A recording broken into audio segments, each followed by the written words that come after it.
Welcome. That is amazing. 4. Ha ha ha. Very funny, guys. But there's 5 of us, so turn the stream off. Well, you know what? can't- I Since shouldn't you have pointed that out. All right, now this is better. Now it's much better. He's doing Who's the who, bit. bro? Who's who? No. Well, there's only room for one Tyler, so. It's true. Otherwise, it's Hello, confusing. everybody. We are back on my channel to talk about the Fantastic Four. Not just the new movie, but the older movies, but mainly the new movie. Well, before I even say that, I'll start again introducing everybody. So, hello, I am the Zoo Boy, Michael. We have Tangy Fungus, Austin. Howdy, howdy. We have the two Tylers, Forgon and T-Max Swag down at the bottom. What up? It's clobbering time. And then we have special guest, Psycho Strikes Back. Oh, you say me last. I see how it is. Yeah, because you're the worst one. I'm definitely gonna Or- read into that. I'm gonna Or, tell somebody that you did that. or are you the best one? Maybe I don't know. that's true. Good question. Save Maybe the he's best the for most. last. He's the most Maybe. fantastic of You're- us, bro. You're definitely the youngest. Say that again. I said No. you're the most fantastic of us. Nope, not doing that. All right, so start with the first one very quickly. Thumbs up, thumbs down.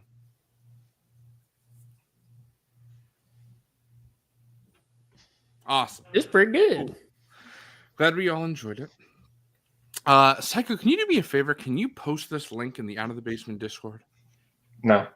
Well, okay. Yeah, I'll thank do that.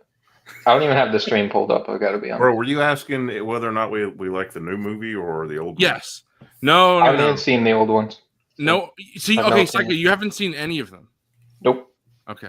I I just fucked up because I've only seen the first one. I haven't seen the other two. Okay, I just want to let you know I rewatched Fan Four Stick today. You It's How was not.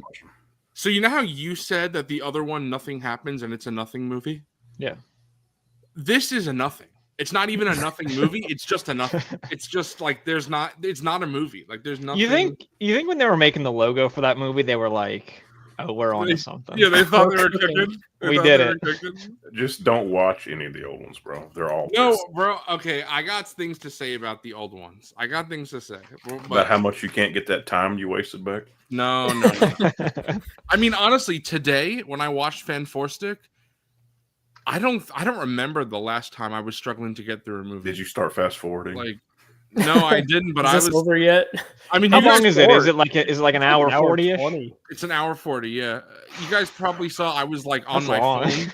I was on my phone. I was like posting things. Like I was just like, It's so bad, bro. Yeah, that's always a sign if you're watching Yeah. some shit and you're like on your phone here and there. You're like, maybe I don't like this. yeah. It was just a nothing. There was nothing. You're like, this is Michael Yeah. B. Jordan before Michael B. Jordan. I What the hell's want to happening? let It's you like know. right before.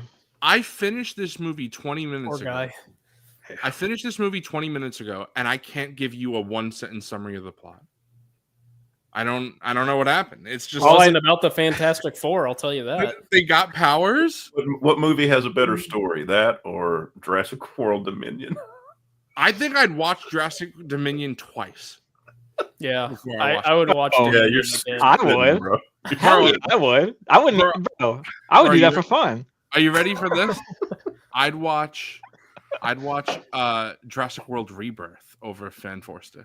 Well, yeah, it's a good movie. Bro, I'd watch I don't know Rebirth about over that, all but- these slop I went to Fantastic lunch Four with a movies. friend today, and I was like, bro, I think I'm the person I saw it like with. I was like, dude, I think I'm the only person on this planet that likes that movie. You're not though. Bro, You're you not got at all. Forgone, bro. Bro, I'm right there with you, dude. Okay, cool. Of course. Yeah. I mean, Vorgon's based, so Yeah. We know what we're talking about. And you had T-Mac, and then I like reeled him back into reality. So- I'm still in the middle, bro. I got to rewatch it. I was too eepy when I watched it. No, bro, you don't really have to. Bro, tomorrow we need to stream and we need to debate Jurassic World Rebirth. I'm down for a Jurassic Park discussion, but that is Only not, Jurassic World Rebirth. that is not today.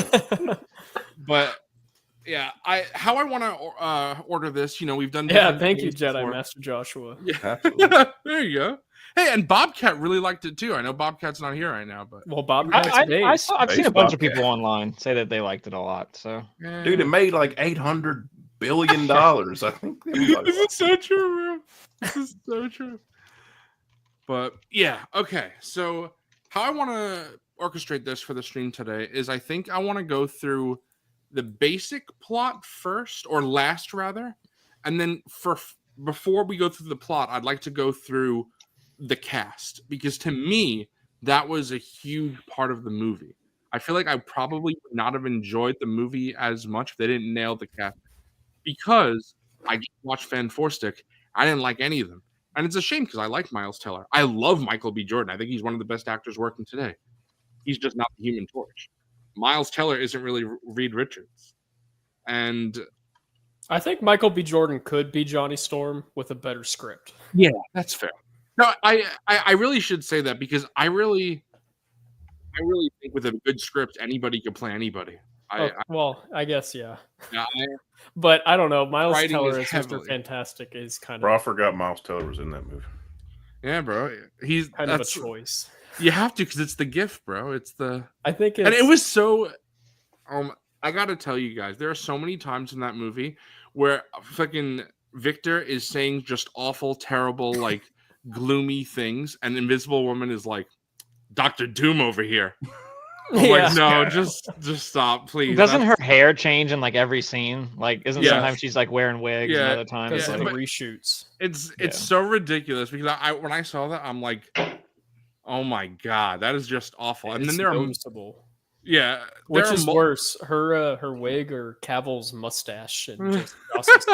Whoa. Oh man, I think I love Cavill's that mustache. mustache. Honestly, I can't. It's the Yeah, every but like scene, the- every scene, the it's like CGI replacement of it. I love that thing, bro. I wish you would have Okay. kept it. yeah. But anyway, I figured that we'll go through the characters and cast, and I'll compare it to the old ones, because I really did like the cast of the original 2005 film, for the most part.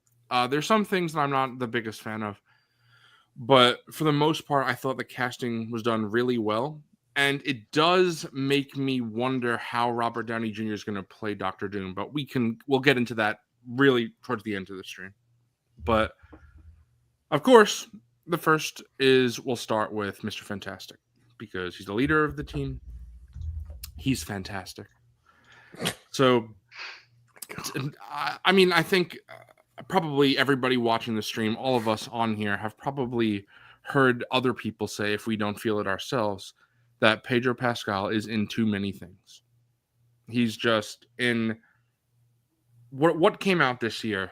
Materialists, Fantastic Eddington. Four, Eddington. The Last of Us. Yeah. So I can understand, but And he was supposed to be in Weapons. yep, Yeah. supposed And to be in there's weapons. some sort of like Fright Tales or some strange futuristic Oh, tales. Freaky Tales. Freaky But Tales. that movie was filmed a while ago, though. It just came out this Yeah. year, so that's like a little different. He also, I mean, this is not a new thing. I Yeah. feel like people like us who watch a lot of movies, we see it happen. What was it, 2023, where what's his face? What the hell is that guy who's? I don't think he's the greatest Glenn actor. But Powell. there we go. Glenn Powell was in Oh, every yeah. single Oh, movie. you have it out for Oh. him. No, bro, this is the thing. I really like Glenn Powell. I think he's great. I just don't think he's a great actor. He's a good Bro, actor. he's about to He's a take over good- Mission Impossible. What are you talking about? To be fair, I think he hasn't been handed great scripts. Again, just Yeah. he's been He was taking in a Dark lot of Knight these Rises. What are you roles. talking about? Yeah, there you go. There you go. Peak. Oh, maybe I do like that movie. Yeah, there you go. He gets like punched in the head by Bane. Yeah, bro. He's also ridiculously good looking. Like, it's not even funny. Like Yeah. it's Yeah, he insane. won. He won. Yeah, right. Yeah, And he's just a very charismatic dude. But I think that Pedro Pascal, it doesn't bother me as much as maybe, again, it didn't really bother me with Glenn Powell because I do like seeing him, but it was more noticeable, I feel, because Pedro Pascal, I think, does have some range. I mean, it's not like, I always sing the praises of Christian Bale, Kate Blanchett, Jake Gyllenhaal. I don't think it's that level of range, but I think he does have range. And I still think he's good. I haven't been bored with him yet. I don't know. I know lots of other people have, but I haven't. He's I'll say this too, with all the movies that we just named that he's in, he's not really like, even in like even in Materialist, he's not like that's about 3 different people, so it's not really like just him. Same thing in Eddington, he's kind of like he's not like in 100% of the movie. He's a So secondary character. and even in this one, he's not really like Sue feels more like the lead than I think he does. So Yes, I will get to that for sure. But for Mr. Fantastic, for Reed Richards, I really appreciated how the way that Pedro played him was more so like not as out there, I feel, as maybe one thinks that Reed Richards would be portrayed as like a lonely genius. He was, yes, parts of him had that aspect, of course, but he was more down to earth, I felt. And that's really something that you could extrapolate to the whole team, because the our large reason for me why I enjoyed this film so much is because they all felt like a family. I don't know about you guys. I'm kind of sick and tired of the constant team infighting in superhero movies and sometimes even in other movies. I talk about it in Rise of Skywalker that the first time we ever get Ray, Poe, and Finn on screen finally, and they're just bickering and yelling at each other the whole time. I'm like, why is that? I don't understand that. Then in the previous Fantastic Four movies, they spend half the movie. I'm pretty sure in Fan Four Stick, it's like 85% of the movie that they're not a team. There's just, they don't even like each other. From the moment that this movie starts, you see that they're a true family. And to me, that's what always attracted me to this team, to these characters. Obviously, I've talked about before on many streams all across different channels, but I am a DC fan first and foremost. It's like Dick, Clark, Bruce, a million other DC characters. Spider-Man's up there, of course, for Marvel. And then Fantastic Four. And then it's just a million other DC characters. And then I don't really care about other Marvel characters. I know Captain America, great. I just like this. These shirts are comfy. Captain America isn't one of my favorites, but he's good. I like Captain America. He's just not, top tier for me. But the Fantastic Four are. And I feel like the Fantastic Four are kind of a joke to some people. Nobody cares about them because they haven't had good films. I think that this hopefully will be the film to make people say, oh no, they're actually great. That's kind of crazy because considering their importance to like Marvel, like in general, Marvel's first family. I mean, they kind of saved the company from going out of business, right? Which is literally insane. And then they're just nobody really cares, and that's probably because the movies are so terrible. Exactly, it's the same reason we've all talked about this before. How DC movies, no one really cares anymore. Superman hopefully has now brought DC back into the fold. Seems yeah. very I've had a few friends ask me for Superman recommendations. Yeah, that I love to hear that. That's awesome. But before that, the DCEU was just such a clusterfuck of nonsense that they needed a hit, and hopefully Superman was that hit. But people don't need to hear me rant about T-Mac will get me going when he talks about Doctor Strange over Dr. Fate, and I'll rage. But I can't stand stuff like that. So I really enjoy seeing DC hopefully go back into the fold, which will be the Fantastic Four, I hope. I think that'll depend on how they are treated in the MCU going forward, how they are in Doomsday, and I think they are confirmed for Secret Wars, aren't they? I think so. Yeah, because Reed is supposed to be the leader of the Avengers now. So I feel like like that's my biggest worry going forward. I really liked this movie, but I would like another Fantastic Four like standalone before we're rushed into the Avengers.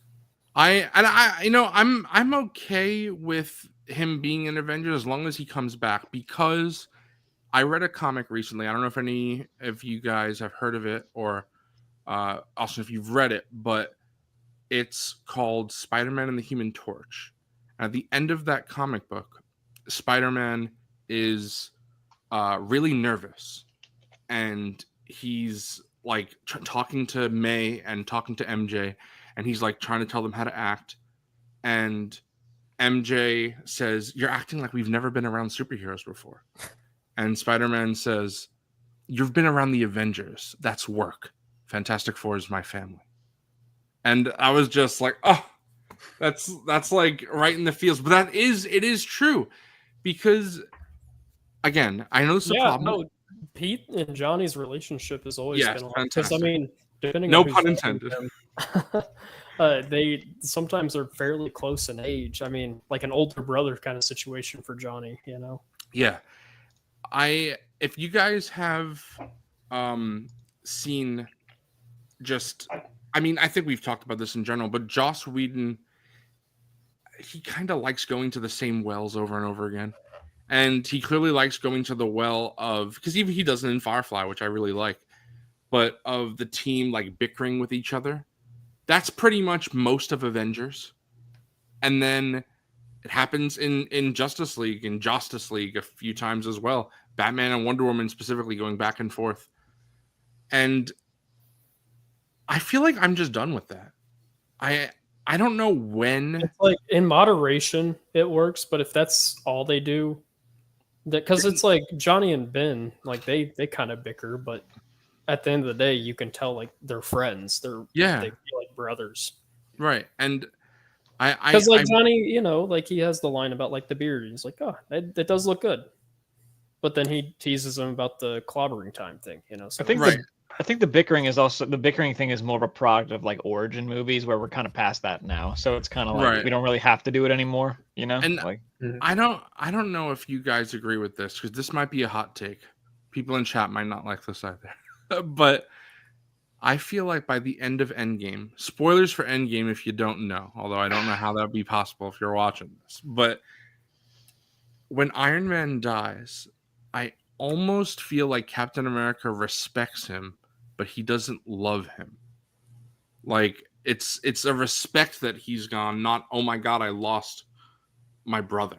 No, I just don't feel that way. I don't feel that the Avengers were family. And I kind of feel like that's why I never really clicked with it reading Avengers comics. I haven't read many Avengers comics. To me, they do seem like a disjointed superhero team, which is fine. And just by comparison with like the Justice League, a lot of them end up getting married and having kids. Right. Exactly. They have like barbecues, and there's a lot more like showcasing of like the downtime, you know, when us characters will get married, you know, everyone will show up for them. Whereas in Avengers, it really is just clocking in and clocking out. Yeah. And they all have their own things to do, which again, to be fair, so does the Justice League. But the Fantastic Four, even more so than the Justice League, of course, they are in the Baxter Building. They all are intertwined with each other. This is a family, actually a family. So I guess, you know, before we said we were getting into Reed, and then I'm talking about the family aspect, but I guess to me that's part of it, because I mean, he's at the center of this. Exactly. I feel like a lot of people miss certain aspects of, or I guess it's not really people's fault. It's the writer, because sometimes they just don't focus on that aspect. But I've talked about numerous times with all of you guys about how a big thing I like about Batman is the family element, which for most and all of the good movies that have been around, there is no family aspect. Now it was just reported that Robin will be in the Batman 2. I'm very excited about that. Hopefully he's done very well. I have faith in Matt Reeves. One of my favorite moments of the Batman is when he reaches out to Alfred after he thinks he lost him. You know, exactly. It's that moment of realizing you are my family. And that's exactly why when people say there's no Bruce Wayne in that movie, I disagree. There's no Bruce Wayne the persona, but there is Bruce Wayne the actual person. Because there are 3 facets to Batman that I feel like people always forget. It's Batman, it's Bruce Wayne the persona, and then Bruce Wayne the real person. And there is Bruce Wayne the real person. So I really enjoyed that. But again, it's this not a Batman stream. I know Foregone. I mean, it can be Batman for a long time. We can make it one. Yeah, but I thought Pedro was pretty excellent. Yes. I was a little like on the fence about his casting. I don't even know why. Like I like him in everything I've seen him in, but you just see it's not like my you're he's heathen, bro. he's just not like my first choice, I guess.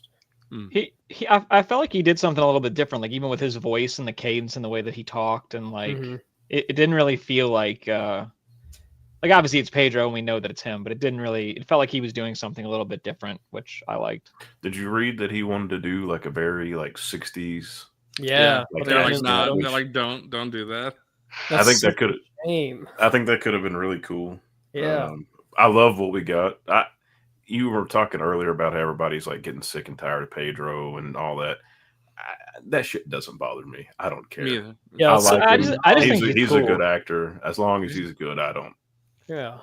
People just like to complain about everything, and I'm not saying that he hasn't been in everything recently, because he has. But spoiler: when you're good at something, people want you to be in more things. It's like I feel like a lot of the people that do complain about that don't watch like a lot of stuff, because it's just a thing. You know, people. Austin saying just watch more movies. Yeah, I mean a little bit, bro. He's just the likable guy right now. Like people like my parents, like just like him. You know, they like seeing him and stuff. Like there was like a run like 5-6 years ago when Tom Cruise had a movie out like every month.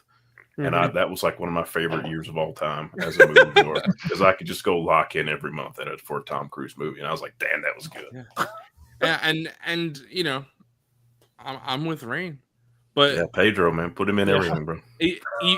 Even like Bender is saying, the fact that I don't agree with this statement is crazy, because I love Pedro and I loved him in the movie. Dude, that's true. As he's good not as my he favorite was, part I don't think he of was the the best part. Yeah. We'll talk about this too, Jonah. The first half versus the second half, because I think we have some disagreeing opinions on that. But still, overall, we're all. I really like that Pedro brought like the intelligence to Reed. Yes, not and that you felt previous ones.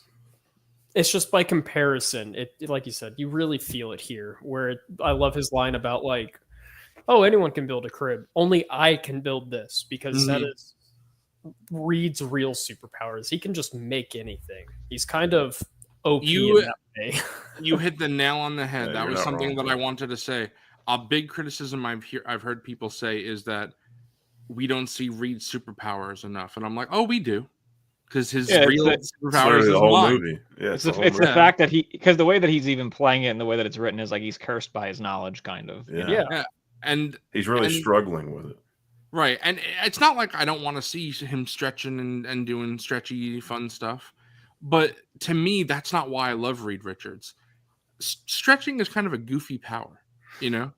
This Reed I could buy actually making the Council of Reeds, whereas the other ones I wouldn't be able to buy it. Like this one, that is on his to-do list. I think you nailed it, bro. I think the Pedro version is definitely the smartest version we've seen on screen before. Yeah, and out of all of them. Since you know, this is, like I said, I want to talk about like in comparison to the older movies, but Psycho, since you have not seen the older movies, have you ever read a Fantastic Four comic ever? No. Okay, so have you ever watched a cartoon with them in it or anything? Nope. So this is your first experience with the Fantastic Four? Yes. Okay, so with that being the case, what are your initial impressions of Reed Richards as a character? I think I really liked the way that a lot of times when you have kind of like a nerdy character in a movie, they're kind of like feel like the butt of a joke. You know, he didn't really feel like that. I felt like it was a lot more like respectful, and he seemed very intelligent, and like, yeah, there were like little like quips pointed at it here and there, but I thought that really stood out. And also I really liked the aspect of the movie that was kind of focused on him like juggling between like his family and like his obligations in his career, and him kind of struggling with those types of things. So I really liked it. I did notice that, there wasn't much of him like using his stretching powers, but I think that was probably for the best, because when you have something like that, it's hard to do it justice visually. Like it works in a comic book. It's kind of hard to do something like that in a live action movie, I think. But it's not that it looked bad when they did do it. It's just, I feel like if we had all of that, like the whole movie, it would have been kind of cheesy. But yeah, I liked his character a lot. And like, he's the first one you see and you just kind of like immediately kind of connect with him. And I really like Pedro's performance a lot. So. Yeah, that's fair. I really liked what you said about like people like almost like quipping against him for it. Because it's like Mhm. he's so smart, it's like a hindrance, and it like gets in the way of like his relationships as well. Mhm. Yeah. But we'll talk about this more when I get to Sue. But I really like how they easily could have played it off as you're so smart. I don't even understand you. You're ruining our relationship. What are you doing? And they didn't do that. And that's like an easy route to go. The other movies did do that. Oh And yeah, I love that Sue is just like, I know you, and I know yeah, your brain is exactly. going So this way. I Come loved back. that. Yeah. Yep. That was one of my favorite scenes. I really enjoyed seeing again, it's like their past, kind of like T-Mac was saying about how it's not an origin story. So they're moving past those initial growing pains. Again, there's I don't want to skip ahead, but there's stuff that because they did that I love with The Thing especially. But I love that they just they've been established and been around and fought through their entire like rogues gallery. Yes, that Up was to this that point. was There really cool. that like opening montage. It was like, it's just Easter egg and reference galore. Right. It was a lot of fun. Yeah. I loved I not never thought I'd recognizing see- a single thing during that. That was fun. No, Man, bro, you don't know Mole the Man thing. is so sick. I never thought I'd see Mole Man in one Yeah, of these. Bro's movies. like, Mole Man, what's that? And Yeah. gave him the glasses too. Yeah. Like that Yep. was so dope. Yep, amazing. But I think it's funny because probably for Reed, I have the least amount to say, and it's not that he's my least favorite or anything. It's just I thought it was very good, that his performance was very good, and it's just as someone who really loves Reed Richards in the comics, I felt like it was a nice adaptation where I didn't feel like things were robbed. I didn't feel like things were taken away. However, this to me is something that was done well also in the previous films. So I really like, I think his name is pronounced Ioan Griffith. I really liked him as Mr. Fantastic. I've tried to read that name so many times and I just can't. I can't. It's something about it just breaks my brain. I don't know how you say it either. Yeah, I'm pretty sure it's Ioan Griffith. But I really liked his performance of Mr. Fantastic. There's a nice scene in the second movie where I feel like he's embodying him, Mr. Fantastic, with some like, of course, like 2000s dialogue written in that's clunky and not so great. But those movies, I think, are not good movies. No. But They're I- not. I really love how Ben's the best part of both those movies. But he in that first one, that movie is so mean to him. yes, and Bro, he His saves wife- he saves are a you woman gonna from say committing it? suicide, and the cops like want to arrest him. It's like, bro, like and then Yeah. he saves like a truck, and his wife or fiance comes out, puts the ring on Yeah, the that's so cement, on the and then con- he on the- can't yeah. even pick it up. You're being too nice saving people. yeah, And then, that, and then a bird like shits on him. yeah, it's He's And just then a the stupid whole rock, while bro. Johnny's just like tormenting him. mhm. that's what I don't like. Like I don't like the portrayal of Ben being like so sad and the world is so against him. Oh, I liked no. in this Yes. movie how it was very like there was a quiet sadness to it. Like Yeah. it wasn't Mhm. mopey. It felt very like real, and not Yeah, everybody we will- fucking hated him. He's We like, will I get don't to like that my for situation, sure. but it is what it is. I have to keep going. Yeah, I Right.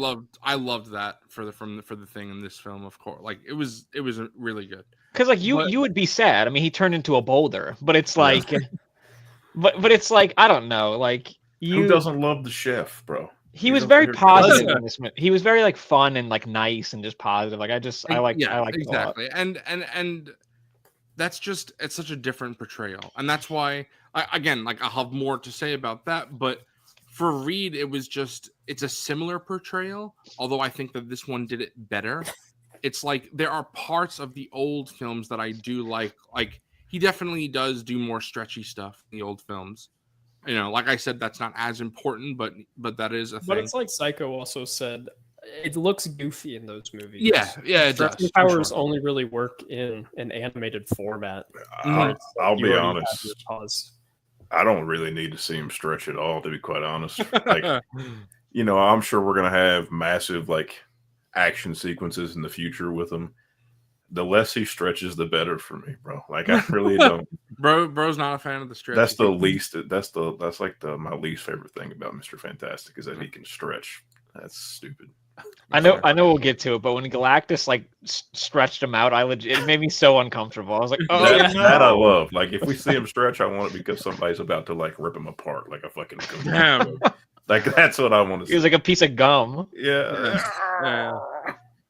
But All I could think about was Edna. Your suit can stretch as far as you can without hurting yourself. Oh, Psycho. I'm sure now seeing, I mean, hopefully you could see like The Incredibles heavily uses Fantastic Four as inspiration. Oh yeah, yeah. No, I know that there's been like a lot of conversations around like, is it even possible to make a good Fantastic Four movie? And people are like, yeah.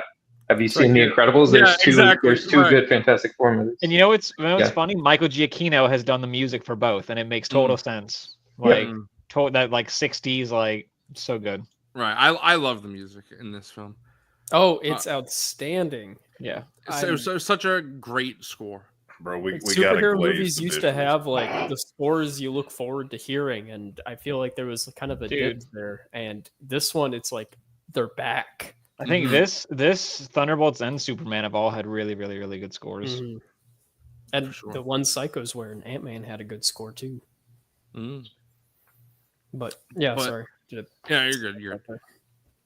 But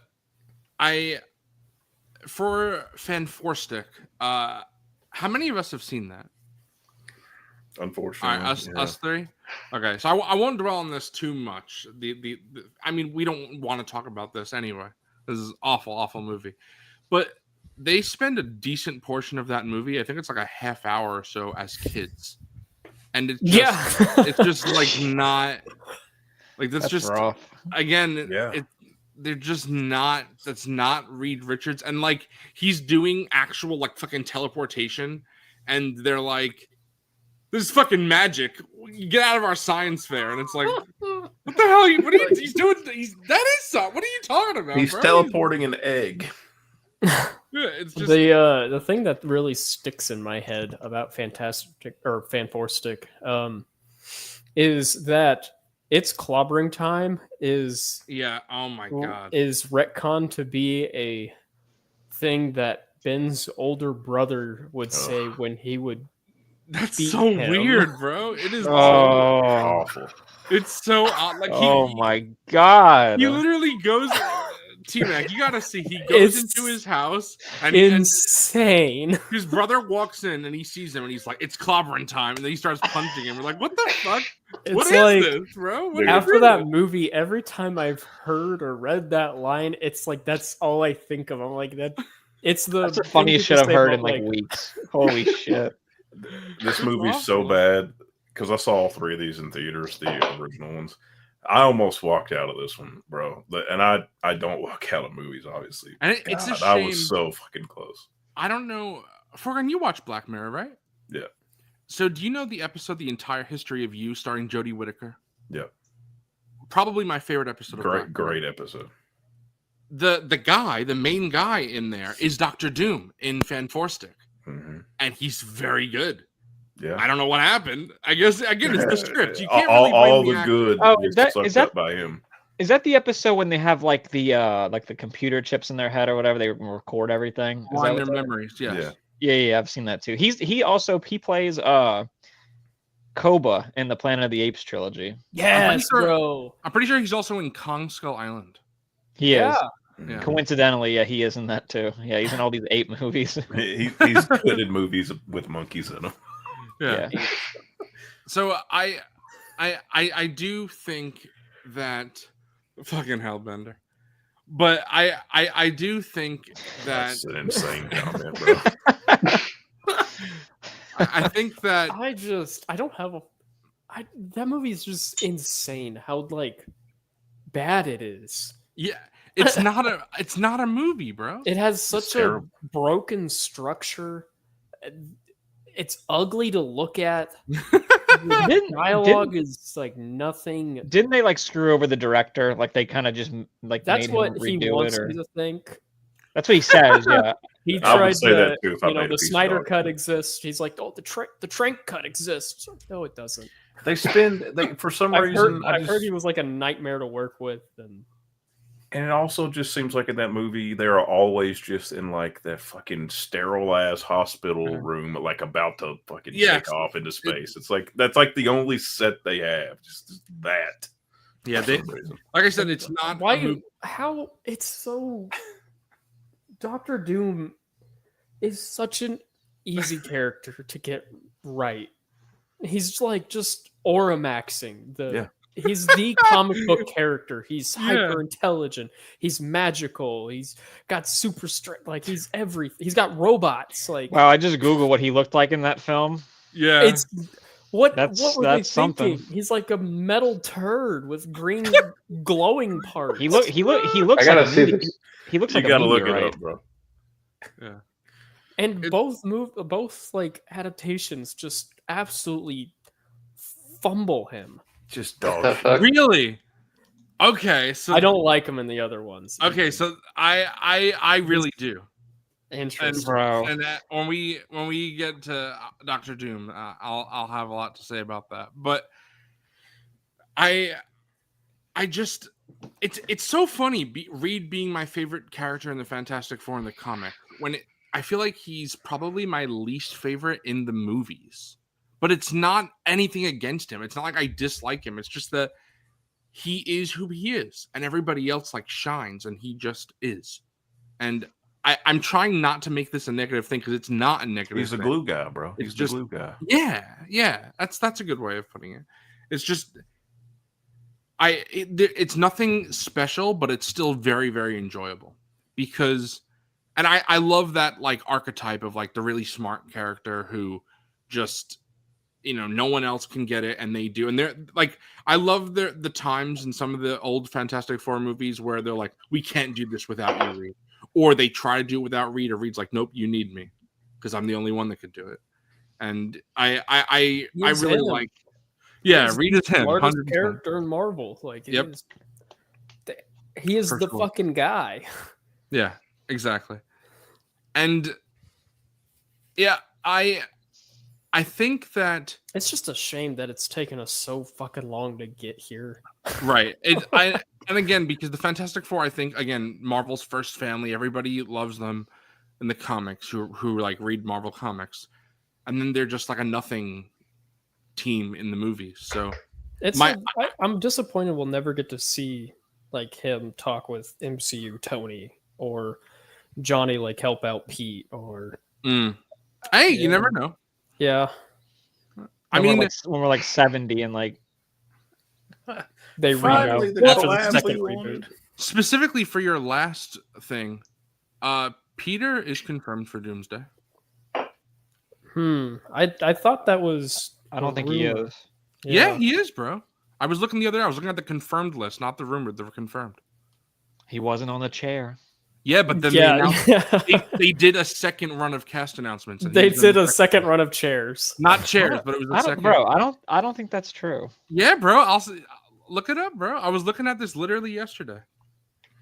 Bro, Tom we, Holland was confirmed. I think we're kind of just like people just think he's in it because like Brand New Day is coming out like before Doomsday. no, so it's bro. sort of I'm like- telling you, it was an announcement. Well, why would he not be in it though? I feel like the Sony stuff is really weird right now. It's true. Yeah, bro. This is the second batch was Jeremy Renner, Benedict Cumberbatch, Tom Holland, Haley Atwell, Benedict Wong. Oh, it's because they finished that part of the script. They finally Yeah, wrote them and then into I'm it. sorry, I'm gonna butcher their names, so I won't even try because that's not right. But actresses who play Namora, the actress who plays Atuma, and the actress who plays America Chavez. That was the second batch of Doomsday. All right, got it's on the- Wikipedia. I'll give it to you. It is Yeah, there. I go know. ahead, I was uh, telling you. I was But I'll say this though. Love It is like at the bottom in like the last paragraph. So you're right. It was, I guess, like an extra. Yeah, it was the Yeah, second no, they did batch that of separately. announcements. Yeah. We got the goated like confirmation anyway for Doomsday today, bro. We got Deadpool today, so you know. Oh, really? Oh hell yeah! bro. Yeah, Ryan didn't Reynolds hear about he did post something. So Oh, yeah. that's That was cool. last night. Yeah. Oh yeah, that's what that was. I saw that and I completely fucking forgot about yeah, bro. The savior of the MCU. Yeah. What up, Yeah. March? it. Marvel Jesus. Marvel G. Yeah, exactly. But I think we're good with Reed for a bit. The next is Sue, and I loved Vanessa Kirby's performance in this film. She was my favorite part of the movie. I don't know if any of you guys have seen The Crown. That's the first time I saw Vanessa Kirby. I thought she was very, very good in The Crown.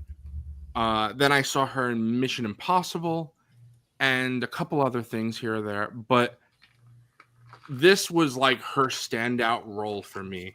I wanted to watch it today. Unfortunately, didn't have time because I was watching Damn Fan 4 Stick. I definitely shouldn't. But I told you, bro. I wanted to watch T-Mac. What's the name of that movie? Pieces of a Woman. There you go. I wanted to watch that because I've heard she's very good in that. Nominated for an Oscar. You've recommended it to me as well, so I'll definitely check that out soon. But I may watch it tomorrow. But I really thought that her performance was just. I'm trying not to use the word fantastic, but I do use that word a lot. Bro, when I speak, so she it's was like, she was it lovely. was fantastic. She was lovely, bro.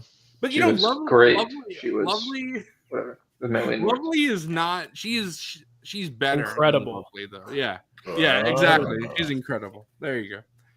But Dude, I was so psyched that she was overpowered. yes, It was arguably like one of the strongest Marvel characters, and I mean, this is a Fantastic Four spoiler discussion. So if you haven't seen it, I'm sorry. But she's like holding back fucking Galactus. I was like, this is sick. Yeah, and then I no also fucking do a little thing, a little nosebleed and pass out. Nah, she's like, get fucking back. Well, here. she did, fucking die, but Yeah. other than that, I mean, she did, but Okay. she used all of her fucking strength Yeah, to so I- whoop that ass. All I right? want to go over that as well because It wasn't like a fire truck though, or like a Right. fireball. It was a god. right. right. I don't remember when it was pretty early on. It was like pretty much when she was first on screen, but I was just instantly sold by her. And there's this thing that I really hate, this mindset that some people have. And again, no offense. I'm sorry, honestly, if anybody watching is in a relationship like this, because you really shouldn't be. But if you're in a relationship where your significant other does not respect you and what you are like and what you do, what kind of relationship is that? So I really hate how in media constantly that's a trope where it's just like it's kind of a little sexist because it's usually the man wants to do stuff and the woman's like no you can't do that, and it's like no, that's not really how it would be in real life if you have a healthy relationship. T-Mac, I know you're the only one obviously who will understand this. Oh no, Psycho will as well, but Psycho's gone. That's a crazy segue But- for saying all that about unhealthy relationships. Like, yeah. You're the only Yeah, one. I'm like, what is bro about to say? Because I don't know that I don't know that I will relate. No, you'll relate to this. Psycho will relate as well. Or you'll not relate, you'll understand what I'm saying. In Uncharted, that's why I'm saying. In Uncharted. What's that? It always comes back to There's Naughty just a Dog. But, crazy- Alright, Yes, Mike. of course it does. Oh, you mean that movie with Tom Holland in it? Yeah, there you go. Yeah. In Uncharted, I feel like Nate doesn't get that. He's like, oh, Elena's not going to understand me, but she does, though. That's the thing, is that she does get him. And he overcorrects in Uncharted 4, and that's obviously not what he should do. And that's the message of the game, essentially. I really love how, like Austin said earlier, Sue gets Reed. Because they would not be in a relationship. Jessica Alba's Sue would never in a million years be with Ioan Griffiths Reed because she doesn't even like him. She wants him to be. She even says at the end of the I first don't know. movie. At the end of the first movie, she says, "I want you to be not Be a me." man. What? No, I don't want to be not me. I want to be me. What are you talking about, Sue? No. And Sue would never say that. The Sue in the comics is so supportive of Reed. Austin, I don't know if you've read comics like this or if any of you have just seen panels or whatever. Namor fucking loves dude. Sue. Yeah, I know of this. Yeah, Fucking Yeah. pumped for MCU Namor to just start absolutely risen up. Soon. yeah. It's making sense as to why Namor is coming back now. Because at first I didn't really see it, but now that I have this knowledge, I'm like, oh, Yeah. okay. My Like, guy's gonna clearly. be fiending, bro. Right. Yeah. So and I cannot wait. there are times like Namor, he is one of those characters where sometimes he's a hero, sometimes he's a villain. And he's also And terrible all the Yeah. time. I hate yeah, Namor. right. Even when he's a Fucking hero. Black Panther 2 made me like him. I was like, I thought he was dope. I thought No, he was I- sick. He's the because best that's part like of that the movie. coolest easily. interpretation of him that has ever existed. For sure. And he's also like aura farming the whole time too in that movie. Yeah. Dude, so every they time you even see made him. his wing fucking ankles cool. I always laugh at that, Yeah. but then he used it in the movie, and I was like, "Are you fucking kidding me?" Yeah, You yeah. badass. They're like kind of But- scary at one point. Like you just I'm like, hear what him the coming. I'm like, oh Yeah. fuck. He is also a character though who he wants to be with Sue so bad. He will try to fuck their relationship. He will be like, you don't know It's Reed, you his don't whole know this. character. Right. And there are so many times where like she'll go on her monologues and she'll be like, you don't understand the kind of person that Reed is. He's an incredible husband. He's an incredible leader. He's an incredible father, which is something that was so important to me. I'm so happy that Franklin Richards is in this movie, and we'll get to that. But I really, really enjoy seeing how their relationship. Austin, I don't know if you, from what you would think, but I think their relationship is probably one of the healthiest comic book relationships I've ever seen. It's Yeah, just they're always good. together. Yeah, it's just Unless like good. Sue has to like compromise for something, Right, and which is awful, and I hate it. But yeah, they're Mhm. always together.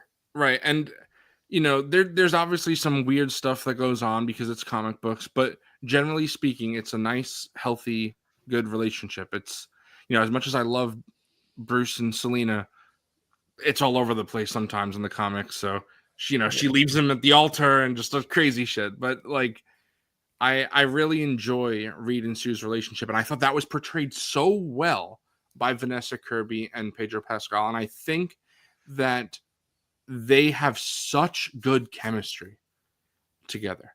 And not even just the two of them, but the entire team, all four of them have great chemistry, but specifically Reed and Sue. And I totally bought that. Yes, like you love this man. Yes, you love this woman. It clicked for me so well, as opposed to a lot of MCU relationships. They're not like They're the just best. bickering, like you said. Yeah, exactly. But even like, I'm Like not the- Cap and Iron Man, I really don't think we're ever friends. Like yes, that's what I said before. That's why Endgame that just feels a little I different. It guess feels like Cap back. and Bucky. I believe that Yeah. they're friends. Sure, yeah, that makes sense. But Pete and Ned are like yeah, It's true. I think it's like goated. I think it's like what y'all said though, because it's like at the end of Avengers 1 and 2, they always kind of like they team up and then they go their separate ways until they're like together again. So it's sort of like they're not really like, I don't know, like living with one another or like spending like days and weeks and months. Like, or at least we don't see it, so Yeah. it sort of can it's feel like that's the thing that these movies have to realize. You got to show, don't tell. Like how in the Batman versus Superman, last time we see Superman, the entire world hates him. Then the next time, the world is mourning him. I don't know what happened because they didn't show that on screen. They James just said, Gunn's Superman like- came out in universe. In that universe. Yeah, Damn, there this you go. guy's They sick. watched the movie and they were like, "Oh, he's peak actually." Yeah, that must be because there's no other explanation. But it's exactly like Bender is saying here. They're work buddies, and that's fine. I mean, I'm sure we've all had work buddies, but there's a difference between a work buddy and a friend. I don't know if any of you guys have actually made a legitimate friend that used to be your coworker, but then it's like after you leave that job, you'll probably still be their friend if they're your legitimate friend. You know, it's just like when I kick T-Mac off of the show, I'll still be his friend, even when we don't work together on the show anymore. So, but yeah, but I still think that. Again, I'm kind of saying the same thing in different ways, no matter every character I go, but it's just like they're all doing the same thing. They're all doing the same thing about family. And I sound like Vin Diesel in Fast and Furious movie. That's all about family. Don't. I do. I love it, bro. It is all about family. Lightly. It is. It is. Bro, you're bringing up all of Vanessa Kirby's role. You forget she was in Hobbs and Shaw. That's right. She was good. She was good. The Fast and Furious presents Hobbs and Shaw. Yeah, all she right? was good there too. Yeah, I don't think I've ever disliked Vanessa Kirby. She is so good. But the first part is the power that she shows was, again, just so great to see as a comic book fan. I was like, oh no, yeah, this is Sue. This is what she could do. She's really she's such a what's the word? Like you can really do anything with that character. The limits that she has is honestly the limits of your personal imagination. You know, there are times she is. I don't remember what the last event was where all the power or whatever goes away from the Marvel universe, all the electricity, and everyone has to kind of go back in time. But Sue is at the center of that. Because she's just so insanely strong, she can create these world-shattering events. And the movie did show exactly like Rain saying, it's not she could do way more than just turn invisible. You know, that's the namesake of her powers, but obviously she could do much more than that. And it's funny because in the way that I'm describing it, it almost sounds sexist where I'm praising her for the two most stereotypical female things. It's like being a good mother and being a fucking good wife. But she was. It was so. I really love. I also really like that she's basically united the entire world with. Yes. Bro, she took no shit. She took no shit from anybody. I loved so much, and again, there's different ways you can read that scene. You can read it as she is telling the truth to everybody, or you can read it as she's trying to protect her family. Either way you read it, I love it. It doesn't really matter to me. I think that both interpretations work for me. But also, this is kind of a wild segue because during that scene we see the Latveria, little plate, but Doom isn't there, or representative for Doom isn't there. Is Doom going to come from their universe? I mean, I guess that's an impossible question to answer at this. That's what I assumed, but yeah. That's what they're implying, I feel like. Yeah. So, again, I think it'll make them very important because, when they come to the 616, they'll be like, "Oh no, he's from our universe. This is we know him. This is but he's not with us."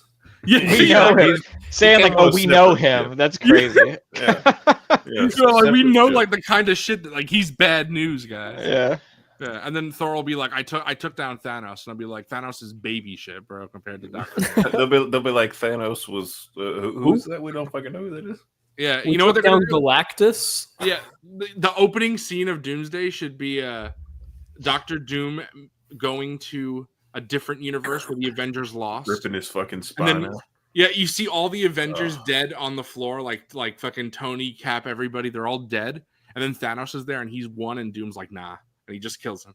Dude, if that comes to live action, if they do that panel where he's just standing there Sub-Zero style with Thanos' skull and spine, he's like, who is this guy? Yeah. But I loved how the baby Franklin, he is actually important to Sue, and of course you'd be like, well, fucking he's the MacGuffin. You're like, she's his mother, of course that he would be important to her. But I feel like there are some times when you watch a movie and there's a baby, you're like, do they care about the baby? Because it's like, Dude, they're like- okay. When Galactus offers his barter to them, that actually that shocked me. I was not expecting like Mm, him to be like, "Give me your son." I had the same reaction as them. I was like, "What? right. Excuse And me?" I like how important it made the son, like Franklin, It right does. away. That's For what I people who's love. not who don't know anything about him, it's like, all right, so he's pretty important. I love Franklin Richards, as And a it helped that he's like character, so- unborn at that point. You know? He's Yes. still cooking in there. Yeah. What's up, Dill? But You know, something we talk about a lot: steaks. You know, yes, give you exactly. some And steaks. so this is a criticism that people Yeah, have. that's a good point. That was immediate just investment because it You're like, took whoa, the now. wind down Right. my Unborn sails. child I was you're like, talking uh-oh, baby. Yeah. Not the baby. Steaks is a problem that people have with this movie, and we'll get into that later on when we get into like Galactus and stuff like that. But I think that it being He a was personal hungry. it being a personal story about, because obviously if Reed and Sue were just like, take the baby, okay, it's all good. But they would never. And that's something that I love, that even though Reed was like thinking about it, and of course he would, because that's how he works. It's not a actual possibility that he would do. And I love that when they say we're gonna do the whole bait for the baby, that it just makes sense for them to just be like, no, we're absolutely not doing that. Even Reed's like, we'll find another way, and Sue's like, this is the way, this is how we win. And I think that Dill spitting. Jack But Kirby also- would have been happy with this, I think. There was definitely a 100%. point during the Silver Surfer segments. I was like, damn. I Yeah. just know that this would have like a dream come true for him. Like it was so I can't wait to talk about Silver Surfer. We saved Yeah, it for later, but real quick, perfect. Yeah. I wanted to say, Wilbon and Fig unfortunately couldn't make it, but we I hope replaced you them. start to feel better, bro. And we Yeah, bro. replaced them with Psycho, though. So Downgrade. It's a lot of pressure. going crazy. Damn. Well, he is replacing two people, so it is a lot of pressure. Yeah, because Jonah didn't want to show up. Yeah. But that's okay. But I think that when you see how she's like, we have to use Franklin as bait. It's the only way. You see that it's horrible for her, but she also is understanding that it's what they have to do, because she knows it. She knows that there's no other way. And I love again how Johnny and Ben are resistant, because you see again, they are a family, all of them. They care about the baby too. It's not like they're like, Ben's like, it's my best friend's kid. Whatever, I don't give a fuck. And Johnny's like, it's my nephew. It's because off screen, like we can interpret from the way that they act about Franklin is that they're excited for their friends to have a kid. because Exactly. Through context, we know that they were trying at a period and then gave up because it wasn't working. Yeah. And you see Johnny is so excited. He's like, oh my Yeah. God, I'm so happy you guys are gonna be parents. And he does like tease Reed, but it never feels malicious. Mm-hmm. You have no idea Yeah. what you're doing. Yeah, Pletho, I've seen some people not like it as well, but I don't know. I feel like maybe I do have some critiques. yes, do we too. of course. We'll get to Yeah, it. I we'll, I do as we'll well. talk about that as we go on, because it's a lot of the second half stuff for you guys. So I understand, and that's probably what Pletho you've been hearing, I imagine, because that's a lot of stuff I've heard as well. Not even just from these guys, but just overall. And I can understand some of that, but I'll explain why it's fine for me when we get into that. But It's just like the characters themselves were done so right. yeah, and that's why I'm It focusing on the outweighed- characters first and foremost, and then we get to the plot, because it's No, that there made was the movie definitely. for me. I think it was the point where Sue turned her stomach invisible so that they could see. Frank. yeah, that was really cool. That My was the mom, moment I was I like, love that. Michael's gonna love this. yeah, This is Bro, like 10 minutes into the movie, just the way they were introducing the characters, I thought to myself, like, oh yeah, they got it. They got it with these characters, like, for sure. Like, no matter where Yeah. this goes, they got it. But Yeah, I like how already quickly they set it up. down like that. Just I was like, wow, this Sue is a fully fledged character here, not just Jessica Alba is hot. Okay, so that's the next thing I wanted to talk about. Before we get into that, though, Man. I want to say this was great, and I loved that because not only do you get some little like fun lines with Johnny, you see that Sue is like serious. Like this is she is not taking my child. Yeah. And I love that for sure. But if we I compare, also love his line where he's like, "Look, I get it. The woman, Johnny likes woman. Space, Right. Johnny loves space." yeah. Well, again, I talking about how much I love this interpretation of Sue. However, when we go to Sue in the other movies, again, I don't really have much to say about Fan Four Stick anymore than what we've already said, because everyone in Fan Four Stick is like not the character that they're playing. It's just they're very odd. So I don't even really know how to I like compare. Bill's She's just comment, because Oh. that whole yeah. I'm itching to talk about it. Yes, but that was such a visually incredible was scene to incredible. witness. My dad loved it too. I'm sure you can guess, like my dad being a big comic fan. But Yeah. then when we see Jessica Alba as Invisible Woman, again, I don't like to talk bad about people, but her acting was awful, horrible in both movies. Well, she's also just- was in her defense. She wasn't given. Yes, to be anything fair, to that work is very true. That is very true. She probably had the least script. It's really annoying. It really was just. Let's oogle her. Oh, a woman turns invisible. Oh, she's got to strip down. Oh, she's Yep. hot. Did you know? Yeah, We're gonna remind you every like 10 minutes. And I don't like how it's the same joke over and over again, and it's not. And they think they make it better because in the second movie she's like, "Why does this keep happening to me?" And it's like because the fucking scriptwriters keep writing the same scene There's over a and over again. there's a part where like on the bridge, like when everything is happening with the thing where she like has to get invisible, so she takes off all of her clothes, and then of course like Johnny's like, I'm gonna need therapy. And it's like, Yeah, oh my and- god. And Like they're also it's honestly humiliating because I know you said you haven't seen the second one, but in the second one, it happens again. But she instead of like being in fucking her underwear, she's just fully naked. And then like there's paparazzi there, and they're taking pictures, and they're like whistling, and they're like, oh my god. it's and so I'm like early like- 2000s. I'm like, just geez, like, that's like yeah, that's like that's like bad. That's immoral. Like what's going that's on such like here? early 2000s. Like Right. I don't know. And it's again, she essentially, to her defense, like Austin said, she doesn't have a character. It's just that she's hot and she used to date Vic, and that's that. But did she? right, that's the thing is that then Did because she then date him? because then she says she's like there was never any me and Vic.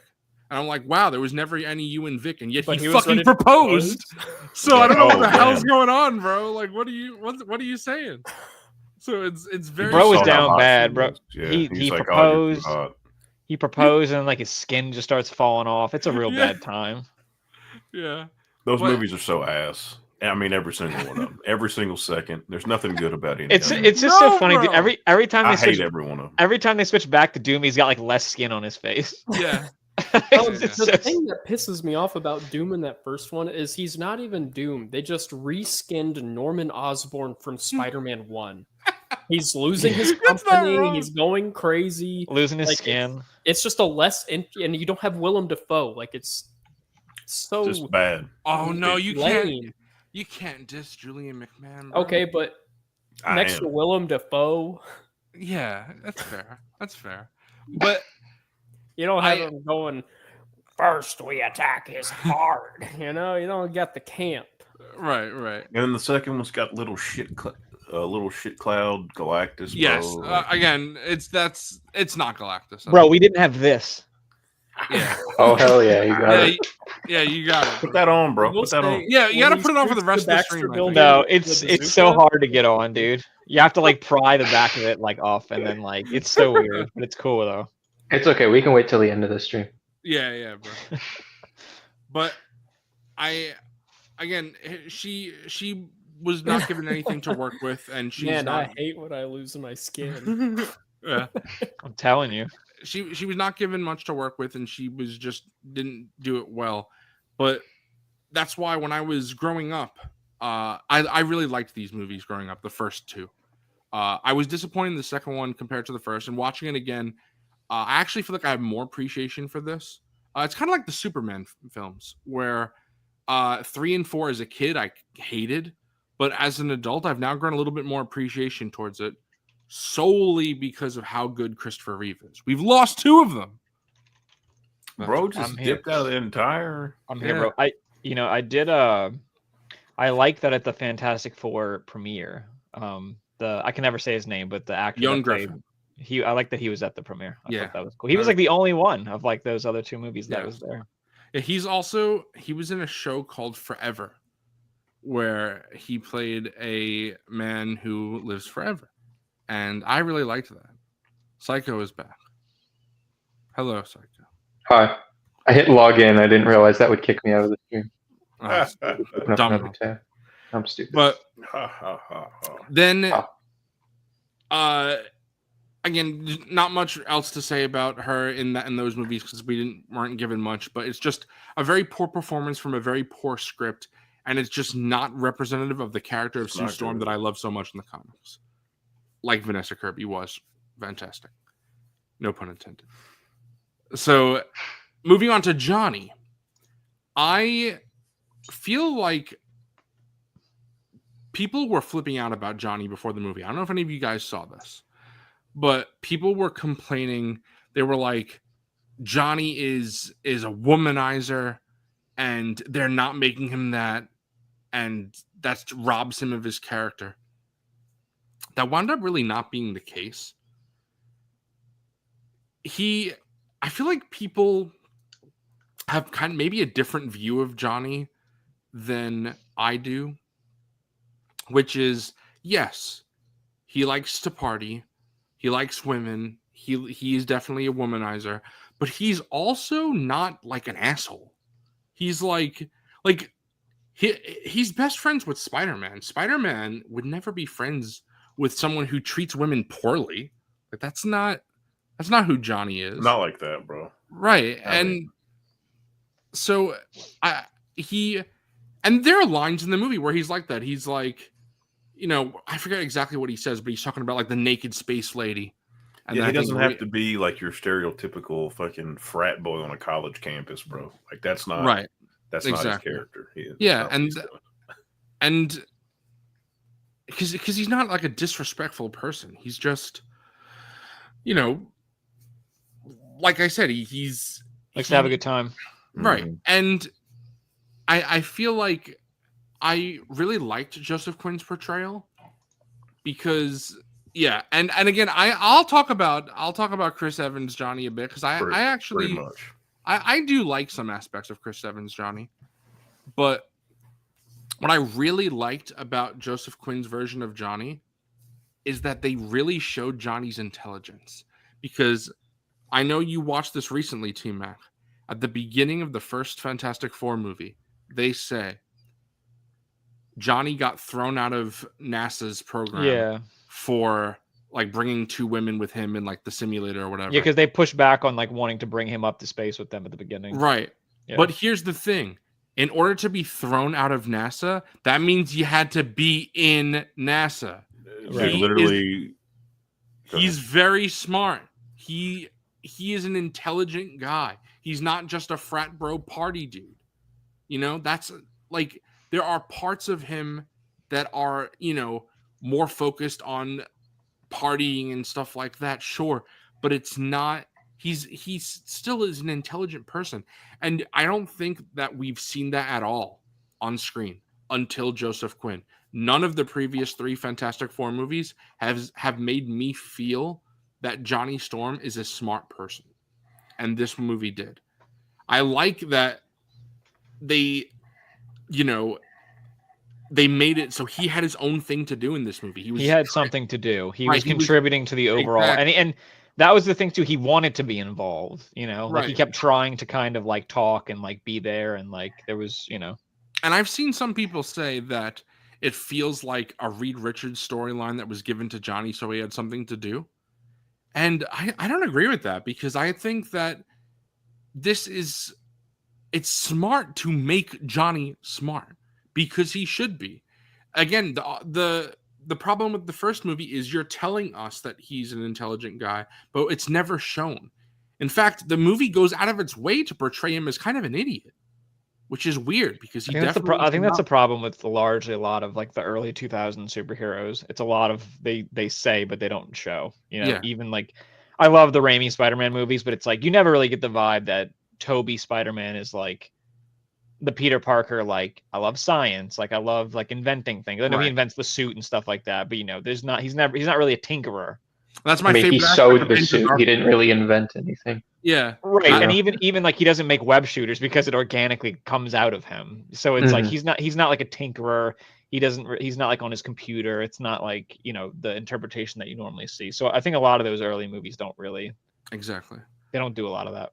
Yeah, and I thought that to give Reed this storyline would just have overinflated what Reed's importance to the story, because I like how all of them are important. You can't really remove one of them. They all have value. And it shows that they're a team and they have to work together, because while Reed is trying to figure out this whole teleportation plan, Johnny has another idea. And obviously both are important. It's not like Johnny saves the day with he's the only important one. Everything is important here, which is, again, that makes a it team feel like effort. exactly. It makes it feel like a team effort, the family. But when Johnny has this whole thing, I was like, oh my God, like I was shocked. I was sitting in my seat in the movie theater and I was like, are they actually showing Johnny be smart?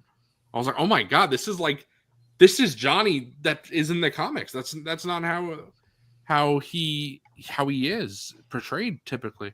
So I was really impressed with that. And then I think that it didn't go so far, because I mean, again, we typically, all of us here, we don't listen to nonsense like this, but I've already seen people say that this is woke era Johnny Storm and stuff like that. And I'm like, I just don't see, like, obviously I wouldn't agree with that statement anyway, but even if I try to like put my brain in that mindset, I don't see it. He's just Johnny. He's This- not Bro. sexist, and he's smart. What kind of fucking woke trash is this? Not watching. Bro, when they said this was a straight up like pretty close like comic adaptation of the Fantastic Four, they fucking meant it. Because yeah, we got fucking smart Johnny, which is one of the first comments I made when leaving the theater. My dad, I was like, bro, I cannot believe they actually showed Johnny being smart. It's Who would have ever thought a guy who's like involved in NASA and hanging out with Reed and Sue and all them, like, damn, whoever thought he was a dumb motherfucker? It's not Yes, even this is like Rain is this is exactly true, because this is, I don't know, is Bro, that he what loves to drink and chase women. He must be stupid as shit. well, like you just have to make characters that are likable. Like you know, like it's not a matter of like people are so like dramatic, like woke era. It's like no, like Yeah. you just like why can't we just have characters that just have depth and are more than just like, oh, I want to sleep One with trait. women. Right, Yeah, like because, it's you know, like you he's can not- have them do other things. Like They wanted Johnny to be strapped in the manosphere, Andrew Tate fucking catcalling women every single second. there are I also hate what plenty you of got, movies Silver about Surfer. Woo! assholes. There are plenty of movies about assholes. Yeah, don't like- make my superhero an asshole, bro. I don't want that. Just because, you know, he's not. Read Yeah, read this a fucking Johnny, comic I book. I'm sorry. Read a 100% Wikipedia. believe would like lay down his life and make like the Oh, second yeah. best call. For sure. The other ones, I'm not so sure about that. Right. And I again, I love Michael B. Jordan. I think he's an excellent actor. But again, like the other characters, he's a nothing character. There's just nothing. There's no substance there. What a waste. But I actually do like Chris Evans, Johnny Storm, in some aspects. I do like how there's a lot of the joking, which Joseph Quinn portrays very well as well, but it's like not actual meanness. There are times where like Well, yeah, Austin, he's like rad as fuck in those movies. yeah, and He's there like are times where you 6-year-old boys like fancy. You know? Like, he's like, dude, fucking jumps out of a helicopter to go snowboarding. He's Yeah. doing flips, and he catches fire, and then like his hot nurse babe like comes down and wants to get in like the jacuzzi that he just made. And Wait, she hold up. does. Hold up. He's- Do you know who that's- the nurse is? This Mm-mm. blew my fucking mind.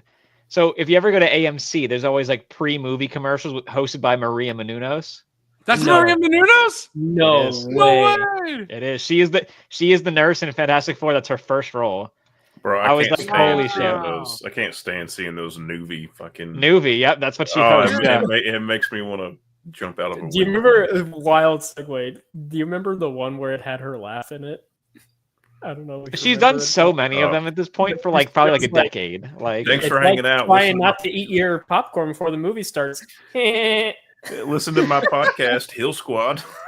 That's my it. God. Oh, Dude, yeah. that's Audrey, Audrey got like creeped out because she was at like a gas station once, And she popped up on the videos. yes, she's like, "What the She's fuck?" everywhere. oh yeah, Maria on the Menounos? gas station screen. Yeah. This is Yeah. so funny because this is something that only people who watch a lot of movies in I theaters hate will it. understand. I hate it, dude. But there was a I point- love her. It's not. She- it's she's not a complete just- movie experience without Marina Menounos. Yeah, She's- you have. There's I a. mean, rid- you're right. You guys know I have fucking 90,000 photos on my phone. There is Oh, a. God. Maria Menounos. There is a ridiculous amount of photos on my phone of me just taking a picture of the screen. Because every single time that I would go to the movies and see Maria Menounos there, I would take a picture of her and send it to my friend Carmine, and I'd be like, "Your girl's on screen again." Bro, every listen. time. I do it every time, every You single time. can't. You So- can't have a theater experience if you don't hear. You can't go to the movies without Nuvi, and unfortunately, it's time to wrap things She- up. She has been in 9 movies, and her first one was the nurse in Fantastic Four. So Wow, there you go. incredible. Hey, Shout out Lazy Aardvark, Aardvark. I'm definitely want to watch these two things for sure. But yeah, it's funny though, Austin, because yeah, he goes down like the slope and like lands in like the like the snow or whatever, and then it's melted in like a little pool, and he's like, "You want to join?" And it just Yeah, like cuts, and it's like, "Oh my Did god, she interview him Sure. for her podcast while they were in the? Yeah. There you go. crazy." But I think that Rain, I will not stand for Nicole Kidman slander. I don't know, bro. Maybe you should watch. Maybe you should watch Baby Girl, and then there might be. some Don't. shit, bro. Then All that right, is all no right. slander. Come on, Or maybe bro. do it. Maybe you should. I don't know. Yeah, you know what? Austin's gonna love it, and all three of us are like, eh. Her doing that has ruined her in movies for me because she was in like The Northman, I think. I was like, this She is was. this is taking me out. It's too much. Yeah. Well, I it's just- because I it's just, because uh, AMC has played it for 5 years now. Like it's And Right. they been just never Every- it became a meme, bro. Yeah, it's very funny, but I have a shirt with her on it, but it's like different like moments from that ad, and it's got like Oh man. that's "We amazing. make movies better. See, I've But you're- only seen it like online because I don't have an AMC near me. So Oh. I don't get wow. to experience the. Yeah.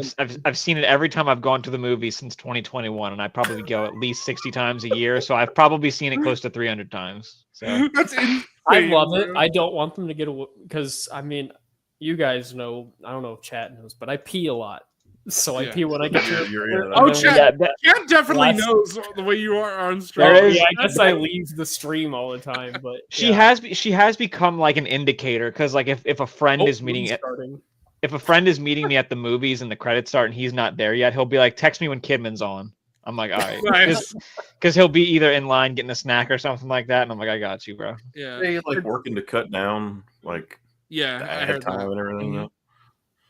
Yeah, I So, But yeah, Based- it's if you go see something in Dolby, I'm like, okay, or IMAX, I'm like, okay, cool. I got the AMC like welcome to AMC thing, and then I We'd got like to thank our Kidman. investors. yes, That's and the then new I one. got the Dolby, and this is black and Dolby or the IMAX 10. bro, I want the Cinemark XD. Like I that's what know. want. I Give don't me think that. any of you guys go to B&B theaters, but that's my local theater. It's like it's like AMC, Regal, and then whatever I forget is 3, and then B&B is like number 4. That's like the 4th Is biggest. that bed knobs and broomsticks? So- Is that what that stands for? Fucking hell. What an obscure reference. I feel like I always felt like I'm the only person that even knows what that movie is, and Love you that just movie. referenced it on a Fantastic Four review. It's like, Love it. But Anytime I can squeeze that movie in, I'm going to squeeze it in. that's crazy.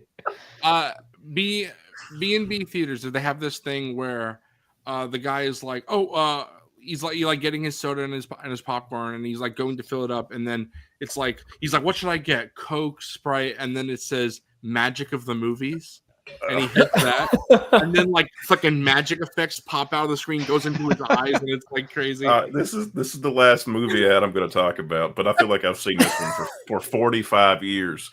The fucking Coke, the concession one where the guy comes back holding the popcorn, everybody's screaming, and then he sits down and drinks the straw. And they're like, "Did you see that, bro?" And he's like, "Yeah," but he didn't because he was gone. It's like, don't miss the big moment. Get your Coke and popcorn delivered. Because they're all like throwing the popcorn in the sky, and he's just standing there like, "What happened?" Bro, Miss Chicken Jockey. And it's probably clearly playing off, like it's probably playing off in game where Cat gets Mjolnir or something. Is probably what they're referencing. So. Yeah, there you go. Exactly. Yeah, but I don't even remember who we were talking. Oh, Johnny. Yeah, we were talking about Johnny. But I do. I mean, I think Chris Evans is a great actor. I love Chris Evans. Yeah, definitely. I think he's probably. It's just I don't know. When he played Johnny Storm, he was cast because that was the douche era, not another teen movie. Exactly. That was his not another teen movie like that got him that essentially. And then Scott Pilgrim, not too long after, right? He plays a very similar character, right? And I like that he's low-key been kind of going back to that because of Knives Out. I love Deadpool. Chris Evans plays. He's such a good douche. He's a good guy. He's a good guy in Materialist, so he's a good guy in that. I love him in Knives Out. That he's just, and even though it's not a great movie, he was like eating it up in The Gray Man with Ryan Gosling. He was just like he was so villainous there. That was Bro, he looks like he's playing the same kind of character in Honey Don't as well. Like and I'm excited for that. To see that, yeah. That's gonna be really fun. But it's just like I prefer Johnny to be a lot more heroic. Yes, of course. And especially for me, intelligent. I do think there are aspects of heroism that we see in those first 2 movies for Johnny, but no aspects of him being intelligent, really. In fact, like I said, he's portrayed mainly as an idiot. But I do like that there are scenes where like Jessica Alba is like, Ioan Griffith is talking to Jessica Alba, and he's like, Johnny's more of a solo act anyway. And Johnny's overhearing them, and Johnny's like pissed. He's like that's not really me, because it's like it makes it seem like it's a big persona that he puts on. And then there are aspects as well where like everybody has someone, and he's like, man, that must be nice. The world's ending. The giant cloud is going to eat us. I wish I had someone. You have giant Alicia. Cloud. You have Alicia. Sue has Reed, and I guess I got no one. So I do like aspects of that, but again, it's just there's not the intelligence level. So while I do, again, I will admit I do like watching Chris Evans on screen as Johnny Storm. I do prefer Chris Evans as an actor. I'm not necessarily like skill wise, just I like Chris Evans. I always have liked him for a long time. He's great to watch. So I do think just from a pure like witnessing on screen, I like seeing Chris Evans, Johnny Storm the most. However, he's definitely a worse character, and Joseph Quinn is a far more faithful adaptation, which as a comic book reader, I really appreciate that. So, and I'm glad that for this role specifically, or this movie rather, that this is the route they decided to go with Johnny, because it just makes everything fit together much nicer. So then if we talk about The Thing, and I am sorry, I have not seen The Bear. My parents love The Bear. They say it's very good. So, and I cannot pronounce his name. You guys, any of you know exactly how to pronounce it correctly? Nope. Oh, okay. Well, Hold on. I got it, bro. you got this. Wasn't It's it- a it was longer like- one too, isn't It's it? Ebon Moss Bacharach, I think. Yeah. That's how you Don say Moss it. Bacharach. Okay. He was great at Andor. Yeah. True. Season 1. Yeah. And I really enjoyed how, again, this is a rare occurrence for me because I'm kind of going against comic book faithfulness. But I'm kind of sick of woe is me. Reed, you have to fix me. I promise with everything I can, I will save you, Ben. I'm tired of seeing that. I want Well, he's not. It just depends on who's writing him. It's yes, and not I'm every just talking about like the original Stan Lee, Jack Kirby run. Yeah. The first like 100 issues of that is like, you know, I think T Mac put it best. It was a more quiet. I think you said like a quiet sadness. sadness. T-Mac said. Yeah. And Ben was Because perfect. you don't have to like you don't have to outwardly make him depressed. You outwardly just make him the way he's kind of trying to make the best of the situation, you know. Mhm. Like, Right. And that's the thing is that I feel like there are times where in the first Fantastic Four movie where he's walking and he sees the kids and the kids are afraid of him. And then he's like, just, oh, everyone hates me. and this then, one they're like, lift up the fucking car. yeah, and then he's like, no, you lift the car. Like I really when they said that, I thought they were gonna play it off as sadness, and I was like, here we go again. And I'm gonna be honest, as someone who loves the Fantastic Four, I've never been a huge Thing fan. He's been always the weakest part of the team. I love for the me. Thing. It's my favorite, bro. It's because I just don't. I it sounds harsh, but I just don't want to see him be sad. I'm like, all right, you got to get over it, bro. You're a rock. Like, get over it. It's all You're right. a Like, Get over it. you like, So Bro, what's I'd your be a rock. giant orange boulders, bro? bro. Also, the Thing is fucking immortal in the comics. I would easily take being immortal if I could have to be a rock. Like, easily. It's not even. I don't even have to think about that. Make me a rock today. Like, Bro. I'm good, bro. Like, Well, they didn't just make. He's a monster. He lost a finger too. Yeah. but Oh, that's you know, true. I Yeah. Bro, The my sound design for that motherfucker was so fucking nice when he's like clapping his hands. Clapping? together. Oh. Yeah. Yeah. my guy's shaving Ooh. down. He's yes, got I a love. beard. I love the beard. Those make The beard. eardrums. Yeah, the beard was so good, and I love the Thing, bro. He's my favorite of the entire fucking team. I think that this movie was the first time where it's like, oh no, I love the Thing because I've That's read crazy. some comics where I've liked the Thing, but overall, he's been the weakest part of the Fantastic Four for me. So I really loved this portrayal because he is kind of content. I would argue almost happy, but at the very least content with being the Thing.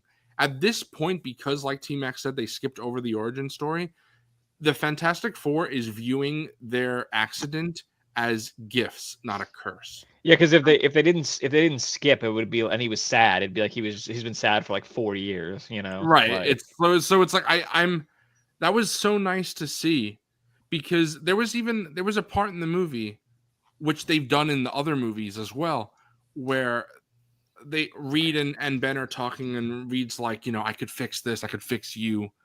And a recurring thing is where Ben's always like, yeah, please. And in this, Ben's like, you know, like you can't do it, bro. Sometimes you can't do everything. And I thought that was such a nice portrayal of friendship that Reed and Ben have. And you know, I mean, obviously all of us, we're all friends here, so we all know what that feels like of being friends with someone. And just I just think that that's such a healthy friendship that they have, a real friendship. And then you see Johnny and Ben. I love that as well. And I know some people didn't like it, they thought it was cheesy, but the whole time where Johnny's like, say it, and Ben's like, no. I love it. Like Do that. I I was really like the moment where he's like telling him not to eat the cereal before dinner because he's gonna yes. ruin his appetite. That's Mhm. just, I don't know. And I like It's when he's good talking to character Herbie stuff. as well. Yeah, I was hoping we talk about Herbie. Yeah. What an awesome inclusion.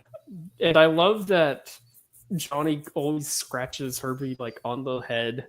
Yeah. That's such a nice little Bro, like, character moment for him. Mhm. I never thought in 2025 I would square up for anybody who comes after Crypto or Herbie, but that's just where I am. That's just where I am. Okay, has anyone here played Animal Crossing? Yes. Okay, Herbie sounds like KK Slider sings. Like that's Oh my exactly how he sounds when he talks. And when he's singing the lullaby to Franklin, I was like, bro, they got KK Slider up in here. Like that's how it sounded. It's so fun. It was I nice love to see. I didn't know that Matthew Wood was Yes. voicing. Yeah, Herbie. yeah. I've You met met him Herbie, bro. before. He's a really cool guy. Yeah, and Dill, this is basically it's just a recurring point that we keep coming back to, which is just they're a family, so of course there's good-natured ribbing, but there is a difference between friends making jokes with each other and then just being an asshole. And there are times, Like Johnny in the original. yes, was a where he fucking asshole.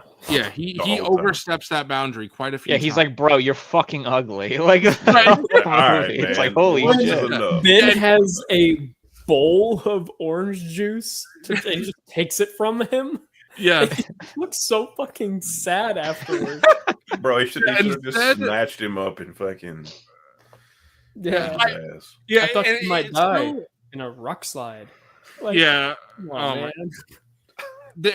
There are so many. Oh, little and that moments guy, like that. that's the thing. That's exactly what we call him. That's fucked Right. up, man. Yeah. it is. I also don't like how just Johnny. Damn. Who there are needs parts- enemies with friends like these? Right? Exactly. That's what I was gonna say. There are times where you don't. Are you like, are they friends? Because they're supposed to be. They're supposed to be friends. Bro, like Johnny's being so mean. Like Ben's like going to sleep at night upset, probably. You know, he's like, Right, and then he puts the fucking shaving cream in his Yeah, hand. Ben can't sleep because Johnny's waking him up every fucking 5 Right. minutes. It's fucked up.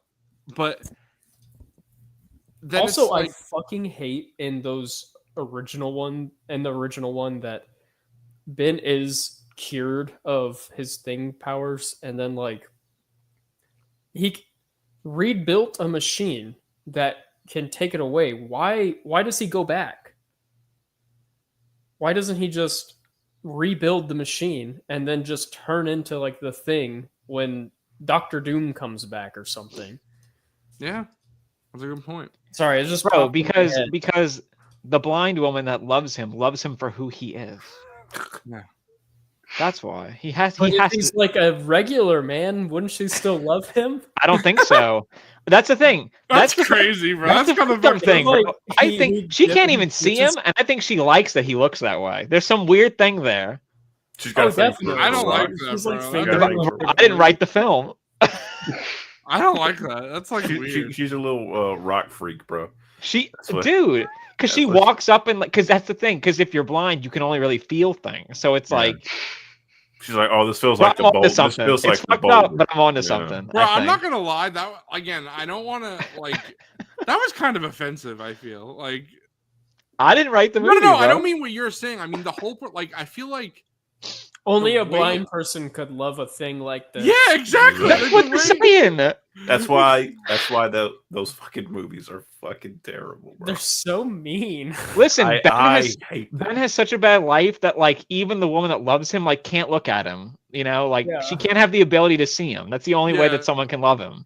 I wish I could snap every single disc of that movie that exists. That's, no, bro. I'm sorry. That exists. I'm sorry. Yeah, Like I I want to said, delete them. as the problems that I have. Again, I like Reed. What I ha- happens when metal is cooled very quickly? Oh my god. Bro, I'm This is the sorry. smartest man. Smartest I- fucking man. That was so cool to me as a kid. I fucking loved it, bro. well, yeah, love- it's talking down to you because it knew you were a kid. It's like, Yeah, bro. oh, kids will You know get what- you know what? smart for figuring this out. You just didn't have a refined palate as a kid on what was There you actually go. good. But it's I know it's those movies would be infinitely worse with a different cast because the plot I is, agree. the plot is awful. And again, I don't like Jessica Alba, but and again, even though I think that Michael Chiklis is doing a good job with the Thing, I just don't like that portrayal of the Thing. So it's really I hate how he the looks best in that part of those. Yeah, movies. he's believable in the role. right. He's doing a too. great When job. I read Fantastic Four, I read it in his voice still, like Mm. that gruff kind of. It's just been like a permanent. Yeah, Yeah, Dante makes a good point. He makes a good point. It's just that, you know, the way that it's presented in the movie isn't Yes. great. yeah. The way exactly. It's just I believe it's a thing. But it's just, no pun intended. But it's just, you know, it's just funny the way that it's approached in the movie. right. And Psycho, I'm sorry, I forgot to ask you for He's Sue. like a little too into like his rock. Yes, thing that's what I'm going on, saying. You know what I mean? Okay, the first time that she comes, she's like almost putting her fingers in his mouth. Yeah. He's Yeah. like He's like- very. Would she have been into Yeah, bearded? that's crazy. That's Would she have so- been into bearded thing in the new movie, or is that too much?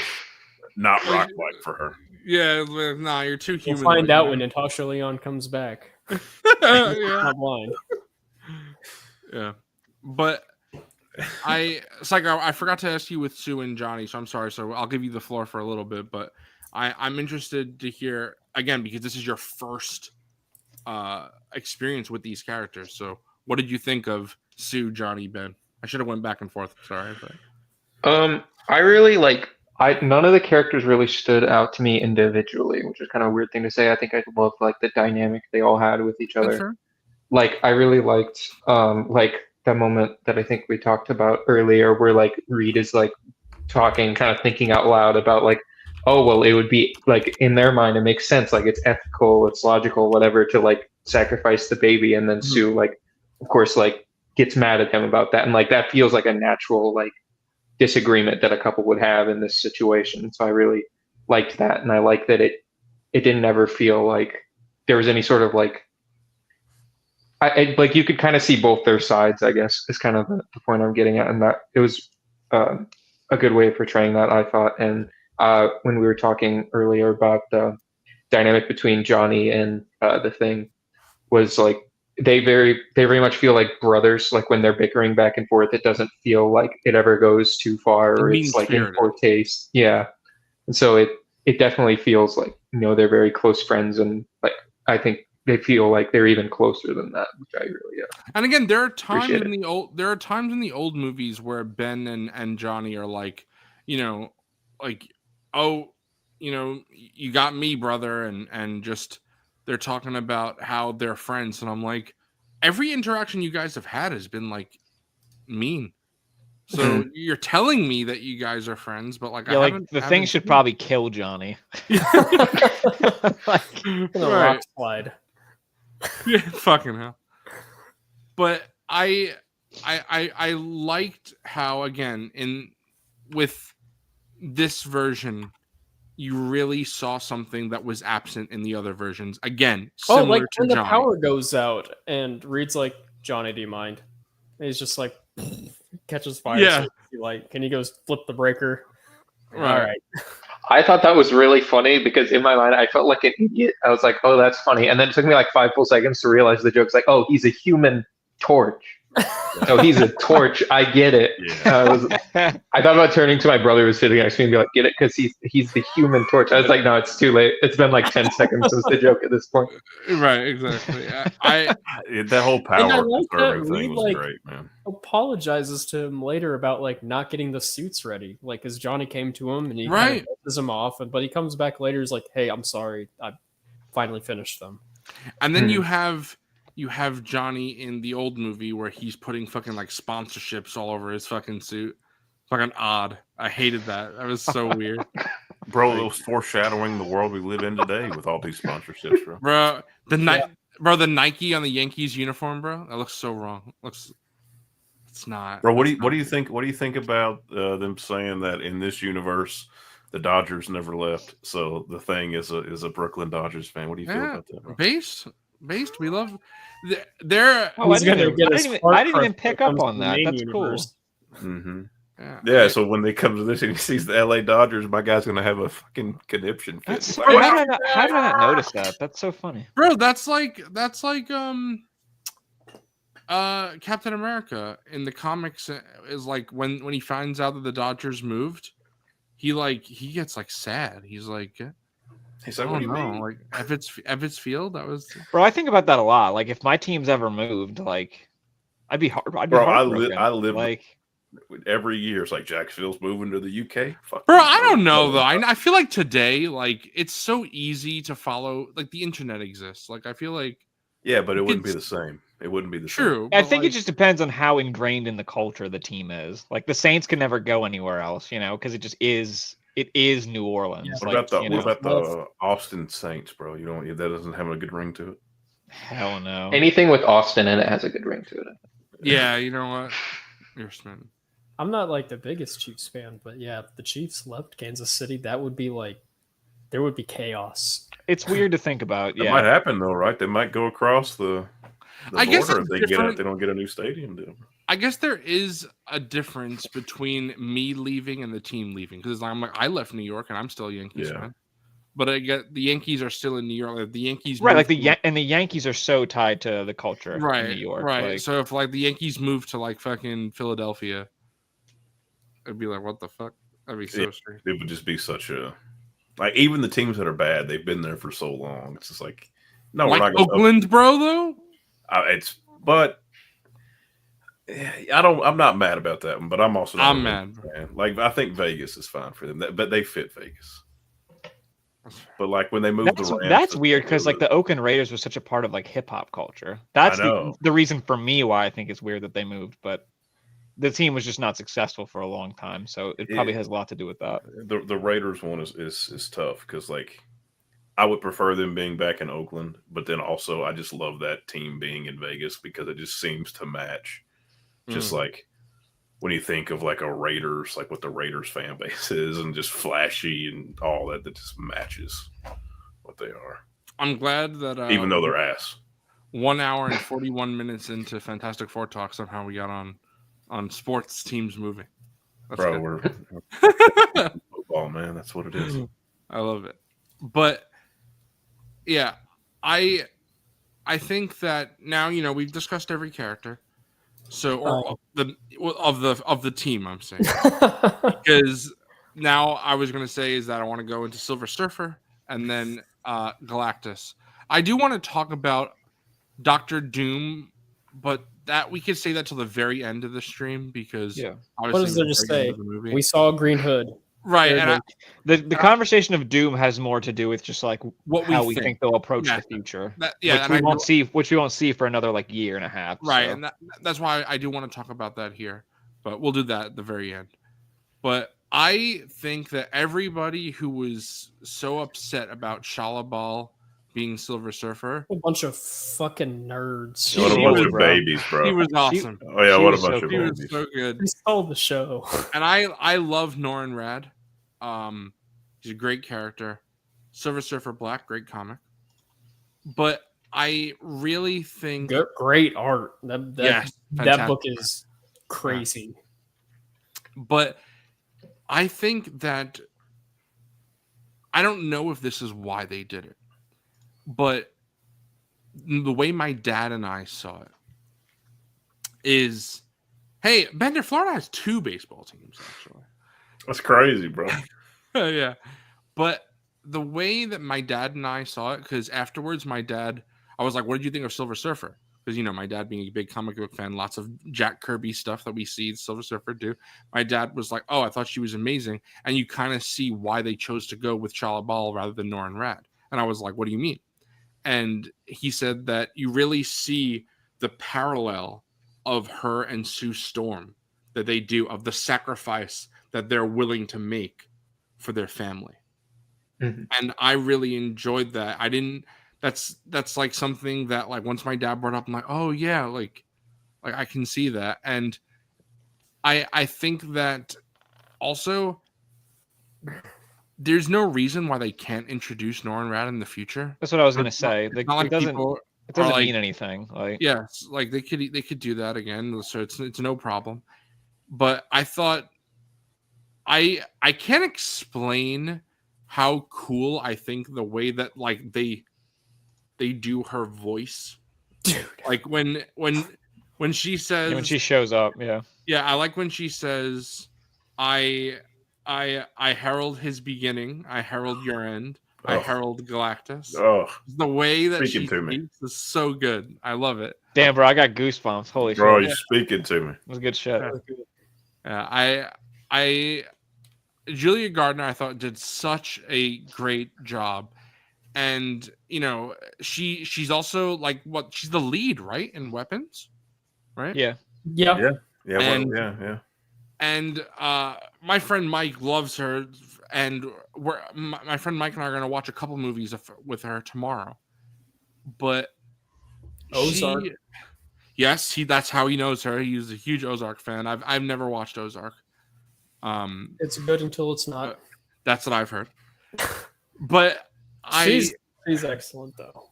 yeah, I think that's I don't think I've seen her in anything before. I think this might have been my first time seeing her. She's also really But- good in Inventing Anna. I've never even heard of that. That one's pretty good. I'll have to look that up. Bobcat doesn't watch anything that we ever talk about. Bro doesn't watch anything. Bobcat- I appreciate Bobcat stopping by. But yeah, We Julia got to talk about the Garner's FNAF been, movie. That's what we got to do. a star that's just been on the up and up because she's Yeah. been doing a bunch of different little like Netflix shows. I don't even Right. want to say Ozark is little because it's one of their bigger ones. But Right. Inventing Anna, maybe not in this circle, was very popular, but within other circles was pretty huge. And then she did like Wolfman, which I know wasn't like great, but it Yeah, got I a didn't lot get of exposure. I didn't get a chance to see that. Yeah, me either. And then Wow. obviously Weapons now. It's been really cool to see her just dominate the summer essentially with Fantastic Four and Weapons, two of the most like anticipated movies of the year. Right. And I think that seeing her just really be the Silver Surfer, because again, I forgot, T-Mac, you said you didn't watch Rise of the Silver Surfer, right? Yeah, but I don't care. You can Oh, say No, what no, you no, want. it's not about spoilers. It's just I feel like Foregone, you tell me. when I know you- it's Doug Jones, right, who played him in the second one. I'm pretty sure. I have no idea. What? Hold on. Oh, isn't it? It's Lawrence Fishburne that does the voice, Yeah. though, right? That's what I was gonna say. But it's but- Doug Jones, like in the costume. I think. Okay. I think that's what it is. I don't know how I know that, but Yeah. You're right. All right, we might need to ban Bobcat. That's a crazy take. That I don't know why I didn't see that movie because I saw the first one in theaters and I remember seeing it in theaters, but I think that goes to show how like even back then I didn't really like that movie because I wasn't. Me and my family weren't scrambling to go see the second one. I didn't like the second one. Right. It's I- funny. It's funny for a second. I was like, wait, but Dark Knight Rises is a good movie. Well, I was like, no. No, that's a bad take too. Not No, gonna it's- lie. No, there's three of us this time. No, Three on no, two. Three no, on no, two. No. All right, I gotta change that. My- Now it's equal. Now my it's- love didn't counts for love- multiple. So you pick me. I see how it is. like aesthetically, like in that movie, he's like cool, but He does look good, but it's just night and day comparison. Yes. Okay. So Because this in is the this one, thing. she actually gets to fucking Silver surf the Surfer. cosmos, Yeah. dude. Yeah. Like, Yeah, and everything in space with her was just so sick. Right. I, Before, I felt the fucking speed of her, like Yeah. 100%. Before so fucking dope. my big criticism of Silver Surfer in the old movie is that, and you tell me, Foregone, because I imagine when you watched it, you probably didn't have much knowledge of the Silver Surfer, if I had to guess. no, Am I right? Okay. no, So I feel not like outside of him just being a little fucking shitheel for Galactus. the movie doesn't really tell you anything about Silver Surfer. No. So I feel like I knew because I'm a comic book fan and I've, read comics with Silver Surfer and stuff like that. But he talks about like how he is like it's not him, it's Galactus. And he talks about how, he has to like do what Galactus says and the surfboard and all that, but it's never explained why, and it's not even really said that he's like a slave. No, It's not really said. So it's like I feel like if you watch that movie without having knowledge of who Silver Surfer is, you'd probably be like, I don't understand this. I don't know who he is. Like, what's going on? I didn't like the character, and because I didn't know anything about him, but he looked cool. I never got into Silver Surfer till I saw him in other stuff, and like, you know, after that, and I got older, I read more Fantastic Four stuff. And that's when I became like a bigger fan of Galactus and Doom and all that. But like as a kid, no, bro. I was like this fucking goofy silver dude on a surfboard. Like I don't. Why is he teaming up with this guy? I think when I saw this movie, I was like, okay, so people who don't know who the Silver Surfer is will understand. And again, that's fine. Like we've talked about last time we streamed, how James Gunn introduced multiple superheroes, and it's just fine. He doesn't give them backstory. It's okay. But Silver Surfer is a key part. Like Hawkgirl is not really important to the overall story. Mr. Terrific is important to the movie. If Galactus is your villain, you have to explain. Right, exactly. It makes no sense for Silver Surfer at the end of that movie to help them. Like, right, because he just starts helping them, and you're like, right, what? And in this movie, it's so earned. I feel from understanding. You know, now I've seen some people say, "Austin, I see you shaking your head." And you might agree. I wouldn't say so earned. Yeah, I don't really think it is. The part that I'm talking about is I feel like we see her backstory and we see why you get like why she would, but But there's nothing done to further get you to that. Right. Yeah. That's the second part. What I was going to say. What I was saying is I've seen other people say, which I could agree with this statement, is that even though we do see her backstory, we don't see her again in the movie until she has already made the decision. If we could have had something else, there's no like turn. If there was something else to accompany that scene where Johnny's talking to her and like laying it all out, if there would have been something else after that to see her make that jump. Yeah, like make the decision. Like I've seen him, it not just be like a rug pull moment, you know? Right. Instead of just coming out of nowhere at the end. And it's very interesting, Dante, because way before I saw Superman, that was something I was worried about, but it actually didn't bother me at all while watching the movie. But I do like that it was this way in Fantastic Four. It feels very intimate. Focused. Yeah. Focus. I'll say this. I don't know who mentioned it or like a long time ago in the comment section, but like as soon as they come back and they say that he wanted that Galactus wanted Franklin and literally the entire planet was like, what the fuck are you doing? Just give away the kid. Yeah, I was like, you fucking asshole. I immediately was like, you know what? Fuck all these gloves. Don't even save them, bro. Yeah, exactly. None of them matter. None of them matter. Yeah. Oh, also real quick, I just want to say, Bobcat saying he likes god awful movies now, and I understand why you like Jurassic World Rebirth now. Okay. Okay. I mean, he likes Rebirth. You like Dark Knight Rises. They're both god awful movies. There you go. I mean, you're crazy, bro. Yeah, but at least the plot in Rebirth is like clean and concise. Well, at least it's a movie because Fan Forstick wasn't. I don't know what that was, but I just meant by like comparison with the Dark Knight. Yes. Yeah. Of course. Yeah, I don't understand what happens. I feel like I'm being beaten. Bro, you're Batman and they're Bane right now. Yeah. You're being beaten down. Bro. Until he's just magically stronger than Bane. He tried, bro. He tried harder at the end. Yeah, Silver Surfer was tight as fuck in this movie. Dude. Yeah, and awesome. The first time for me, again, when she first came down, I thought that was really cool. And it was just the electricity, just like turning off things like that. I thought was cooler than like Silver Surfer freezing important landmarks in the world. That was kind of odd. Yeah. In Rise of the Silver Surfer, he's like freezing the pyramids, freezing the fucking river. Like, I gotta freeze the Great Pyramids. They might come in handy. Ice Age. Right.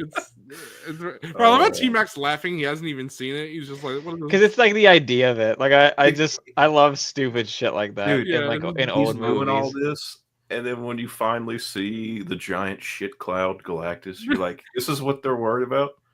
Right. cloud, a dust cloud. Run away. Bro, Superman should have Blue Galactus. Just fucking. Come on, bro. Oh my god.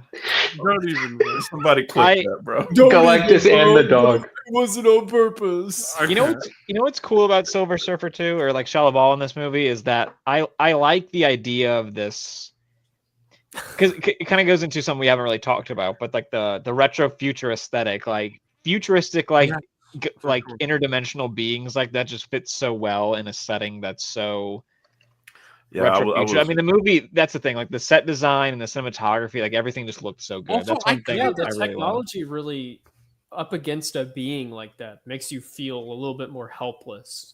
I Because don't they're know. so far behind whatever the fuck is going on with this extraterrestrial.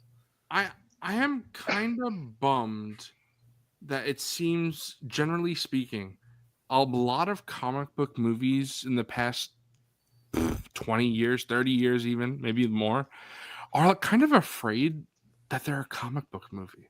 Oh, absolutely. I don't really like that. And I was noticing that with the costumes of Fanforstic especially, but even the old Fantastic Four, I'm like, that's not really a costume. It's like a uniform type suit thing. It's a uniform. And it's like, oh no, they're wearing a costume in the modern Fantastic Four movie.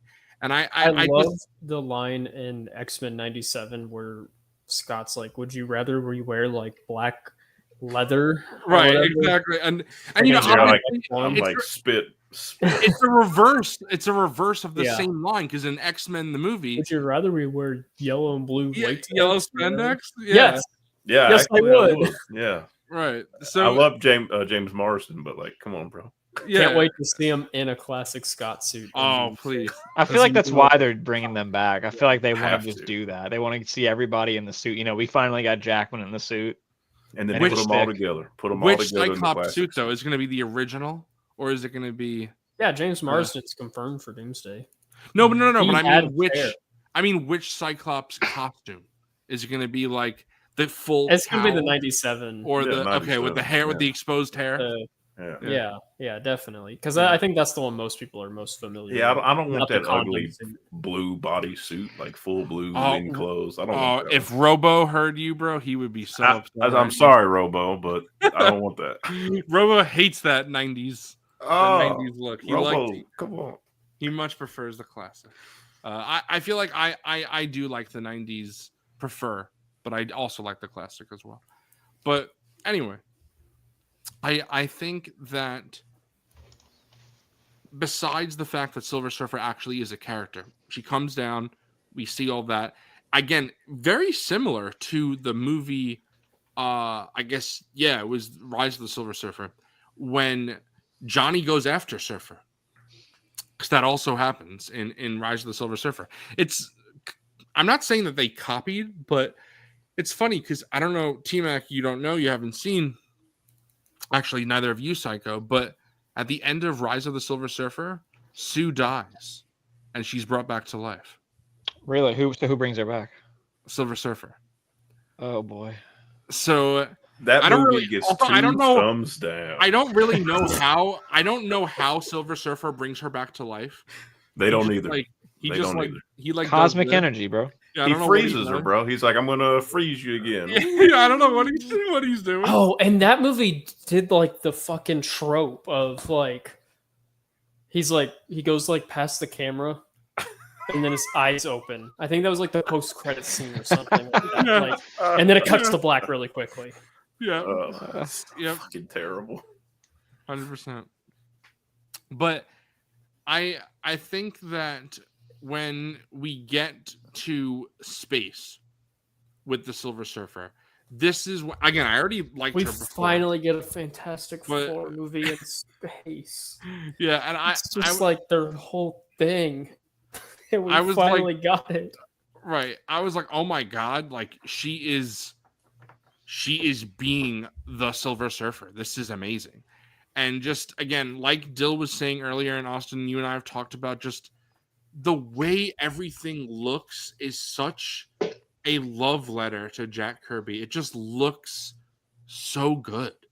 Yeah. And I feel When they're like going through light speed, and she literally is like surfing like the Yeah. world. It's my And favorite part of the whole. There's fucking all movie. the lights and like the Yeah. and even it's kind of like a literal translation of that Kirby crackle. Like 'cause I there's can't- so many, I like, can't bubbles and shit imagine, going around. like, yeah. Do you know how I was just saying before? I was like, a lot of these superhero movies. I know Bobcat was very happy when I said that, but a lot of these superhero movies are embarrassed to be a superhero movie. Fantastic Four is not. It's like no, it knows it's a comic book movie, and we it had like, fucking runs- a Dragon Man like cartoon Easter. egg, yeah, you know, yeah. Oh, And dude, Mole Man that- is that's such a They comic. fought book the thing. monkeys. Like, Yeah. yeah, it's so good. But- Every single superhero, there was a phase where they had to fight monkeys. Right. Because it was a thing where comic books sold better if there was a monkey on a cover. 100%. That is everyone- my dad talks about that all the time. If I have a DC character encyclopedia, and if you look at how many fucking gorilla characters DC has, it's kind of It's insane. It's ridiculous. It's like a gorilla on the cover will sell. Like, please create gorilla People love characters. monkey. Yeah, exactly. I've been waiting to talk about the visuals of this movie since we Yeah. started. Yeah. We could, Visually, might be the Yeah. best Marvel movie of all time. oh, I don't even think it's close. Okay. And this space scene, which is my favorite scene, incredible. Just me and Austin were talking about this just for a few I minutes. still think but- Guardians 2 edges it out for me. I think there's Guardians a lot very of, 2? good too. yeah, there's a lot of Hmm. really beautiful shots in that movie. I I know think there's a lot of Guardians as a like whole- crappy like CGI as well, but there's that people want to get like hung up on. But really, like there are a lot of like static moments in that movie that like like Yondu's fucking part, Yeah, you know, and everyone's like falling Dude. around him. That is something about edges it out a little bit for me. James and those Guardians movies. Something visually just speaks to me in a Yeah. visceral way, and I think this might edge Guardians as a collective out for me. It's a gorgeous movie. It's Yeah. And the deco and the just sets, everything looks Just so realized. I like that Times Square or whatever. It's Mhm. like big ass chunky TVs Yeah. instead of LEDs. I love that Yeah. 60s aesthetic just in life. Knobs and So getting to Yeah. see that in the movie with the bright colors and just Colors And you in a could- comic book movie, go on bro? for day, bro. And The you could tell White and that's blue suits. that's why it was a good choice to get the guy that did a lot of WandaVision, because Yes. you could see it just translates, like he gets the retro. Yeah. And this is what Austin and I talked about a little bit, where there are a lot of times where if like maybe we'll know because we are like, you know, movie guys, but if you look at an MCU film, you're like, who directed that? It's like you can't really get the feel there, with some exception. This is why a lot of people don't like Doctor Strange in the Multiverse of Madness. Great But like movie. that's a Sam Raimi movie. Great like, movie. You can see I think that like half of that movie is a Sam Raimi movie. Like the first half is like an MCU movie, and then the second half is like a completely wild like Sam When Raimi. Bruce like- Campbell shows up, it's Sam Raimi. Yeah, And I feel like this is like, yeah, you can feel like there's a vision behind this. It feels like the direct, like Matt Checkman is doing something here Yeah. as an actual like film. And I did not realize that it was kind of so important to my dad. But after we walked out of the movie, I asked my dad what he thought, and he said that he loved it, and it just felt like a comic book movie, all things that I've said. But the thing, and he said after, he was like, if Fantastic Four was bad, I feel like that would have been it for me for the MCU. yeah. And I think was you're like, spitting, oh, dude. man, I was like, oh man, I didn't That know. I it was think is so- my issue with the movie is I think Marvel and Kevin Feige and all them, I think they know that a lot of people, because this is like the last like major name that a Right. lot of people are familiar with. That's why I think Thunderbolts underperformed. No one really knows that one. Or I think Shang-Chi did like fine, but even then it's like people are like, who are these characters? Fantastic Four already had a movie. People already know them. Shang-Chi was also like around when like the Marvel movies were like coming back. I think it was like the first one after Black Widow. It was like after COVID, Mhm. so it's like one of the first ones to come out. So that probably helped it. Yeah, I But- love that movie. I love Shang-Chi. There's a lot of weird we can save it for later, but I felt the almost desperation in this movie at times because it felt like there was a lot of stuff missing to like make it so this is what it's about. We're going to focus on this. We have to make this work so people like this. So that way we have this for Avengers Doomsday. Specifically talking about like the team. Yeah, and I'm sure my dad would have been like, I think a lot of people don't realize, like, I mean, I didn't even realize, so I looked it up, but like the next 3 MCU movies are Spider-Man, Doomsday, and Secret Wars. Yeah. Those are like a big, Bro, like, and the I way I your feel like there's dad, gonna be something between Doomsday and Secret Wars. We just don't know yet. the way your Blade? dad felt about this, Huh? God, don't tease me with a good time. The way your dad felt about this is how I feel about X-Men.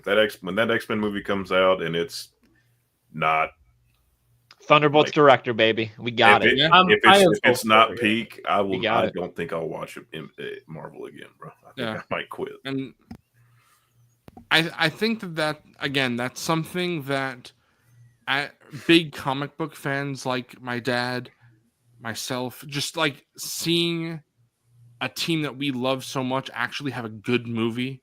Like, Yeah. oh my god, like Yeah. you know, even if Superman was bad, we would have been like, well, we got the Christopher Reeves movie. If the Batman was bad, we'd be like, well, we got the Dark Knight trilogy. 2/3 of the trilogy, I guess, for some of you. Yeah, we have Batman Begins. But It's weird to call it a trilogy when there's only 2 movies. yeah, Yeah. bro, the Dark Knight and the Yeah. Dark Knight Rises, bro. Bro, I don't know why I bought a Steelbook trilogy. Like, I'm gonna throw that other one away. It's just going straight to the trash. No, if you have a wobbly leg, like in your table yeah. or something, you can just kind of. Bro, I know Put the Team X disc is under cheating there. right now, bro. I thought that was a bonus features disc. I feel like I'm Oh, being no. drowned. Get from beaten to drowned. I'll stop if you put the Green Goblin helmet on and do your Bane. Oh my god. Bro, I what's can't. gonna happen when we do a Dark Knight trilogy talk on this show? Are we gonna have to like do the trilogy, and then when we get to Dark Knight Rises, we're just gonna have to kick everyone out, just me and you? Now we Yeah, fight. Good night. I'll I'll talk about defend the good movie. parts of the I'll movie. defend the movie. They expect one of us in the wreckage. All right. All right. That's crazy. Oh, shit. Yeah, but I think that Bro, she fucking they trapped her in the gravitational pull of a black Oh. hole.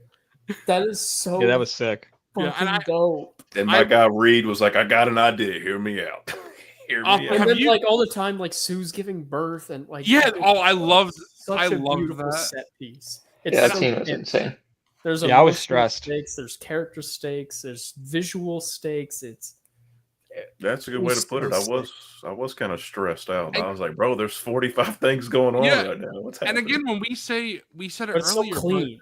yeah. It's like purposely like overwhelming. Yeah. It doesn't feel like And you get too to- much. Reed gets a little stretchy in there to like tap a couple of buttons, Yeah. And And then she's again, like when you- actually like catching up too, which is so sick. They're going faster or like a third of the speed of light or whatever Right. they were, and she's And catching the up to them. Johnny and the gun trying to shoot her. Yeah. Like, And then we talked about that before, but I love again how Sue is like, she's gonna kill your nephew, so kill her. he's like, And- well.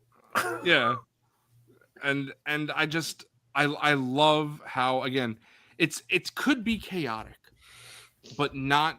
It's not though. It's like it's chaotic in a good way. It's not like the movie is failing because of it. It's like there's so many things happening, but they're all important and They're you all can working focus- together. Yeah, exactly.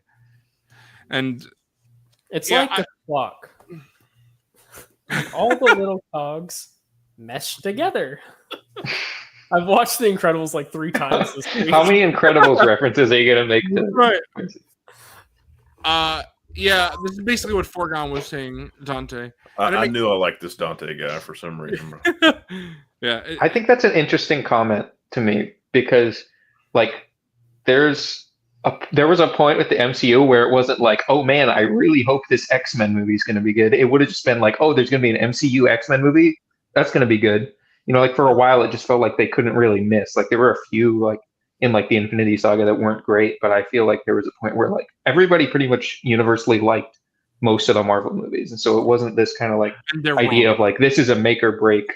I think Thing, the TV shows killed it, bro. Yeah, Yeah, I the still momentum. like most of the films. For me, it's always just been the middling shows. I think have just kind of diluted things Yeah, it and killed the stretched it momentum. too thin. But I still most of the Mhm. time, like if you know, you go to the theater and see one, like there's been some misses. Like I've Right. been open about, like I didn't care for the Marvels, I didn't care for Thor: Love and Thunder, but for the most part, I still think most of them are pretty good. Right. Um, Yeah, we got Nate, and yeah, What's up, Nate? I'm congrats. Shout out, shout so out. happy for Nate and Justin and Lucy. Yeah, shout out Oh, Justin. oh, Very, very happy for them. Hell I yeah. thought Nate and Justin finally got married. Yeah, Oh. yeah.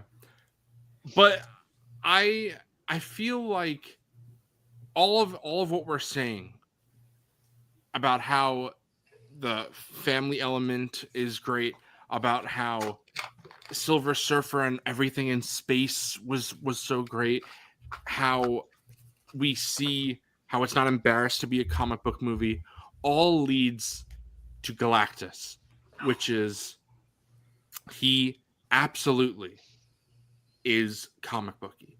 It's so goofy. He's just a big A big dude. guy.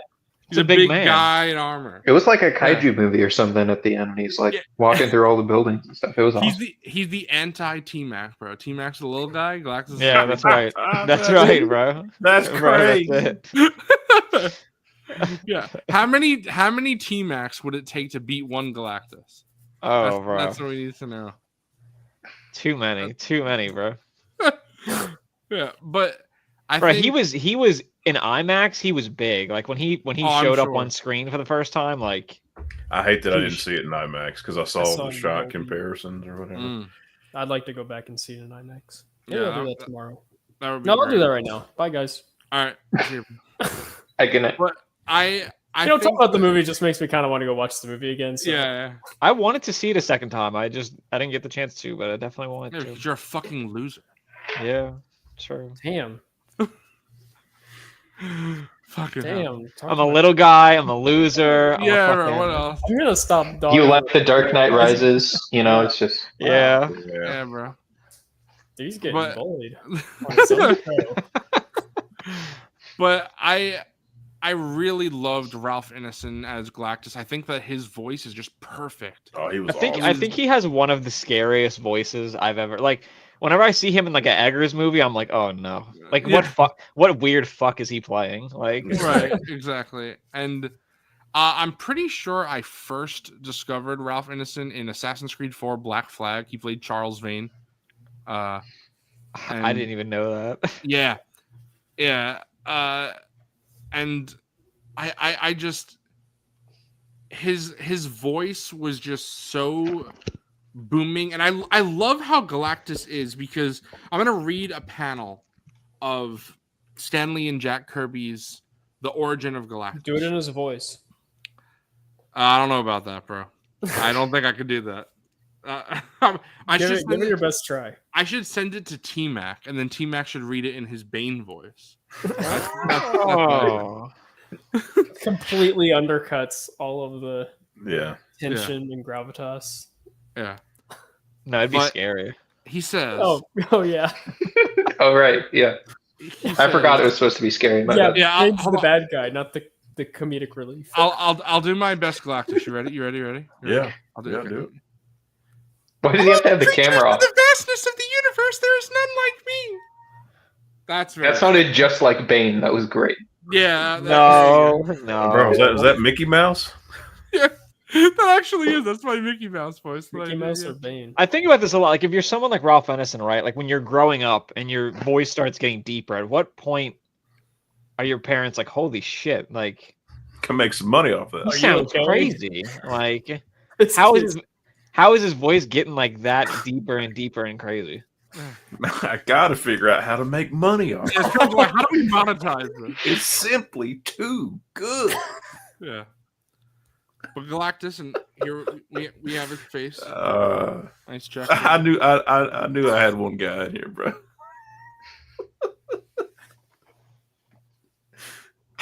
But he says, of all the creatures Oh, in the shit. vastness of the universe, there is none like me. I was present at the birth of the universe, and I Bro, shall be Galactus there. is a yapper. He does yap. I was Certified. I was present at the birth of the universe, and I shall be there at its end. Though I ravage worlds to live, I bear no malice toward any living thing. I simply do what I must do to survive. And why must Galactus survive? For no matter how many worlds I devour, how many civilizations I destroy, it is my destiny to one day give back to the universe infinitely more than I have ever taken from it. So speaks Galactus. That's really great, Galactus, but I don't think anybody fucking has. Bro, he's so Now misunderstood. Galactus in this referring movie. to himself in third person. Yeah, multiple times he's refers to himself in the third person. My But, guy is just so hungry. Nobody would let him eat. yeah, I love A Snickers bar would have really made him. Bro, you know what they should have done? They should have combined the movies. All he had to do was go into the Jurassic World Rebirth, stop the fucking stupid ass candy bar from starting the movie, and then there you go. He prevents 2 movies. He'd bro. be like, I'm a satisfied boy. I won't eat this planet anymore." Yeah, eat the Stortus Rex, bro. So Put him out what? of So his misery. you like comic people explain to me. So he just exists like. So It's yes, like a this is- necessary like evil. Yep. He's just a right, constant. and this is the thing: is that Galactus has as I've seen a lot of people talk about how Galactus should be the big bad of the MCU as a phase. He shouldn't have been wasted on one movie. This is before I the kind movie was of even thought he announced. was like Ha- originally. The problem is that Galactus really isn't a villain.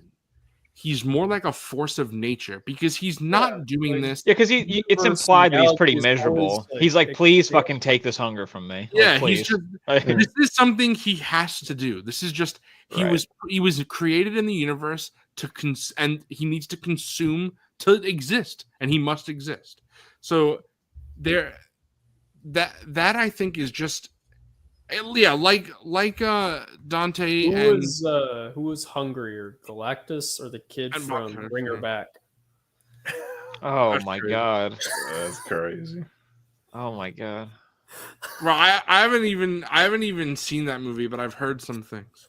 Yeah, that scene But- I couldn't That look kid at. was hungry. I couldn't look at that. That was a lot. But I think that the way that they also showed Galactus eating planets, it was like draining of energy, which I thought was interesting because I'm in gonna write Ri- that on Letterboxd. Shit was too good. Bro's workshopping his reviews right now. Hey, if we're the fucking focus group, that's fine. Bro, Austin still hasn't reviewed Superman. He said the stupid thing like, "Oh, it's gonna be good." He's cooking. He's cooking up what he's gonna say, bro. So it's interesting. So Galactus is like the planet consumer, but then like in Eternals, the Celestials create more planets and universes. It's Right. So it's sort of like the inverse in but a way. It also depends on how they're portraying, because there are some ways that you could portray Galactus, which is like there's one, like there's no Galactus variants. He's in every universe, and he just goes and then he eats. So Which I guess is what they're doing. I guess that's kind of maybe right. like. So I don't think there's gonna be two. Because like, I know in Eternals, like the Celestials like want to this destroy. would have been. Have you guys heard this rumor that R2D2 is? Yeah, dude. Originally, that Yeah. was like the original one. That's crazy. I can't imagine that, bro. He had Puss been in all, Boots? like. I love Antonio. That'd been terrible. Puss in Boots. Yeah.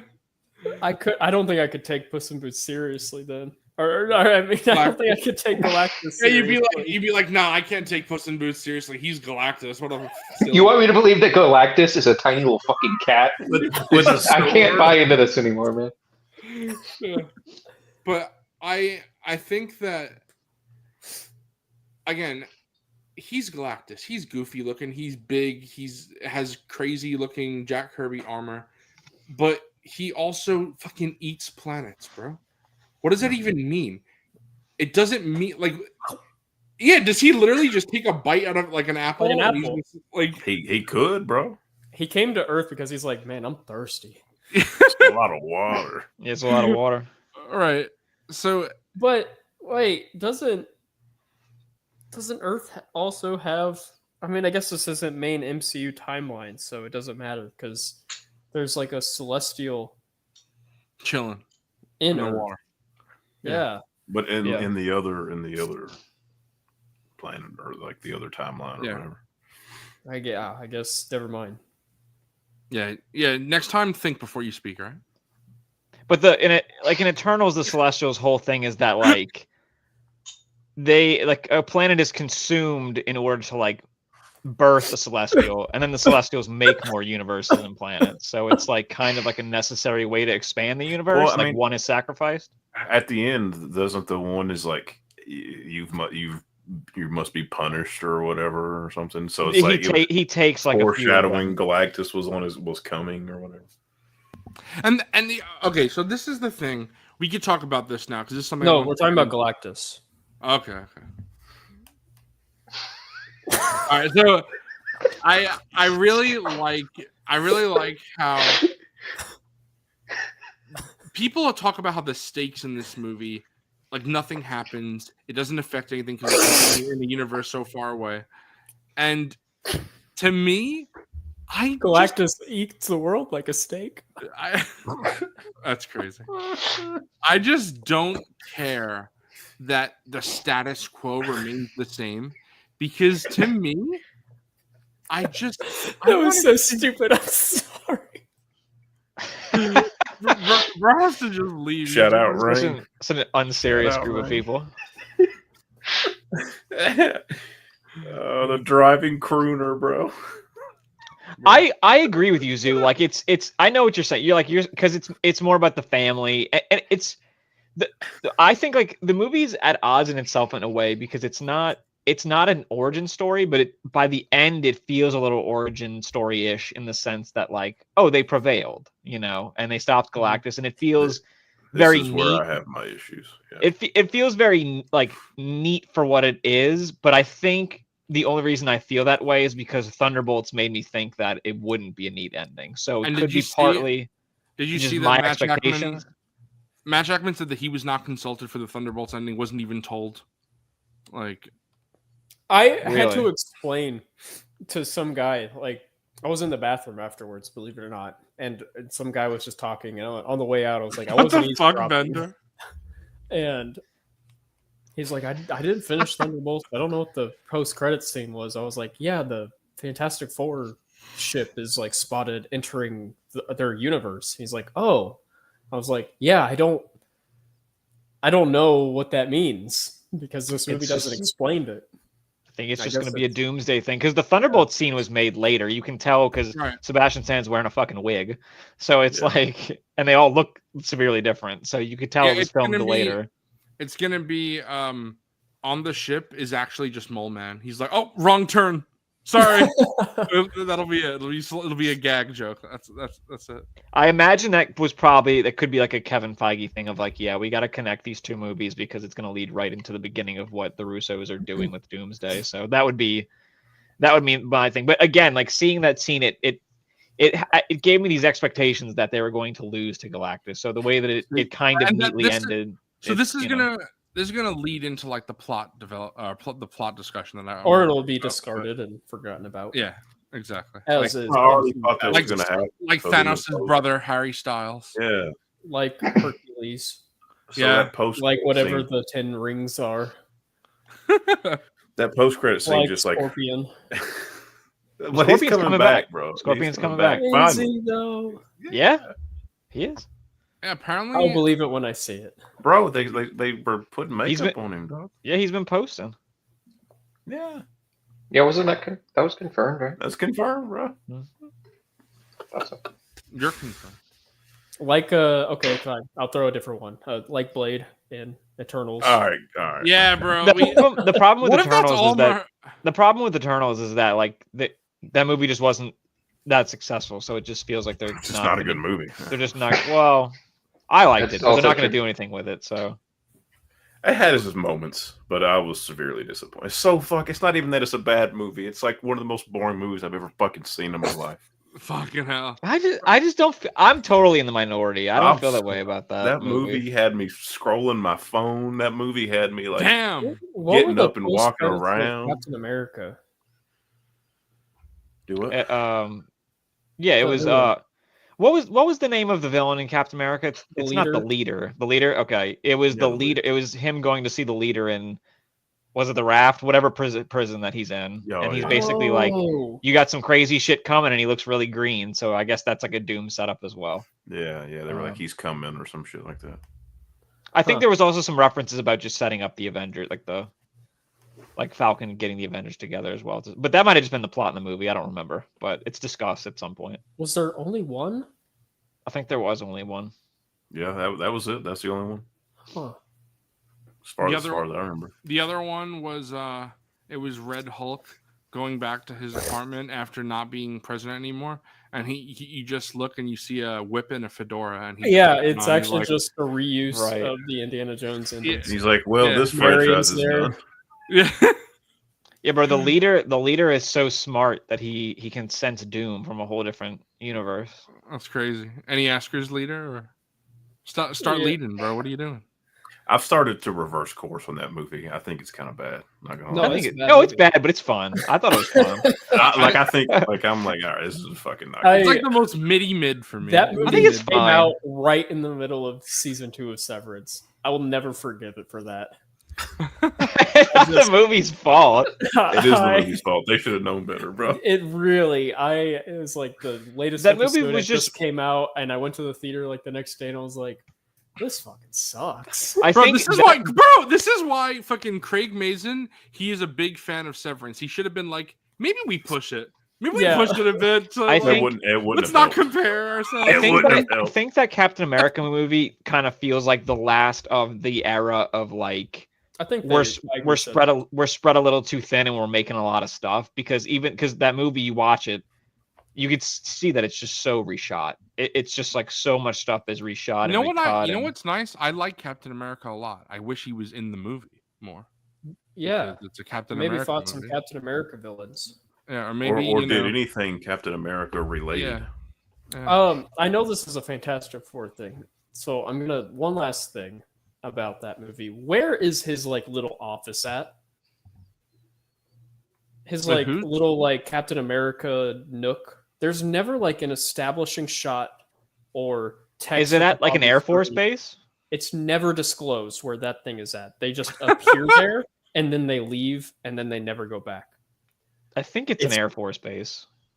But No. what Air Force? I remember. The Air Force, bro. You ever heard of it? Yeah, yeah. Yeah, you ever heard There's only one Air Force base. Probably in New York because everything Avengers related is somewhere in like this is York. what I wanted to talk about again. We're talking about like how this isn't. Oh, that's another thing. Giancarlo saying we're gonna have a long rivalry together, Captain What a America. Yeah, it might. Seeing you So again. awful. I'm like, you cease to exist after this. You'll movie's never. over. Yeah. You're never coming back. I think that was a waste. character that was also added later. Absolutely. What a waste! Giancarlo What was a like- waste of an actor. He was Yeah. like, "I'll be Professor X," and they were like, "No, you won't. You're gonna be whatever the fuck this Shadow. guy is." It'll be Gluppy. Who gives Well, a shit? They could use them. They could use them for something else. They've done it with like Gemma Chan and people like that. They can, should They're reuse doing it with Mads Robert for Downey something Jr., else. so- And they never will. But I feel like Art Deco was sick. Silver Surfer was sick. I think that's where we left off before we started talking about other crap. Yeah, It was for an hour. incredible.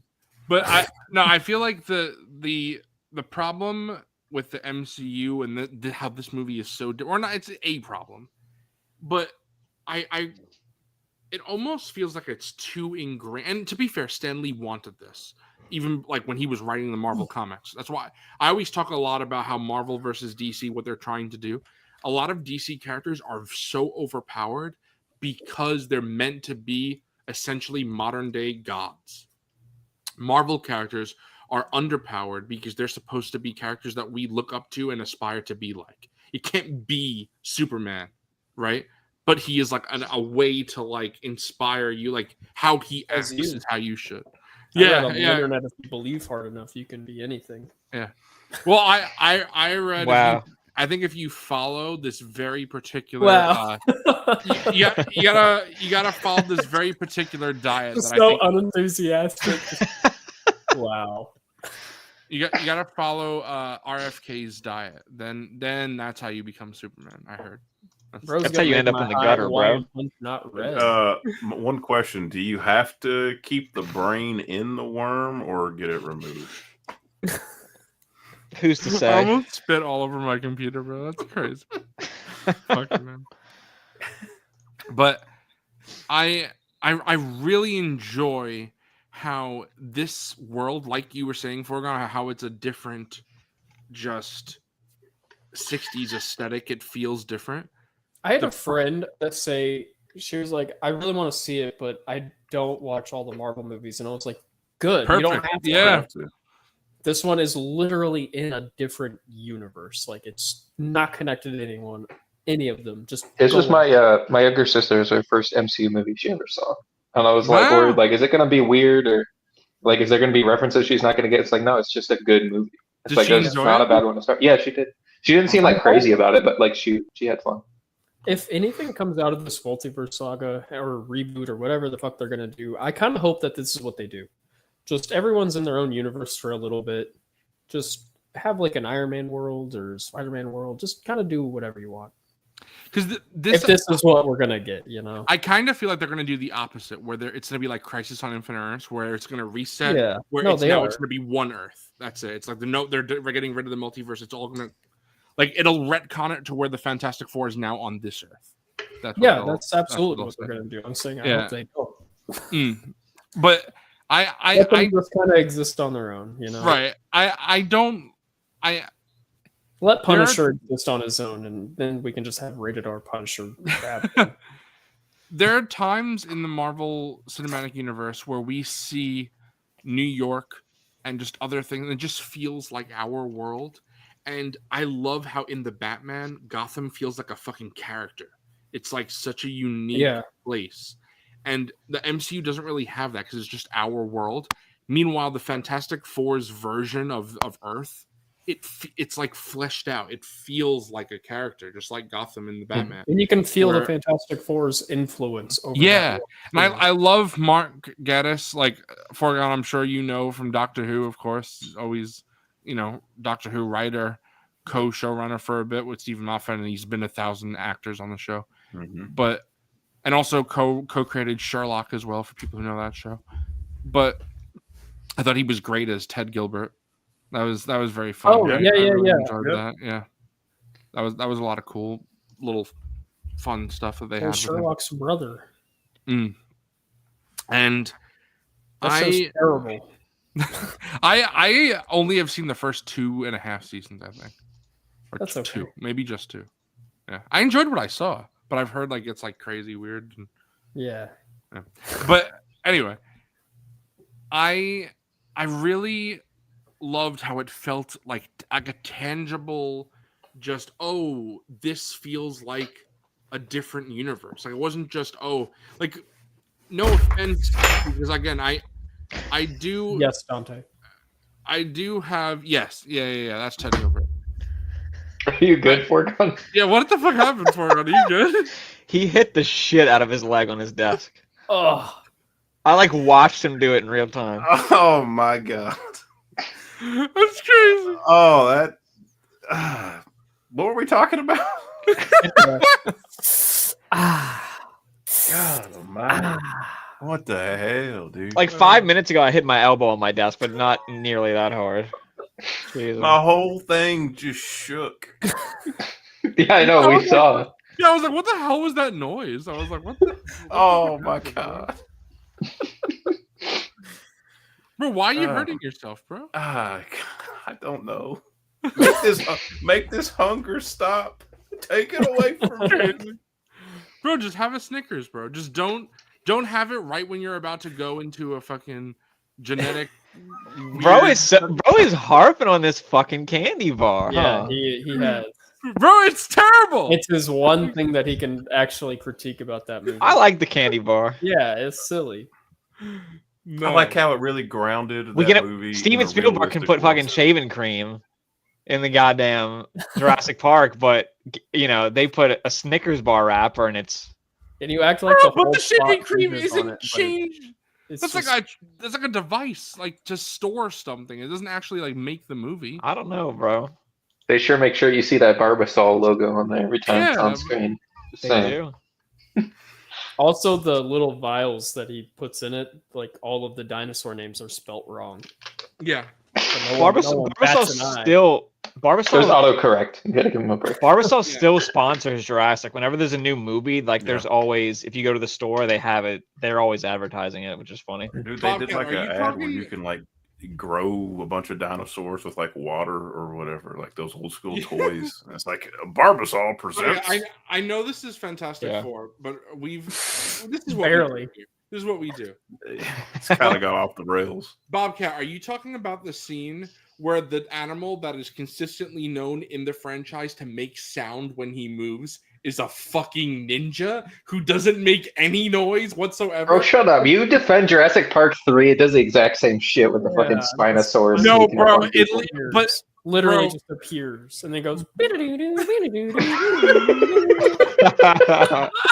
bro, it And is it does make noise. You're being very disingenuous. no, bro. That is it. Bro, he's a big little guy. There's literally a scene where the character is like this, and the camera flips over, and the T-Rex is fucking over there. What a jump! That's like a thing that literally We happens in the fucking first teleported it, fucking bro. Jurassic Park movie. Do you not remember when the Velociraptor lunges at Alan Grant and the kids, and then a T-Rex off screen, literally like my hand, comes out of nowhere to Alan. grab it?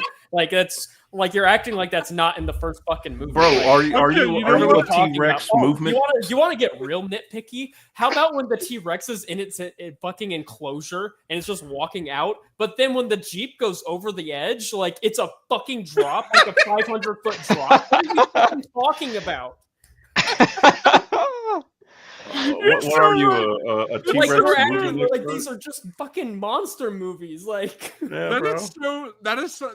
That's funny because those two criticisms I've definitely talked about before. But it just shows you in the way that it's done. It's like, bro, I don't know if you guys saw MNF last night, any of it. I was so critical of this figure, even though it's a great figure. I was The so leather. critical of it. But this is because Is that the archive one? Or? yeah, there you go. Okay. That one Looks would be great. better. The archive does win in some ways, which is fucking insane. The fact that that's even possible, it's very insignificant ways, but yeah, Dante, that is very true. That is something that people talk about all the time. oh, But- but it just like ducks down when a fucking rat moves, and it's crazy. It's like in the water. It like gets in the water. Yeah, bro, we get to see the T-Rex swim, which we now know they're fucking peak at. Yeah, Yeah. apparently you know what they're not peak at? Fucking eating. I don't know how they alive because they can't fucking eat a human who's standing Because still. it's like acting like an animal. You- like it you does- know- I can assume that this T-Rex has never seen a human being before. So it's like a dog. It's like trying to figure out what is this? Can I eat Who's this? that? It's like Bro, every time I give my dog food, he literally stares at it like, "What, you want me to eat that?" Like, Yeah, he's- bro. Fucking Uh, stormtroopers can't shoot. Fucking Yes, T-Rex in bro. Jurassic Park can't eat. It's pretty simple. Bro, and that's also why Star Wars is trash. This is why Andor is You're the going only down a good path that I can't thing. This follow. is why Andor is the only good thing in Star Wars. They can't hit shoot in that either. until K2SO holds one of them, Fucking hell. Do you guys want to talk about Fantastic Four? I thought that was Yeah. pretty good. It's a good movie. Fucking hell. Galactus Alright. isn't very good at eating world. He shows up to this Earth and he can't fucking eat. Yeah, but he's like, I would like to see the baby. That's what he wants. Yeah. baby. He's like, "Oh, you put your baby right here in the middle of the fucking street? That's kind of crazy." Bro, I kind of love that because it's like they try to trick Galactus and he's like, Something's up. Let me use my Like- X-ray vision. He's over there. That's like part of my thing with this like last part of the movie where it's like, okay, we're gonna teleport the Earth. Actually, no. Silver Surfer said no, so we can't do that. We're going to lure him with the baby. Hopefully he doesn't realize this isn't actually the baby and the baby's over here. Oh fuck, he realized it. Like it's very like Yeah, he looks down at the caution strip tape Yeah. on the ground and goes, "Oh, this might be a trap." but the Also, funny how does thing- Silver Surfer know that that's what they're trying to do? Teleport the Earth? She she's- just like been she's spying. badass, bro. She just been sitting over here like, yes. Yeah. I will say that made I'm my gonna stomach teleport like. this Earth. I was huh? like, "God damn it!" I see. Okay, so here's the thing. For me, I told T Mac back when he told me that he first hated the movie. I We were can't talking believe about this. it. when we were talking about this. No, Vendor's kind of. Bro, hold on 1 second. By the way, I'm wearing a shirt. Fantastic Four. I have this That's how we man. should have started. We should have started. You can't- You can't. I'm beating the allegations. All right. And Zooboy owns a bunch of Simpsons figures. He's never watched the show. I don't think you're proving anything. It's Four, true. I'm sorry. True. 4 is not a bunch. Yeah, he That also is not- apparently hates Star Wars. What's that Hate behind Star him? Wars. I don't like Captain America. I don't know. I'm Where's not- his shirt? Bro is a walking lie. Yeah. Such a hypocrite, bro. Uh, Are you even the real Zoo Boy? yeah, I actually fucking hate animals. I don't own I- any pets. I don't have any pets. I told That's true, Zoo, you know. I told Zoo from the very start. I thought the movie was great, But I- you hated it. That's what you but said. for me, You said- but for me, it peaked at the space part, and I don't. no, that's not what you like, said. That's it not what peaked, you it said. peaked in space, I'm and sorry, it didn't that's not end. It didn't end or go the way that I thought that it would, which is what I'm kind of elaborating on with the baby and cleanly beating Galactus. Like, I think that I felt was like there were very- like 3 different plots in the movie. It just kind of kept going. It's like, oh. I think that was very misleading. Bro T-Mac prefers to actually play- said, T-Mac actually said, I thought the movie was great, except for the fact that I hated it. And I was like, that's The not. Aquarium boy. That might be The aquarium boy. everyone has to understand too, like that. After I saw the movie, Zoo is like, he's like almost baiting me to spoil it. No, I'm Like, not. What do you He's mean? he's like, bro, can you go in like in the OOT Discord and see like somebody posted a spoiler, but wrote a like blanked it spoiler. out. Like, I really want to read it. Can you tell me if I can read it? And I'm like, absolutely do not read it, because literally the whole spoiler was like, oh, they just beat Galactus. So it's like, no, I'm not going to tell you that, because that's like what I'm dancing around as it is to like of my complaint, or not complaint, but my critique. That's my complaint. They shouldn't have won, bro. They Okay, shouldn't have won. But here's the thing, okay?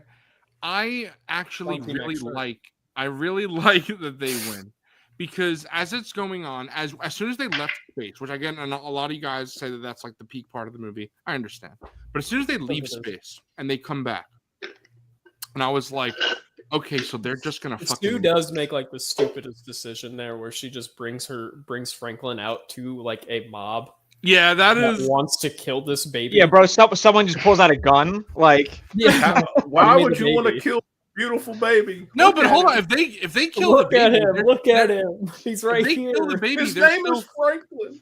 they're still fucked, because Galactus wants the baby. He doesn't want the baby dead. Well, I guess they would try to shoot her then, and then take the baby. And well, I don't know what they would do. Well, then. she- You're What are right. they gonna do? How are they gonna get? What are they going to do to contact her? bro?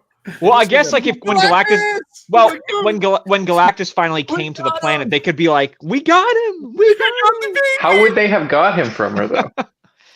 Yeah, I Shot know. her. They wouldn't have been able to. They Like, caught her off T-Mac- guard, bro. yeah. She's so nice. She doesn't expect someone to just pull a gun on her Nah, straight bro. up. Sue was like, you say Sue's nice, but she was like Johnny Killer. Like True. Sue, Sure. Bro, they like, Mm. protect the would have been baby. murdering Sue, and Daddy Pedro would have been like, "I'm too smart to stop this." Oh no! No, and then I then he- feel like I have to say it, but Dark Stargazer, I'm joking. Obviously, shooting some Storm would not work. no, and then In of course, case I need to say that. no, and then of course, then you would have fucking Reed. He would be like, hold on, did you just shoot Sue in the head? In the head. Joel or Pedro. That's crazy. What a Okay, crazy see. It all comes back to him being in too much stuff. That's It- true, bro. That's- That's together. true. It's full circle. Oh my god, that's crazy. But Yes, she did it. She trusted the mob. Also, it's crazy that they were just like, "Wow, that was a really great pep talk. Let's all go home." They Yeah, completely reversed course within 5 minutes. They're like, you know what? We didn't think of that.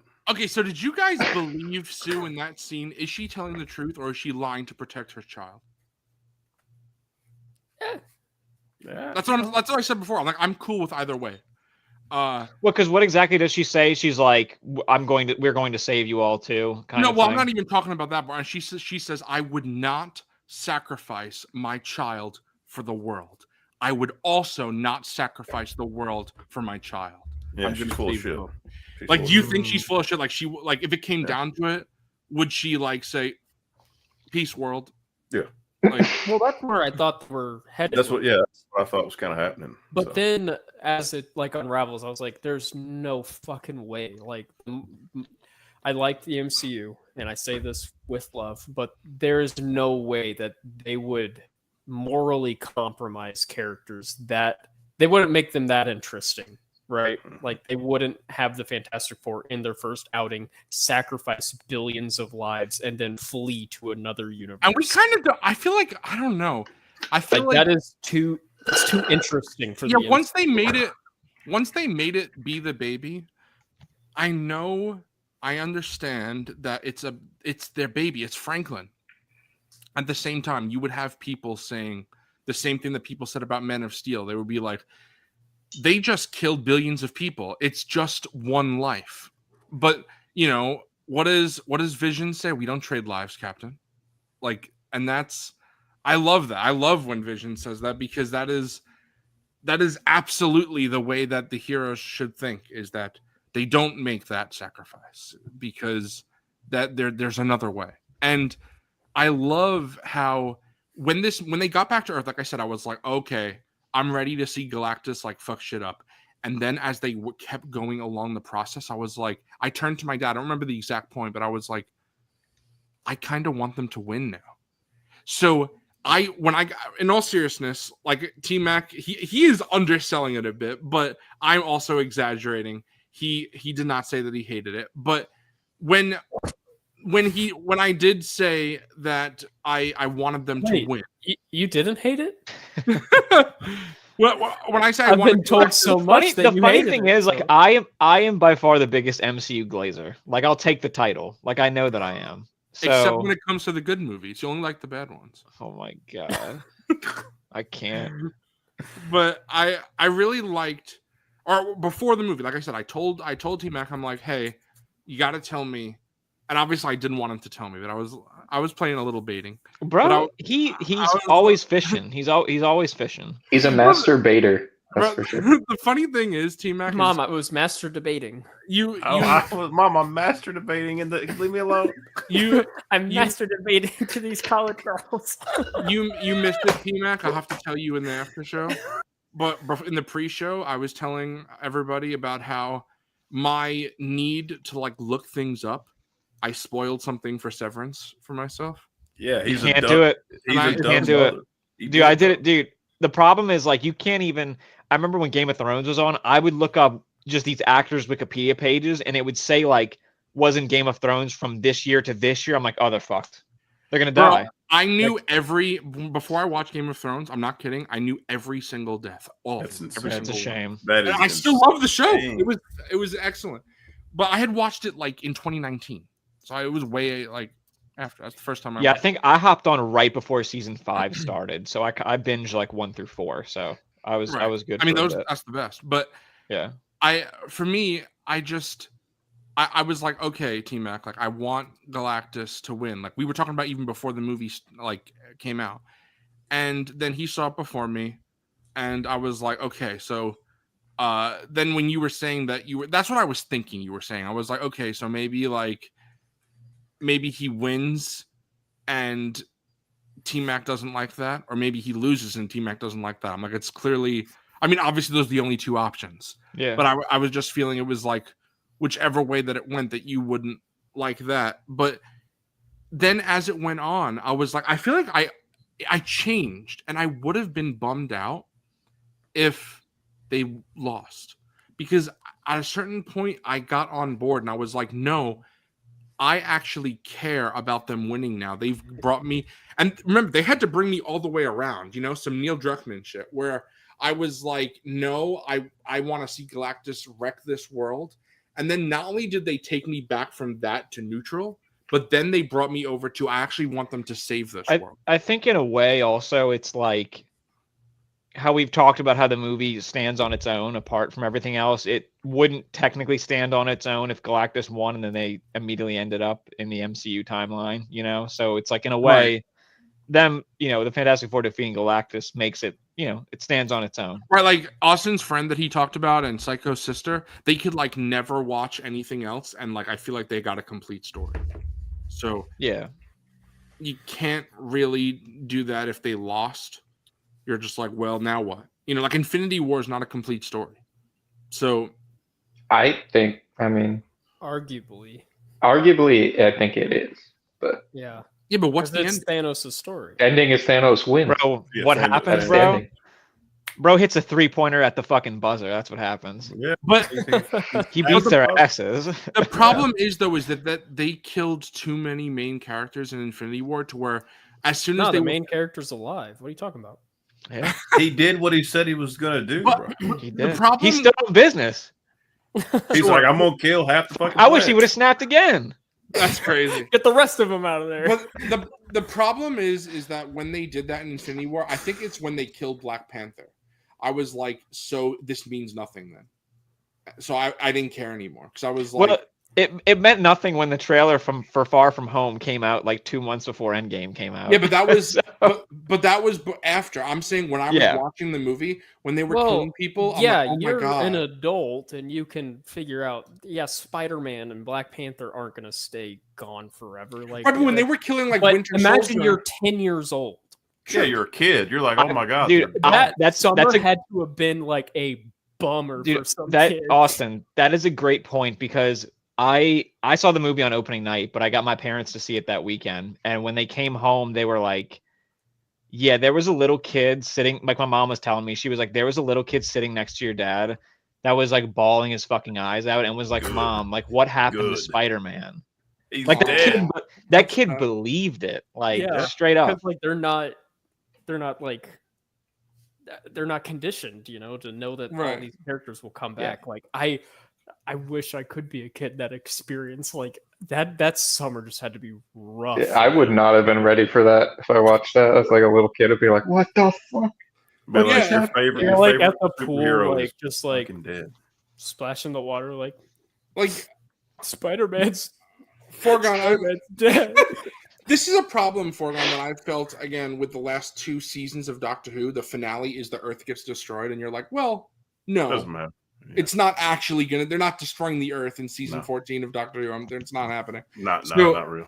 So it's like I when they do, But like things when like you're that- talking about that, you're talking about like the context surrounding these things. Like, oh, I know this about this, this, and this, and that's why I know that this doesn't carry any weight going forward. But that doesn't affect it as like a movie, But like I in feel and like, of itself. I feel like it does though because it's like if you. you, Because If you're- I watched it, I knew that they were coming back, but I still was like, that was fantastic. Oh, Like, no, I can't agree. I believe think that they actually allowed Thanos to win. yeah, oh for sure. I know think you Infinity hate War- Thanos, but I No, love no, no, no. Thanos. Hold on. Because Yeah. listen, if, Hold if- on, Austin. That's they that's allowed not him- true. Look, Hold I on. get that you hate Infinity War and you don't like No, it too badly. no! I understand. bro, Hold if on. he didn't win, you couldn't have you couldn't take him seriously. He would have gone through all that, not Bro, won. I agree And it with was- And then in everything. Endgame, you still can't take him seriously. and Hold it's on, stupid, bro. you know, I so. love Thanos in the MCU. I just don't like comic book Thanos. Also, I You think don't like any Marvel villains besides Doom, bro. And that's- Also- Sorry, I I- think you just don't like anything. Actually, all right, that's crazy, bro. Literally, my friend Mike told me today. He's like, "It's a shame that you dislike nothing." And then you just Bro, said the I don't opposite. think, does well, your friend that's- Mike Bro, know you're- you? this guy does not hater. actually know you that well. Does he know you? That's crazy. That's What crazy. was the guy's name in Guardians 3? He was great. He was a good villain. Ego? No. The High No, that's Oh, Ratatouille. That's two. High but- evolution. High Yeah. evolution. Yeah, I liked him. Yeah, Yeah, bro. I well, think I Dylan- didn't like. I hated him. Yeah, Right. yeah, that's what I'm saying. He's fuck that Right. guy. But in Infinity War, it's just like I felt like I loved that Thanos won. It's just that I knew that it wouldn't stick, and that's fine. As like, but it, Michael left that theater was like, well, obviously they're coming back. So all right, The Spider-Man trailer drops tomorrow. fucking hell. I just think that if they had he saw the killed- kid crying, was like, well, you shouldn't be emotional over this. Bro, I wish there would have been a kid Get over crying it. in Spider-Man because I 2 would have has laughed already in been his confirmed. face. I'm just saying I'd if have they been like, Spider-Man's dead, you dumb bitch. if they killed like B characters and maybe you have one A-lister, I would have been like, oh fuck. that's it. And well, then when they it doesn't brought back, I was emotionally like, hit as hard as seeing fucking Spider-Man go, Mr. Stark. Yeah, you're not supposed to just be like, oh no, Okoye died. Yeah. Oh no. It's like bro, I don't know. I think Mantis is dead. She Oh, was- poor man. you like Mantis, I do like Mantis, but mostly Not the after- same level as Spider-Man. Yeah, bro. like, I'm saying literally, if it was any other character than Spider-Man or Black Panther, because at the time, obviously, we didn't know Chadwick Boseman had cancer, but it was known that Spider-Man and Black Panther were like gonna be big players. So if it was literally anyone but them, like if they killed fucking Captain America, I would have been like, oh my god, did they actually do that? Right, because Just they killed like the two people that I felt like it was as soon as I saw, I forget who died first, Spider-Man or Black Panther, but whoever died first, I was like, okay, so it's being And reversed. Feige could have come out afterwards and been like, we canceled those movies clearly because they're dead. I think it was just because they wanted to have like the main like original cast. Yes, there. of course, I For get Endgame. why. And I think the, they the needed to original set that up. Avengers. it were the makes ones it that, Yeah. it makes Endgame better for sure. So it's like a great 1-2 punch. But this is not an Endgame discussion. The or worst Infinity part about Infinity War is they make my guy miss. They make my guy miss like He two doesn't inches miss in the second one. to the and he- right. Well, he- doesn't matter. He actually kills the real Thanos because the Thanos in Endgame is like fucking not Thanos. It's like a fucking glove. Like it's glove. I'm sitting there and I'm like, Gluppio. It's like I I'm don't like, know, of course you got to make it Thor. Glub, gluppy, swinging, gluppy. swinging his big Yeah. dick axe, and you're gonna make him miss, you motherfucker. Fucking hell. I want to also bring to light at 9:46 Dante's comment because I think we just kind of skipped past it, but, but I don't care what Dante says. I'll go back and read that because that's a good point. I too. love. That's a Dante. good point that I wanted to talk about as well because it is funny that the whole world is kind of just like we're gonna do this, but in the context, America would never. well, because the Right. movie These kind of teleporters seem kind of woke to me. I don't know if we want to do it. the movie does this thing where at the beginning We're they're not like, gonna oh, turn off our lights. I think that's the point of like the time jump as well, where it's sort of like, oh yeah, the world does worship these guys, so they're just gonna listen to them, but it wouldn't be. But I guess it's supposed to be like this idealistic Yeah. retro future where this like isn't- everything is kind of perfect. I'm glad This we is went back. exactly why I love that being in like its own universe, because obviously, like you guys are saying, it wouldn't happen in real life. But I love that it's its own thing. So yeah, in this universe, totally, I could buy that it happens. It's why I love Arrival so much. When you start to see that like this country turned their thing offline, and this Oh, yeah. country did, you're like, yep, of course, that's what would happen. These dumb mothers can't just work together, even though the aliens are trying to fucking help us. Bro, Spoiler. I'm glad we went back to this because whenever they bring Mole Man in to ask if the people can go underground, and him and Reed just immediately are like, "Fuck you, motherfucker!" Beefing.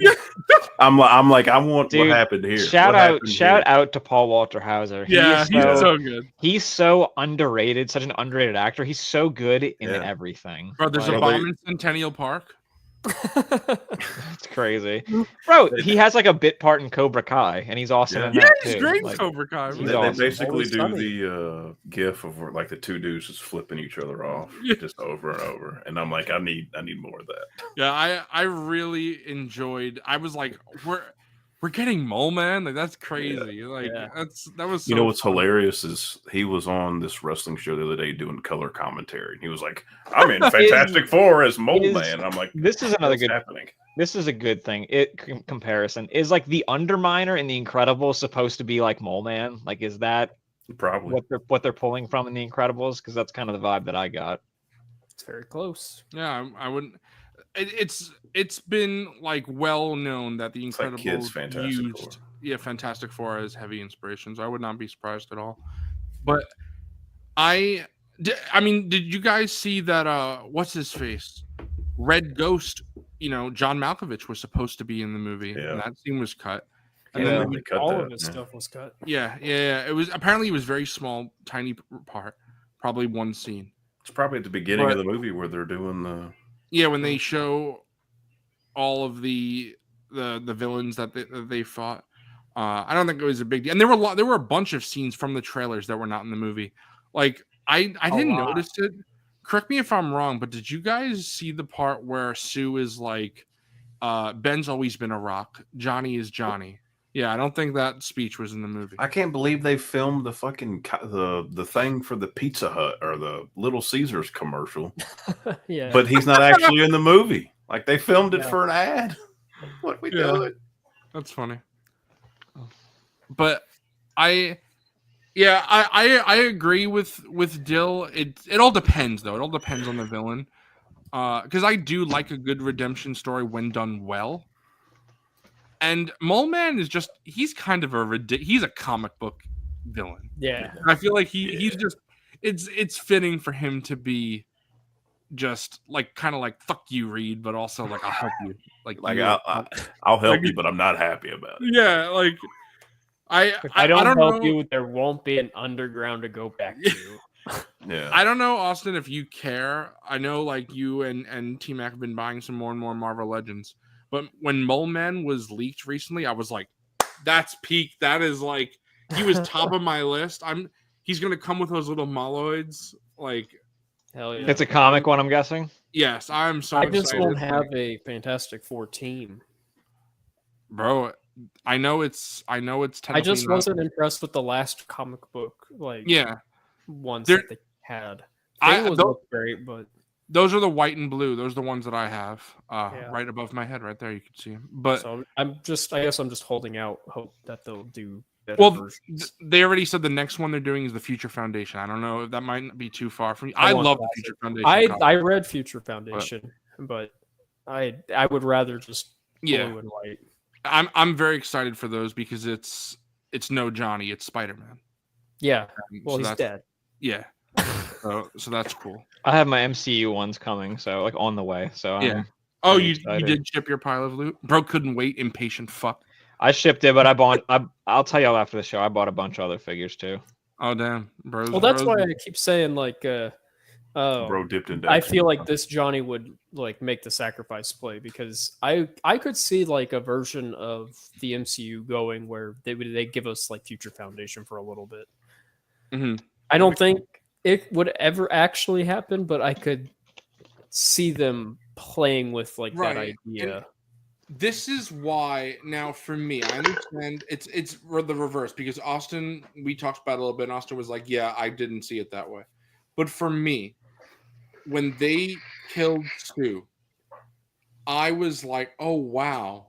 Especially since I hadn't remembered that they killed her in Rise of the Silver Surfer, because I didn't rewatch that till after. I hadn't seen that till I saw it in theaters, like whenever it came out. But when they killed Sue, I was like, man, That's also a great point, Dill. About Mole Man. Sorry. yeah, right. But when they killed Sue, I was like, oh, this could actually stick because she could be in Doomsday as a variant. That could be Sue from that Earth, and then that's kind of like Guardians of the Galaxy where Reed has to deal with that. Or another thing I was thinking of, which I'm still not entirely convinced that they don't like. They haven't announced. I'm not entirely sure if this is the Fantastic Four going forward.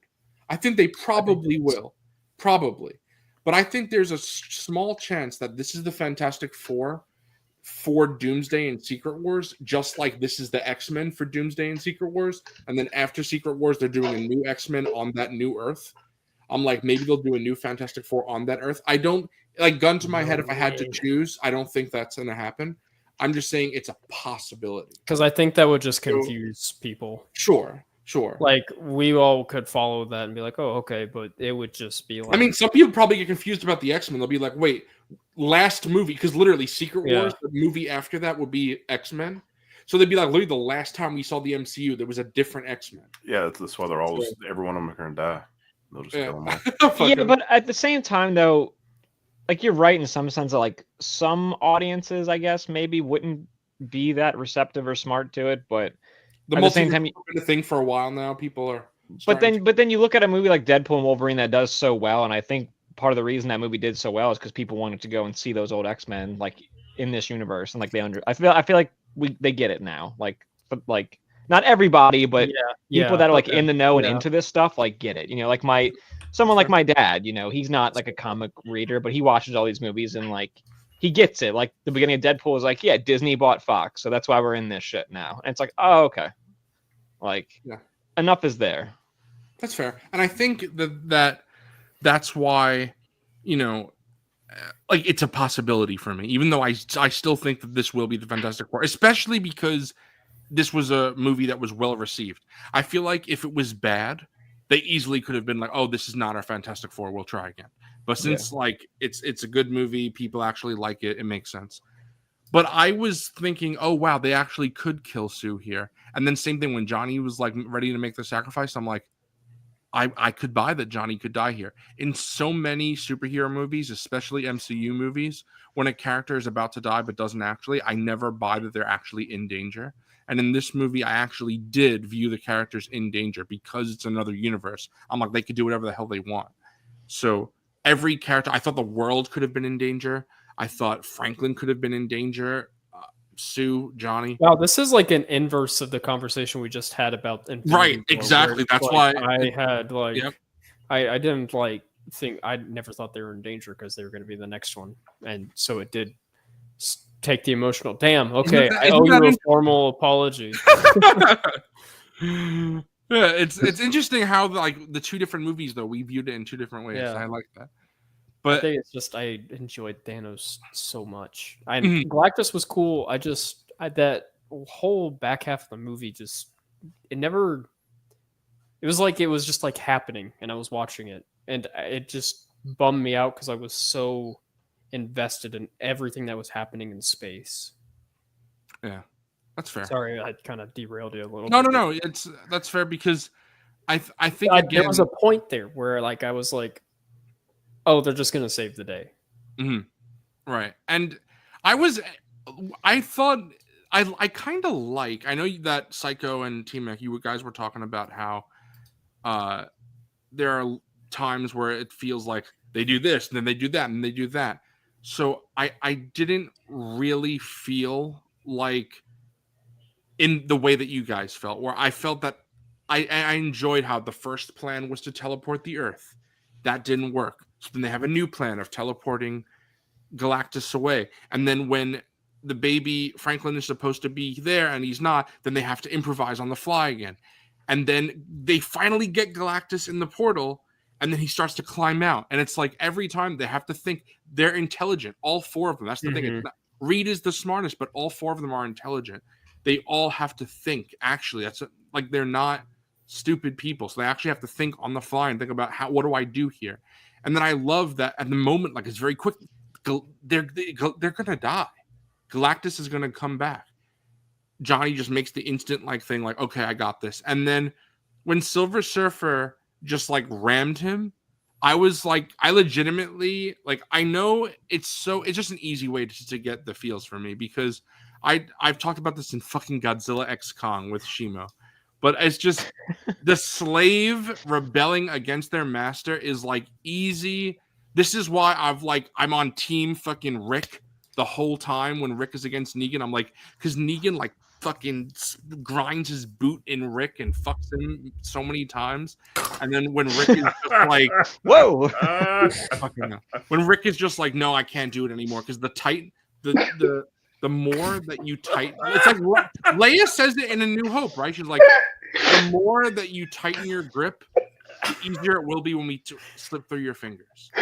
And that's something that I think you guys are fucking 4 years old. Hey, wait a second. Dark Knight Rises, Talia al Ghul, when she stabs Batman, she goes, "It's the slow knife." Remember that? That's crazy. Remember that? Yeah. Yeah. No. Y'all remember. I don't because I was fucking asleep. Well, you missed out. You missed out on peak, bro. He did. Bro, I don't think that's what happened. He's fucking fried, dude. Extreme is I don't even know what you were guys laughing at. What did I say? What did I say? when because Negan was fucking Rick so many fucking. You said Negan fucked Rick so many times. That's Who's what you said. Negan, bro? It's And then Negan. you were talking Negan, about whatever. Then you were talking about tight. You immediately you're just like tight, and then you're like wait, and then you do like a long pause, Oh my god. and then the God, I can't. I Oh, won't stop. man. You guys are crazy. I don't even know One the of point them of days, my. bro. What are they saying now? I don't know. I don't know. I'm running on 4 hours I of sleep completely from forgot. last night. All right, everything's funny. Fuck. I'm talking about how like seeing someone rebel against oppression. Like that's just like an easy way for the feels for me. So just seeing like it's a cool moment. I feel like in the theater I didn't love it, but the more I've thought about it, I think I like it a lot more. So what was your initial reaction? You were like, "Fuck this silver bitch." It just feels like something you've seen in a movie a million times. Like someone that was with the villain that comes in at the end to stop the villain. Like, yeah, I think I said it earlier. It just needed something else to really land, like a scene before. Because it's like if Galactus wins, then Silver Surfer is, or if he loses, then Silver Surfer is obviously going to have turned on him, which happened. But we don't get anything. We, like I said, we get Johnny talking to her, and she's like, "Remember," and then he just gone. Right. So like, if she could have like confronted him or talked to Galactus beforehand and seen some dissension there, literally anything, I would have been like, "Oh, okay, this was a lot better." Yeah, the last time we see her just in the movie at all before that is just she's like conflicted. And I know Austin's listening, but I do love that scene where she like fucking screams and just goes away. She's like clearly affected by what was just shown and told her. I like the scene of her backstory as well when they actually show her as a human. Yeah, I would have just liked a little more follow up to that. Like she screams and goes away, and then we could have had just a little more follow up from something. Yeah, and I do. It just I really enjoyed seeing her just. Because she goes in the portal too, so she loses as well. But she's like, I did this to protect my world. They deserve a chance too. And I just, because she's now, my mom, at the end of the movie, my mom was like, I felt so bad for her because now she's with him just so far away. And I told my mom, like, you saw how fast she was going. She'll zip out of there. She doesn't have to stay with him. But she'll surf right away. She surf right. Galactus will just look at her like the T-Rex to the people and be like, "Oh," and then she'll here we go. Yeah, exactly. But I think also before we end on the plot, I really want to talk about Franklin. Because excellent performance. Yeah, sure. I love the baby. Franklin Richards is such a great character. I don't know if any of you people who don't know him in the comics, if you Googled him or anything or looked him up after. I just know he's supposed to be like the most powerful. Yes, he is He's overpowered AF. But I kind of like that, and I don't really like. I saw a comment. It was pretty hostile where someone was like, Franklin Richards is the dumbest Marvel character. He's just so OP. There's no point to him existing. He just could bring people back to life, and there's no stakes now, no threat. And I'm like, I don't like that argument for anything because people do that with Superman, and I'm like, shut up, bro. Right? It's like, it's the writing. That's what makes these characters good, not like literally what they are. Right. I just enjoy seeing superheroes do super heroic things, and I was like, it was said, like I was sitting next to my mom. My mom was like crying when Sue is dead, and the baby is saving her. We're all just like, oh, hell yeah! And I'm tearing up as well, and I just really enjoy seeing. Like again, it's part of the family aspect. Again, we brought this up earlier, and now we're bringing it up now. It's just they are an actual family. And that includes the child. And the movie should have played "We Are Family." Yeah, there you go. But I think seeing Franklin Richards actually be powerful is something that I never thought we would see in any comic book movie ever, because he's so OP. I was like, they're not going to do that. Yeah, it's crazy that they're doing him like right off the bat. Exactly. I was like, okay, they'll show Franklin, but he'll just be the baby. He's not going to be like. I wonder Franklin if they're going to get to the daughter like anytime soon. because there is like a So- 4-year time jump at the end, Right. or whatever it is. Yeah, So you know what does- they're gonna does- do? What does Doom want with that baby? To rewrite reality or some Predatory weird account shit. or Who knows? something. Yeah, he wants to take To the fix baby. his skin from falling off, bro. That's Yeah. clearly. Yeah, bro. We gotta send Franklin back to fucking Jessica Alba timeline. Yeah, that's what. He's, That's how she fixes their relationship. She gives the baby to him, and she's like, "I'll fix your skin." yeah, exactly. Bro, are any of them slop ass Fantastic Four from the original? They're gonna be in Secret Wars, bro. I would. Johnny's I would God, have- he doesn't have any skin. Yeah. You know, it's funny we didn't mention John Krasinski and Multiverse of Madness getting blown up. yeah, Yeah, you know We why I don't need- didn't mention it? Because that's who I That was originally cool. wanted as Reed, and then they gave it to me, and then they just horrendously Oh. took it away. So I'm kind of I'm fine with it being a little bit role for John Krasinski. I don't need to say Yeah. that. I do not. yeah, it was cool. I It was a never nice pick that. shout out to the Yeah. fans. Yeah, it's like John Krasinski or Pedro Pascal. It's no contest. right. Yeah, I mean, you're right, but Yeah, I mean, the thing in Multiverse of Madness is just like fun. You know, it's Yeah. classic. Yeah. Like, oh, it's Sam Raimi. We're gonna kill all these people in like really fun ways because Wanda is like a ridiculously powerful person. It's so I mean, silly. Bro, think about it. Like Peggy Carter is like a central character to like Cap, and she just gets split in half. And Bro, it's I like, was gonna holy say shit, that like- crazy. whole the scene movie's is so just- good. That whole scene is so silly because you have Captain Carter. She's like, I could do this all day. It's like I love it. It's so dumb, but I love it. And, I and love that Wanda's that's like, where bitch, the really? movie. Bro, are you sure of that? And then I like love that's where the how- movie kind of takes its turn too, where it changes like into like a full on like Sam Raimi like horror movie basically. It's so fun, dude. And It's then I like love- Wanda's eye and the way that she stalks like through like Mhm. the sewers. and- Yeah. Oh, I love that. But I also And the love guy from the what's his name from the Inhumans, whose like mouth Black she Bolt. puts. Yeah. That Yeah. shit great. That's that awesome, was the dude. craziest cameo to me. Yeah.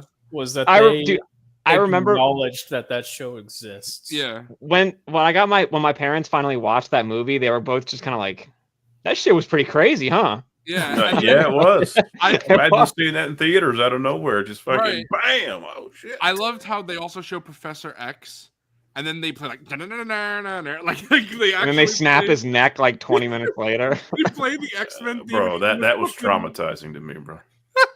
But bro, you know what's funny? He dies so much. It's traumatizing, bro. That's Every not time even It's he like dies, I'm 2007. He just dies constantly. That's not even I got the my. fucking John Cena heel turn face every time I see him die.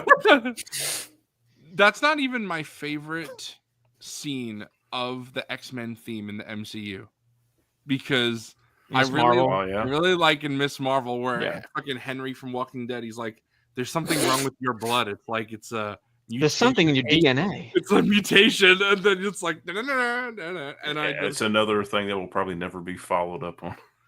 well, no, I mean like, what needs to be followed up on? Well, they have to because they left her with Beast. Remember? We're still So, waiting, bro. That's what my point. We're still waiting. yeah. She's gonna pop up. But I think that just I did not expect Franklin to be an integral part of the movie. And as someone who's a comic book fan and likes Franklin, I was like, oh wow, at the very end, Franklin is more than just a plot device. He's an actual important. I mean, I guess you're right. He is a plot device still. He still does. He's not a Yeah, what did character. Austin say? He's the MacGuffin. Yeah, right. And you're right, he is. But Yeah, it's he what is. I'm saying, he's more than just like a fucking like But he's more than a stone. yes, he like You know? does Well, an he's action. it's like he's the MacGuffin that will be an important character like later. he does an action. And then I also like there I've talked about this before, but there's a great thing that I love where Franklin is talking he's like narrating in his comic, and he's like Uncle Pete always tells me that with great power comes great responsibility. And I'm like, oh, Uncle Pete. It's every time I see that guy, Yeah, yeah. stop saying it. I love that. It's like Peter as an uncle like, because that's just so Shut up, Pete. And like, God damn, I get it. Okay, Unc. Need to like- give Franklin like the Gen Z brain rot, you know. yeah, exactly. Psycho, I think I tagged you. in He it, sees Pete and he goes, "Skippity Riz, Ohio, fam." Oh my god. Bro, Fucking hell, Jesus you Christ. just gave me fucking Yeah, I don't want to PTSD, bro. I don't. But I think I would faint if he did that. I think I showed you Psycho, but there was a part where after Johnny dies in the Future Foundation, that Uncle Pete hit the gwitty. Oh my god. He's You gotta quit, bro. Johnny's dead, and then Franklin's just so upset, and Franklin's like, Uncle Pete, I think I could have saved Uncle Johnny. And then he's like, you know what, Franklin? I know I could have saved my uncle. And again, it's like, oh, I love the feels. Like, again, I understand that a lot of people read comics for different reasons. A lot of people watch comic book movies for different reasons. But I just really love the family element. This is why, Forgon, when I was showing off all my Batman yesterday and I was making a point of the Bat family being complete, like, that's important to me. Like, a lot of people say, oh, I like my Batman with no sidekicks, just fucking punching criminals. Like, no, I like that. That's boring, bro. I want to see Batman have this family. And Fantastic Four, I don't remember the last time that I saw a family-based movie before, ironically, the movie right before this, which was Thunderbolts, because Thunderbolts also had a great family dynamic. Yeah.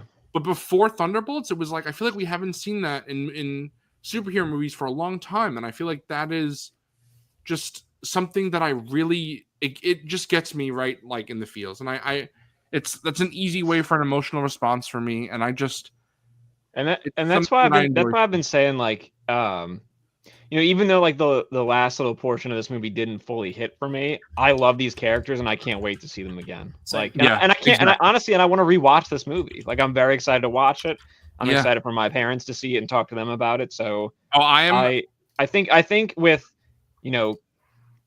Cap teasing, Falcon leading Cap leading the Avengers, and then Thunderbolts, that team, and now Fantastic Four with this theme. It's like, I think they're on a run of, like, you watch these 3 movies and you're ready, and then Spider-Man next year, and then you're ready for Doomsday. So I'm just excited to see these characters again and see them all interact and meet each other for the first time. So that's what I'm looking forward to.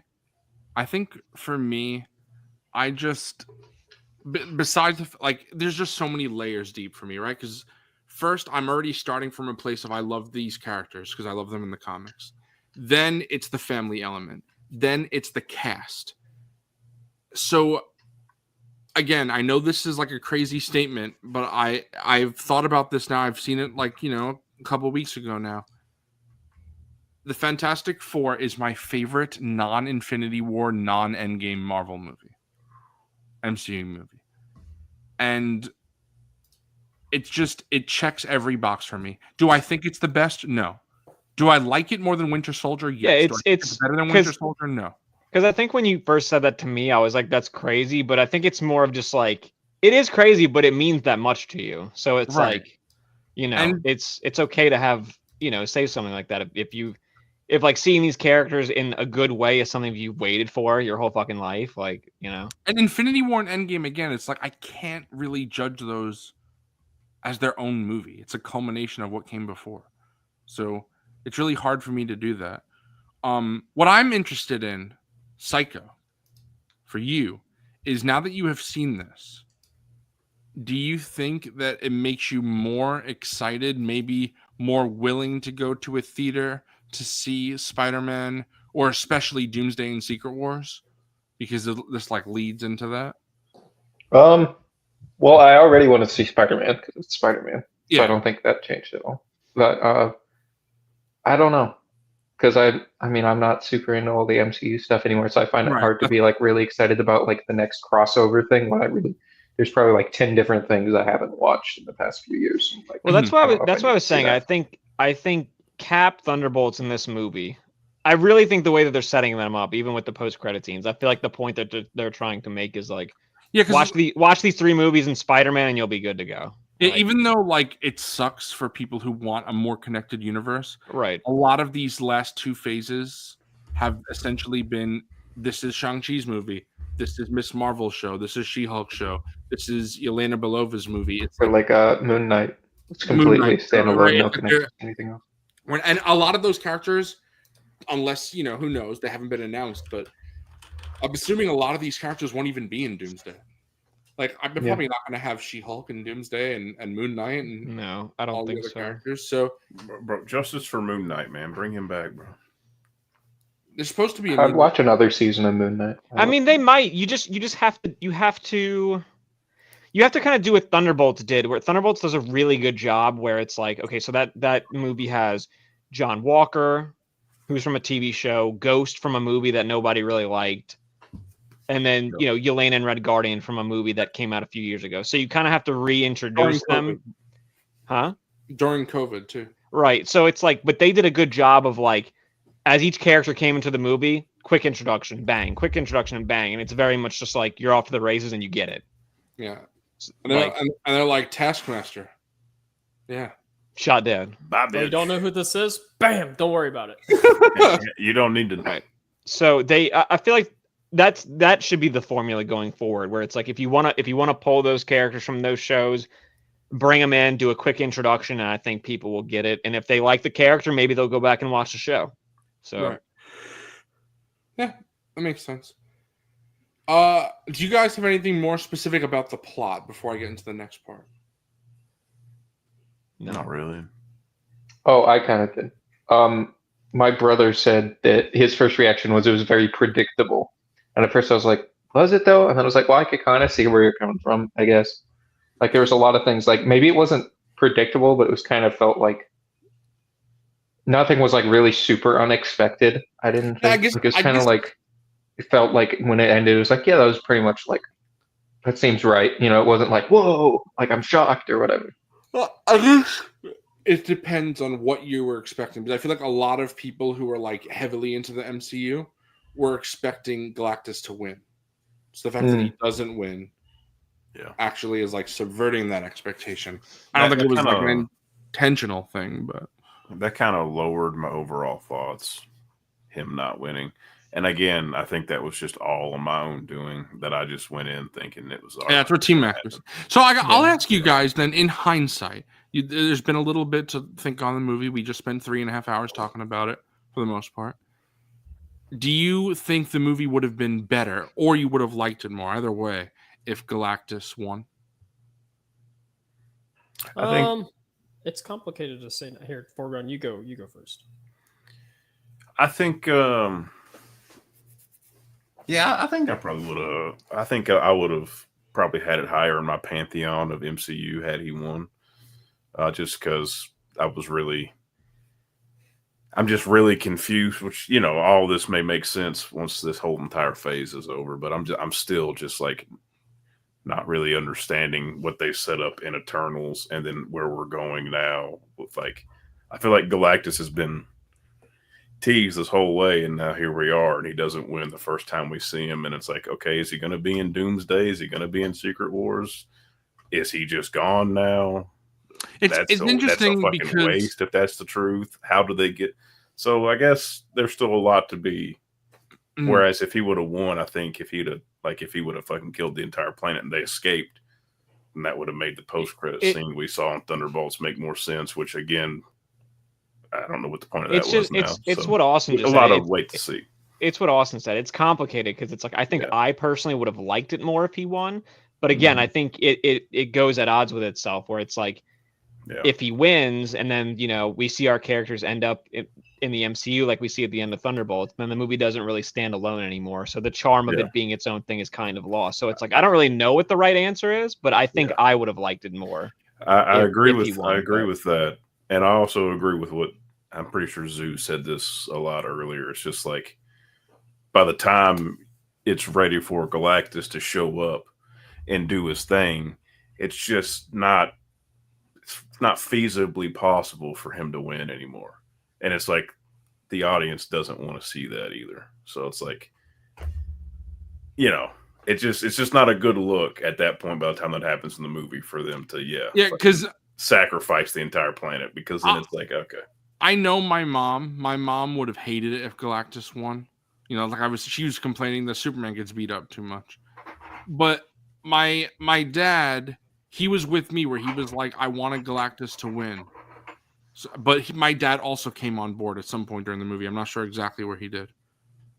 But I just have this weird thing where it's like, you know, maybe it's my own weird, I guess, thought process. But I personally, across all franchises or anything, I'm tired of seeing these like ultra big bad villains that are like supposed to be the cream of the crop, and then they just never win to like really. They never do anything to establish outside of Thanos that they are legitimately like, oh my god, this is a real threat. This is like fucking planetary level evil that like we gotta stop. So for me, it's just another in a long line of like, we know, us and other comic book readers and stuff know that Galactus is crazy and he's a you know, world ending, world beater, like insane villain. But then people who have no idea in this movie now, I'm talking about eating planets, and he gets the shit kicked out of him. Like he does nothing to once he gets there. Basically, he fucking crumbles a couple buildings and gets shoved. That's all he does. Like they did a really good job at building him up, but then to not fulfill on this promise that he's going to eat the world is a little dissatisfying. Because like if Thanos didn't snap. Exactly. If Thanos wouldn't have snapped it. I kind of got the feeling that I used to get in the MCU where it was like, oh, nothing is allowed to happen in these movies until the big event movies. Yeah. And so that's what kind of deflated, like Johnny saying he's going to sacrifice himself, Sue saying, or Sue literally dying. Like, I know they're going to be fine because they're confirmed to be in the next one. It's the next one where things might actually be shuffled around. And so I would like to see I want the MCU to go to a place where it becomes a little bit like if this Fantastic Four sacrifices or abandons a world where billions of people died, that is a very complicated and interesting place to take those characters in the next time we see them. The main timeline MCU, they have no reason to trust these people. Even though we know that, okay, maybe they tried literally everything. And of course, they're not going to want a baby to die. Like, that's a very reasonable thing. But at the same time, you know, everyone else just unfortunately got the short end of the stick with that. That's tough. So, it's just a shame. I agree with what you're saying in theory. I think that. Yeah, it's like it. I'm not like mad or right. No, I understand. I'm not upset about it. I think I would. I think it's hard to do because they're about to finish this saga.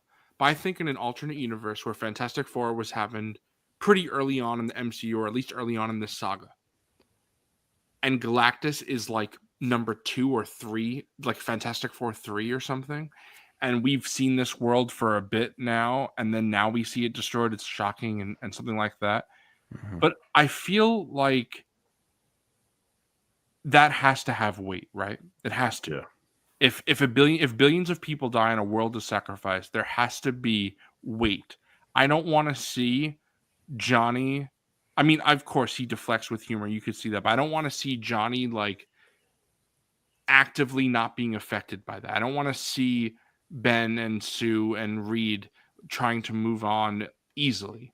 So for an example, again, I know I'm sorry, I have a habit of going to things that not everybody knows, but Foregone, it happens to me where I kind of get sick at a certain point, basically when the Doctor is not played by David Tennant because he does it extraordinarily well, but I'm kind of sick of the Doctor's Last of the Time Lord shtick. It's like, we get it, bro. Like, it's sad. Like, I'm sorry. But, like, it's kind of like what I was saying earlier with the Thing. It's like, you got to get over it. Like, I'm not saying that people shouldn't have... You can't keep saying it all the time. Right. It's just like... We know. I don't want to see the Fantastic Four be a bunch of damage. Like, again, like Austin's saying, it is interesting, for sure. But I'd like to see that for a future thing. I don't think... And it's like, what if... I don't know, because that's like more than the rest of the MCU, because you have the Council of Reeds. This doesn't have to be the main Fantastic Four. Right, and that's what I'm saying. This could be like Exactly. a different. If they, So I think that's where my main hang up is coming from, because like I love. I mean, I know it's like the least popular run of them, but I'm very nostalgic for it because I grew up with Ultimate Fantastic Four, and they go to like that's the introduction to Marvel Zombies, you know, and that world is just so abandoned and evil, and I would love for us to get something like that, and then just know it's out there, and like a sandbox that we could go and play with and like pull things from. And that could have been this for that, you know.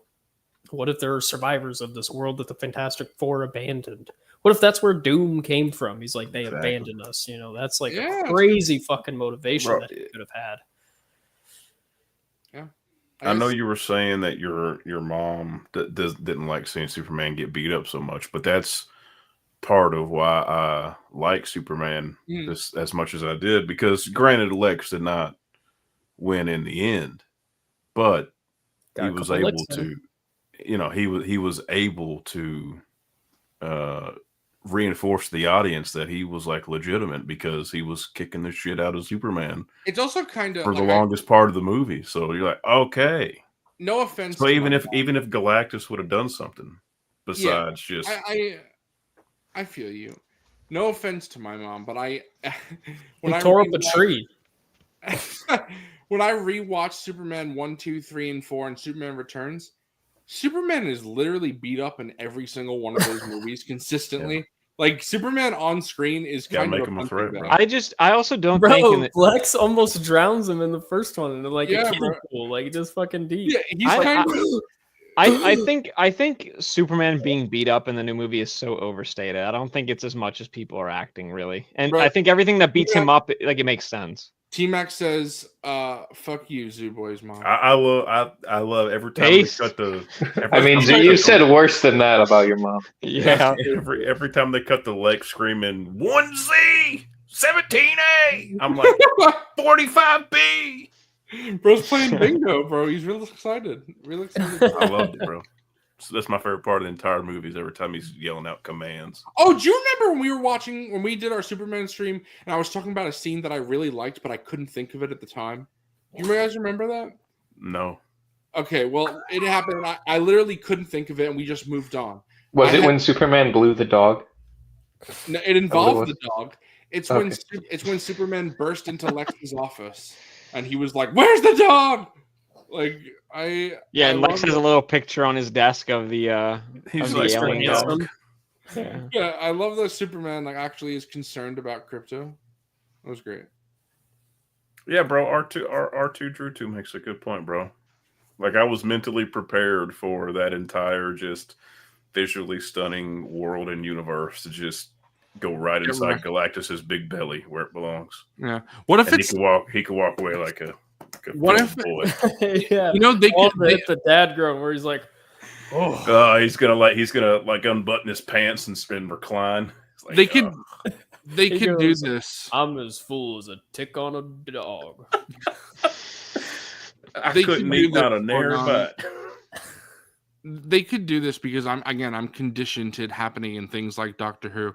But what happens if Doomsday starts and the Fantastic Four go to 616 and they're like, "Yeah, our world got destroyed off screen." That would be terrible. This is why I think they just shouldn't have done Galactus in the first Fantastic Four movie.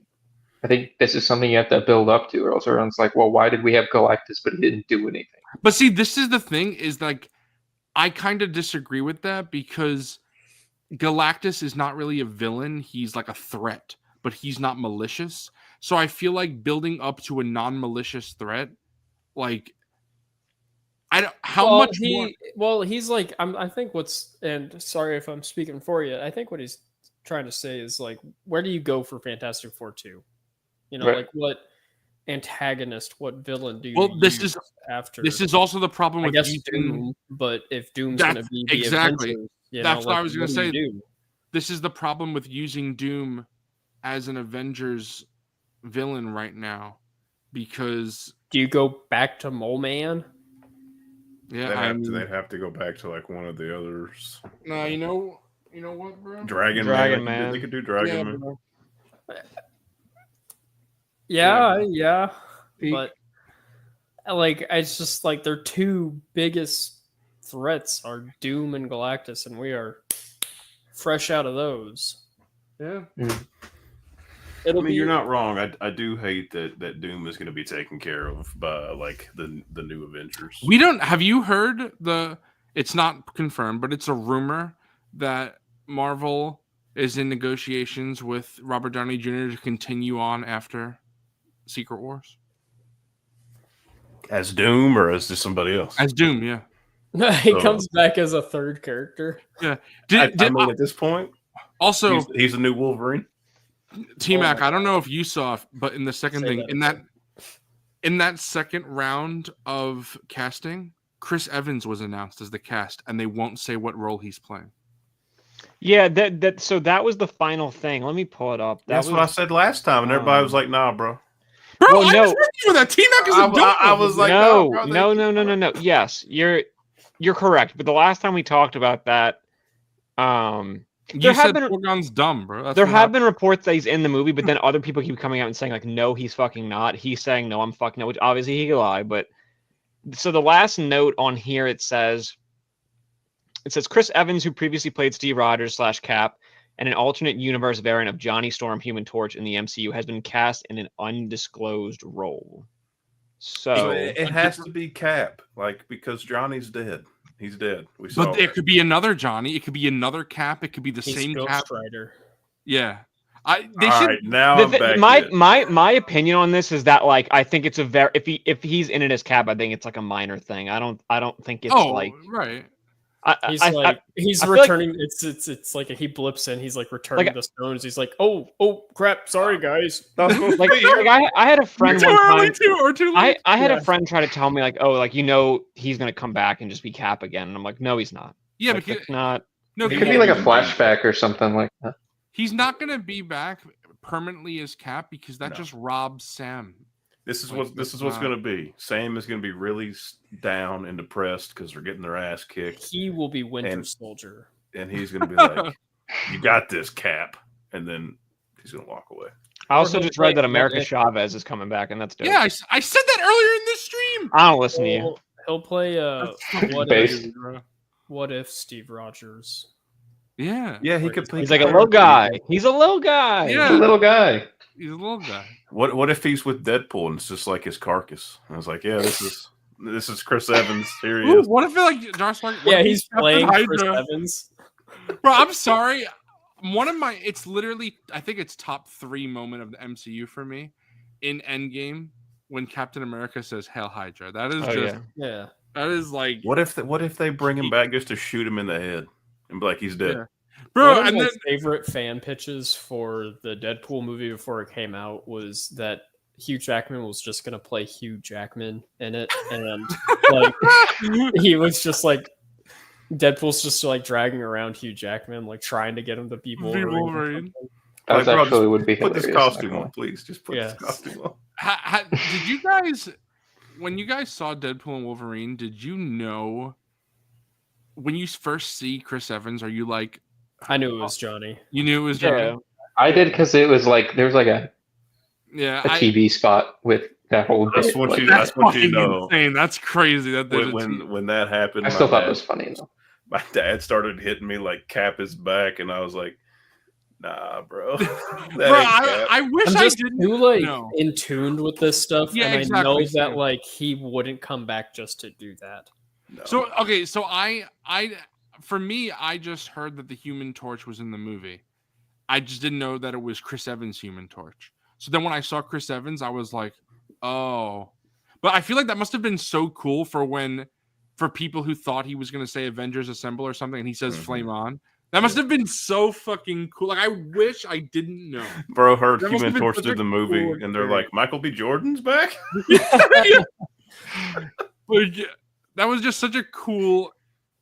That would have been amazing. Like I don't know if you. I heard there's so many fake rumors. I love it. Like I heard. I love that, all of them. Yeah, I heard that Miles Teller and Ioan Griffith were going to be in this movie as the Council of Reeds. I heard Yeah, that. everyone was supposed to be in it. Yeah. Dude, they I heard said that- so many one- that when you heard the real ones, you were like, nah, no fucking shot. They're gonna have Wesley Yeah, Snipes as Blade in yeah. this movie. I heard Edward Wesley Norton. Snipes was the most shocking one until Channing Tatum as Dude, Gambit came out. My jaw, That like I was picked my jaw up, and then Gambit showed up, and I was like, well, there it goes again, bro. I I saw- really that's such a niche joke for like us terminally online. Yeah, people who know. Yeah. Right, you And know what? terminally It's like? online in 2008. Do you know Yeah. what it's also like though? I know a lot of people probably didn't understand it at the Yeah, right. time, but like, fucking, what's his face? Nicolas Cage as Superman in the Flash. A lot of people probably Yeah, like, that what was the fuck? another one that was Like, what the wild. hell? But Yeah. if you know, you Yep. know. That's cool. Yeah. Yep. And I also really liked It's how like I haven't wasted all my time. It was rewarded finally. right. I really enjoyed seeing at the very like all these little cameo things here and there. There's some cameos where I'm just like, no, would they? And then they wind up not doing it, or little things like that. So like I thought that, or I heard a rumor that Edward Norton was going to play the Hulk in Doctor Strange in the Multiverse of Madness. He would That's never. one that No, he would. I never don't know, do bro. You that. give him enough money, maybe he would. I think Edward. That was the problem. with him. He's like, he's. I love him, but he's so uppity, bro. Like he would never do it. Like he'd never What do a- it. What about? Flash forward to Secret Wars when he's in it, bro. I was so upset because the day I went to go see Endgame, I was on my phone and I was so hard avoiding spoilers, and I was like, thank God I've avoided it. I'm on YouTube, something clicks up and it says it's something like how did Tony Stark survive Endgame, or what will Tony Stark be in the MCU going forward, or something like that. And I was like, Son fuck. of a bitch. Like this means like I'll never, anytime that he's in danger in Endgame, I'm like, I know he survives, so now I'm not gonna feel it. And then he fucking dies, and I'm like, fake ass spoiler? Like what the fuck? It was like I had it spoiled some that he was gonna bullshit. die, so I knew he was gonna die. But I thought he was gonna die like right at the very beginning, and I was like, "Oh, this would be kind of lame." But I guess it'd be kind of nice because it's like a peaceful death and just like passing away peacefully up in space or whatever. Bro, And then he didn't die, and then I'm like, "Okay, well now I don't know where he's gonna die." So then the whole movie, it's still a fun experience, I guess. But it was like, I It was knew every different. spoiler. I saw the fucking leak thing before it came out. hmm. That's it so took me- unfortunate. I didn't really care. I didn't right. care. T-Mac, like his brain is bursting right now. Yeah. Bro, So it yeah, took I was me a gonna week. say. So when I saw Endgame, I saw it. I didn't see it the first showing the night it came out. So I went to the later showing. So I saw it at like, I don't know, it was like 10:30 or 11 o'clock or something like that. But on the way in, me and my friends, I literally I put in headphones, so I couldn't hear anybody outside the theater talking about anything. Yeah. That's smart. crazy. 'Cause I just didn't want to hear anything. Like Bro, I was Yeah, I on mean that's my- a risk. You know, people. It's the fucking Homer leaving Empire Strikes Back. He goes, "Wow, who could have thought Luke Skywalker is Darth Vader's son?" Bro, I had And it's like casting like a line of people, and they're all like, "Ah." I had a former friend who literally I went to go see Force Awakens with him the second time because I had already seen it previously. And literally when the movie starts, he's like, Han Solo dies. And I was like, you fucking asshole. Like, what an asshole thing to do. Like, that Yeah, is just, I like- got to see it like the Thursday night, whatever, and I was like in class like the next day, and some fucking dumbass was like, just like, "Yep, Han Solo dies in it," yeah, like in I front of just- everyone. I'm like, "Well, thank fucking God I saw it last night." Right. I just there are some spoilers that I am like I don't care much, but then there are others that like really would bug me. It's like I was saying about the She-Hulk Star Wars I Sopranos care stuff. about. Marvel. I hate it because like I have a friend, for example, who loves movies, but he doesn't see everything timely, and he doesn't necessarily go out of his way for spoilers, but if like clips show up on like his YouTube shorts or Instagram shorts, he just watches them. That's crazy. So he Are you just talking, are knows. you talking about Zoo? No, I don't but- do that. What the fuck? So he spoils so much for himself, and he'll kind of be like, I don't care, but I'm like, You're You say you don't. compromising the You say experience. you don't care, but it's like whenever you finally do watch these things, like That's like Psycho. you can't You're not No, organically. because I actually watched the thing and I actually liked it. That's the thing. But I'm always like you can never like organically experience it Yeah, that's for the what I first feel time the like. way as it's like intended to. Like It's not the intended experience. He left, but I don't care so much for like comic book movie spoilers because I've consumed so much of it. It's most of it's like, oh, they're doing the thing right now, but like for Eddington or Weapons or Take Her Back or Bring Her Back, like I go Bro, into I'll those fight as somebody blind to as spoil those. possible for those because I don't want to know anything. Yeah. I do So it's wonder. interesting. I do wonder. I mean, it wasn't that far of a difference, but getting the reveal, the Severance, one of the season 1 Severance reveals at the end, because it happened a few episodes before I saw it. I wonder if that probably would have made it land more, but it was just like there was a reveal that happened right before, and I was still like, oh my god, like wow, Yeah. that's like so it was like, Audrey got so mad at the finale because she was like, I just feel like everything is being like, there's like so much. Like, this is yeah, fucking crazy. right. Also, the end of that first season, Forgon had to suffer. There's 3 years on that. Yeah, I know. Oh, I told my the you season watched, one like, the when it season 1 aired, finale didn't you? final moment is unbelievable. Yeah. It What is a- unbelievable how good it is. I told am my I the only parents- one who watched when it aired, or did you also watch when it aired? I watched it this year. So Oh my god! I can't believe, That's bro, crazy. because I told my parents, I was like, we get to hit play next episode, but a lot of people had to watch. I did had to not. wait wait, so 3 dude, years. you watched season 1 already? I'm halfway through season 2. Oh my god. I'm Bro, so you happy. joined I'm the so little happy. lady drop I'm that so on. happy you saw the season 1 finale. It's so good. Yeah, but I Dude, got the pain that I felt waiting for that show to come back. I can imagine. Bro. I Unbelievable. was That finale is like you are holding your breath the entire time. Yeah. There's nothing like bro. it. The recent episode that I just watched that's like outside. Oh, I yeah. was like, Oh this is- yeah, Oh, that I was shit's like, this crazy. is this is like not This what is is going the on here. tallest waterfall in the world. Yeah, I'm like, This is nah. the tallest. The But- craziest line in the whole show is in that fucking episode. And he spilled his lineage on Yes. the ground. I It's I love- disgusting. I think the next episode on my channel will talk about Severance. I think. So I'm gonna have to rewatch it because so much happens in it, and it's been like probably 4 months since I watched it. So Yeah, I'm gonna have to revisit it. get on that, bro. Yeah, just give me like an ETA. I'll And give I'll do it. 1 week from now. Fuck no.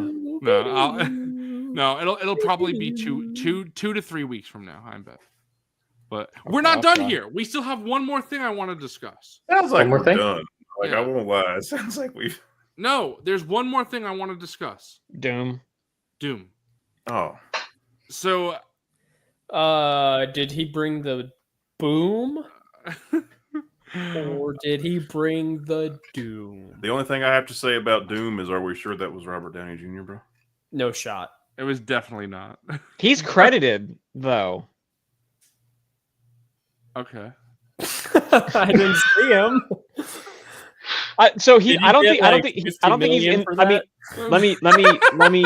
let me Hang reiterate. on, before you reiterate, my only concern is that we haven't even seen him yet, and he's already taken his fucking mask off.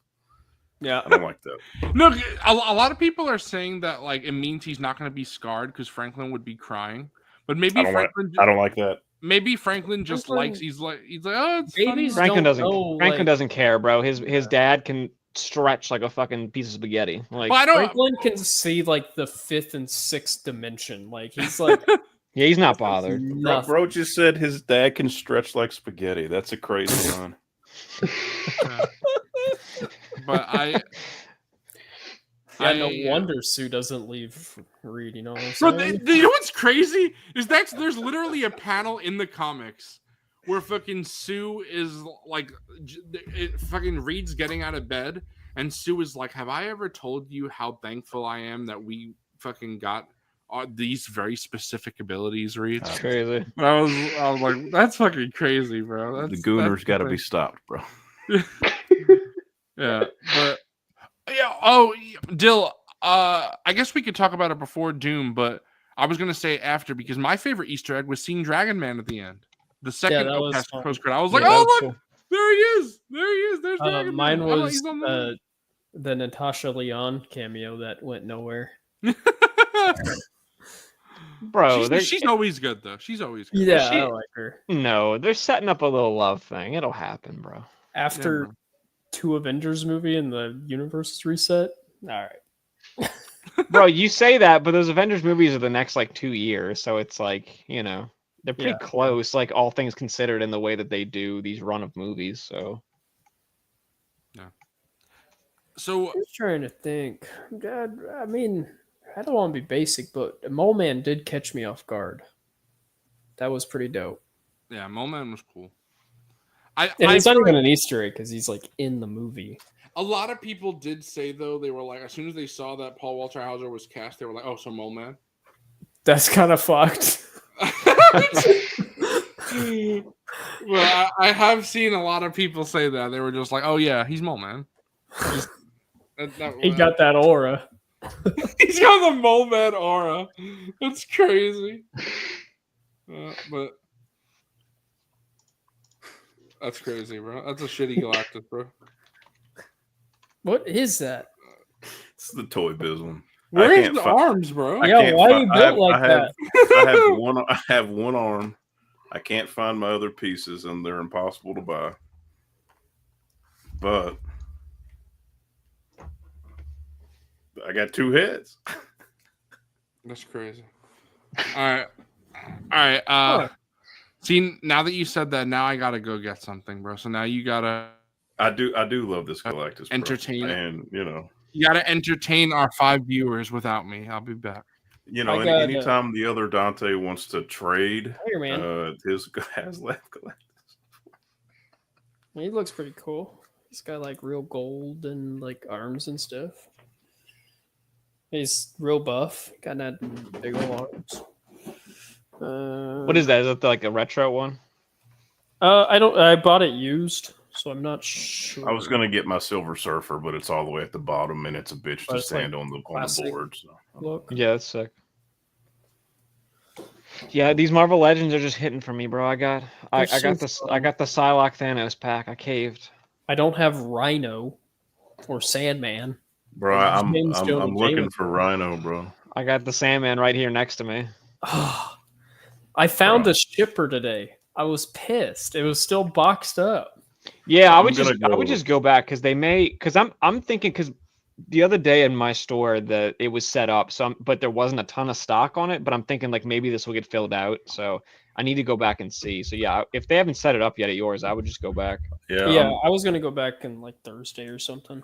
I'm gonna go as well because if I can get Rhino and JJ, I don't know. I might get Sandman. I might not. I don't really give a fuck about Yeah, Sandman. To be honest, So with when I look This on was Walmart's completely website, the nuts. JJ's in stock at a Walmart like 25, 30 bro, where's minutes Rhino? away. Get that I'm gonna Rhino need out. you to. I need that guy, bro. Let me see that Rhino, bro. I got him, bro. He's over here. I also found See a big boy. He's a big beefy boy. He's huge. Oh, He's fucking yeah. huge. I didn't realize how like big he was, and then when I like got it in the packaging, I was like, holy shit! Like, Bro, I love when Bro. the Marvel Legends have some heft to them, like the big beefy boys, bro. Speaking Oh, speaking Oh of yeah, my big, kingpins are heavy. speaking of big beefy boys, bro. Oh my god, look at it. It's so good. Trying to trade? Yeah, bro. You want to swap? What do you? I got the San Diego Comic Con Anakin Obi-Wan set. I was gonna sell it for $250, but I could trade you. Bro, Yeah, what are you gonna do with this, Austin? It's probably some photography or something. How about you come to my house and take some pictures? Bro, I'm hoping that the made-to-order one or whatever the smaller scale MCU one is real. That's what I'm hoping for. I don't know whose robe this is that I put on Obi, but it's pretty fun. You guys want to see a new leaks figure that I got early? No. Oh, okay. Which Whoa, which spoiler body alert. is that for Doom? What figure is that? This is the retro Doom that just went up for order today on Big Ben. I ordered it. Do you 'Cause like now- that one? Do you like that one, Zoo, the retro one? I do, but I don't like it as better as the Cabal one. That's But the one I want so fucking Th- bad. I this can't is a good stand one. it. It's literally just the soft goods cape, though. I actually think the colors might be better on this one. It's just that I like the soft goods cape. So, but yeah, Doctor Doom, Robert Downey Jr. Bro, I have the end of the movie. That head sculpt on RDJ is so good. I have that figure, that Iron Man figure. Is that the one that came with the thing? I don't know. I don't know if you know, bro. This is Doctor Doom, not Iron Man. That's not what I said. Bro, I hope when you go to bed tonight, your pillow is not cold. It's never cold. I live in Florida, bro. Anyway, I hope your drink is always room temperature, bro. I live in Florida, unless it's August in Florida, bro. It's not. There's no cold shit here. But yeah, I want to talk real quick about Doom. Just I know we'll end this soon, but I just want to talk about what you think Doom will be going forward, and then I just played by Robert Downey Jr. Nice, and then I want to talk. I agree. I want to talk about Doom, Julie McMahon's Doom, real quick, and then we can end it. But I want to hear. I want to hear what you guys say about where Doom's going to be, because there's multiple theories, right? He can be a variant of Tony Stark. He can be Victor Von Doom technically, but still a variant of Tony Stark. He could be Victor Von Doom and he'll never take off his helmet, and we won't even, like, the Avengers and everyone else will not even know that he looks like Iron Man, and that's that. Or they could just ignore it and then just say, like, he'll look like Robert Downey Jr. and no one will address it, which is the route that I prefer they go. I don't think they're going to do that. Or the last one that they could really do is where they do address it, where, like, he takes off his helmet and they're like, oh my God, you look like Iron Man and all that. It's so complicated because I feel like there's so many things here. It's like, I feel like they cast Robert Downey Jr. for a reason. They said they wanted him for the role. They wanted to work with him. So it's like, why would you do that if you weren't going to make use of the fact that, oh, he looks like Iron Man? And then the second thing is, at the end of the movie, he already has taken off his mask. So, but then another layer to this is that the Russos have said, no, he is playing Victor Von Doom. So now I'm leaning towards one of the first routes that you said of, it is Victor Von Doom. He just is a variant of Tony Stark, but it's Victor Von Doom. But they're going to explain it away of, like, he is a variant of Tony, but it's still Victor Von Doom, just because they want him. It's like, that's so not possible, though. It's like, but then why cast him in the role? You know what I think? I feel like he's gonna be Iron Doom, and I don't like that. I don't want to see that. I think I said this. I don't think that. Like I don't know if you'll follow Robert Downey Jr. on Instagram. He keeps posting pictures of, like, Secret Wars comics and Doom comics and stuff. I don't think he's gonna play it the same way. Like, I just don't. But even if he doesn't play it the same way, I don't think he would have come back if he was just going to play the same. No, I agree. I don't think he'll play it the same way, but they could still say that's like, oh, he's Iron Man if he went. I don't think he's going to even have, like, an arc reactor or anything. Like, I think he will be what T-Mac was saying. I think he will just be Victor Von Doom, but with Tony Stark's face. He's like that universe's Tony, like, version of Tony, in the sense that he's like a smart guy, yada yada yada yada. But he was corrupted. He became Victor Von Doom. He became. But doesn't that make him not really Victor Von Doom? He's not going to be Victor Von Doom in the sense that we want, which is a shame. But I do think he'll be Victor Von Doom, and it'll be something like that. And I think they will ignore that he looks like Iron Man, except for one person. And I think they will make some comment very quickly from Deadpool, since it looks like he's going to be in it, and they'll move on. I think. That's what I hope. I think he'll take off his mask for, like, Spider-Man or something. He'll be the one that's like, "Oh my God!" Or Spider-Man. Yeah, that's a good point. I think either one of them. But I like the Deadpool idea. I'm nervous about the mask already being off. So it'll be like some big. I kind of hate that they told us. That is because imagine if it was like a reveal. They couldn't. We didn't know who was playing Doom. Bro, that would take me out of it so much. Really? Like imagine you're just watching the movie and then all of a sudden, Doctor Doom is Iron Man. And just like I think the fuck? I mean obviously I mean y'all are smart enough to know this, but it's like clearly it's just this is all part of the marketing, knowing that it's Yeah. Robert Downey Jr. I think Also, so. there was the reveal at the convention. Yeah. Yeah. I mean, obviously, it's not. And the same and I've movie, and but- this goes Hot back to for it, bro. I was watching it live on someone's like it was shitty. crazy. Yeah. I was going. So when that was revealed, I was in the middle of watching, like. I can see Endgame or this something. starting. I was like, I had watched all of the Marvel movies with Iron Man in them. I was watching like the Iron Man story or whatever, and I had just got that Marvel Legends 3-pack like in the mail that day, and I was like, what the fuck is happening? Like, this is crazy timing. I said this earlier, but he's gonna be in 2 fucking Avengers movies. In the first one, he better fucking win. Whatever winning in that movie is in the first one, he better fucking win. If he does, though, Oh yeah, and then he'll make like Secret or Battle World, Yes, he has to win in the first one. Which one's first, Doomsday or Secret Wars? Doomsday.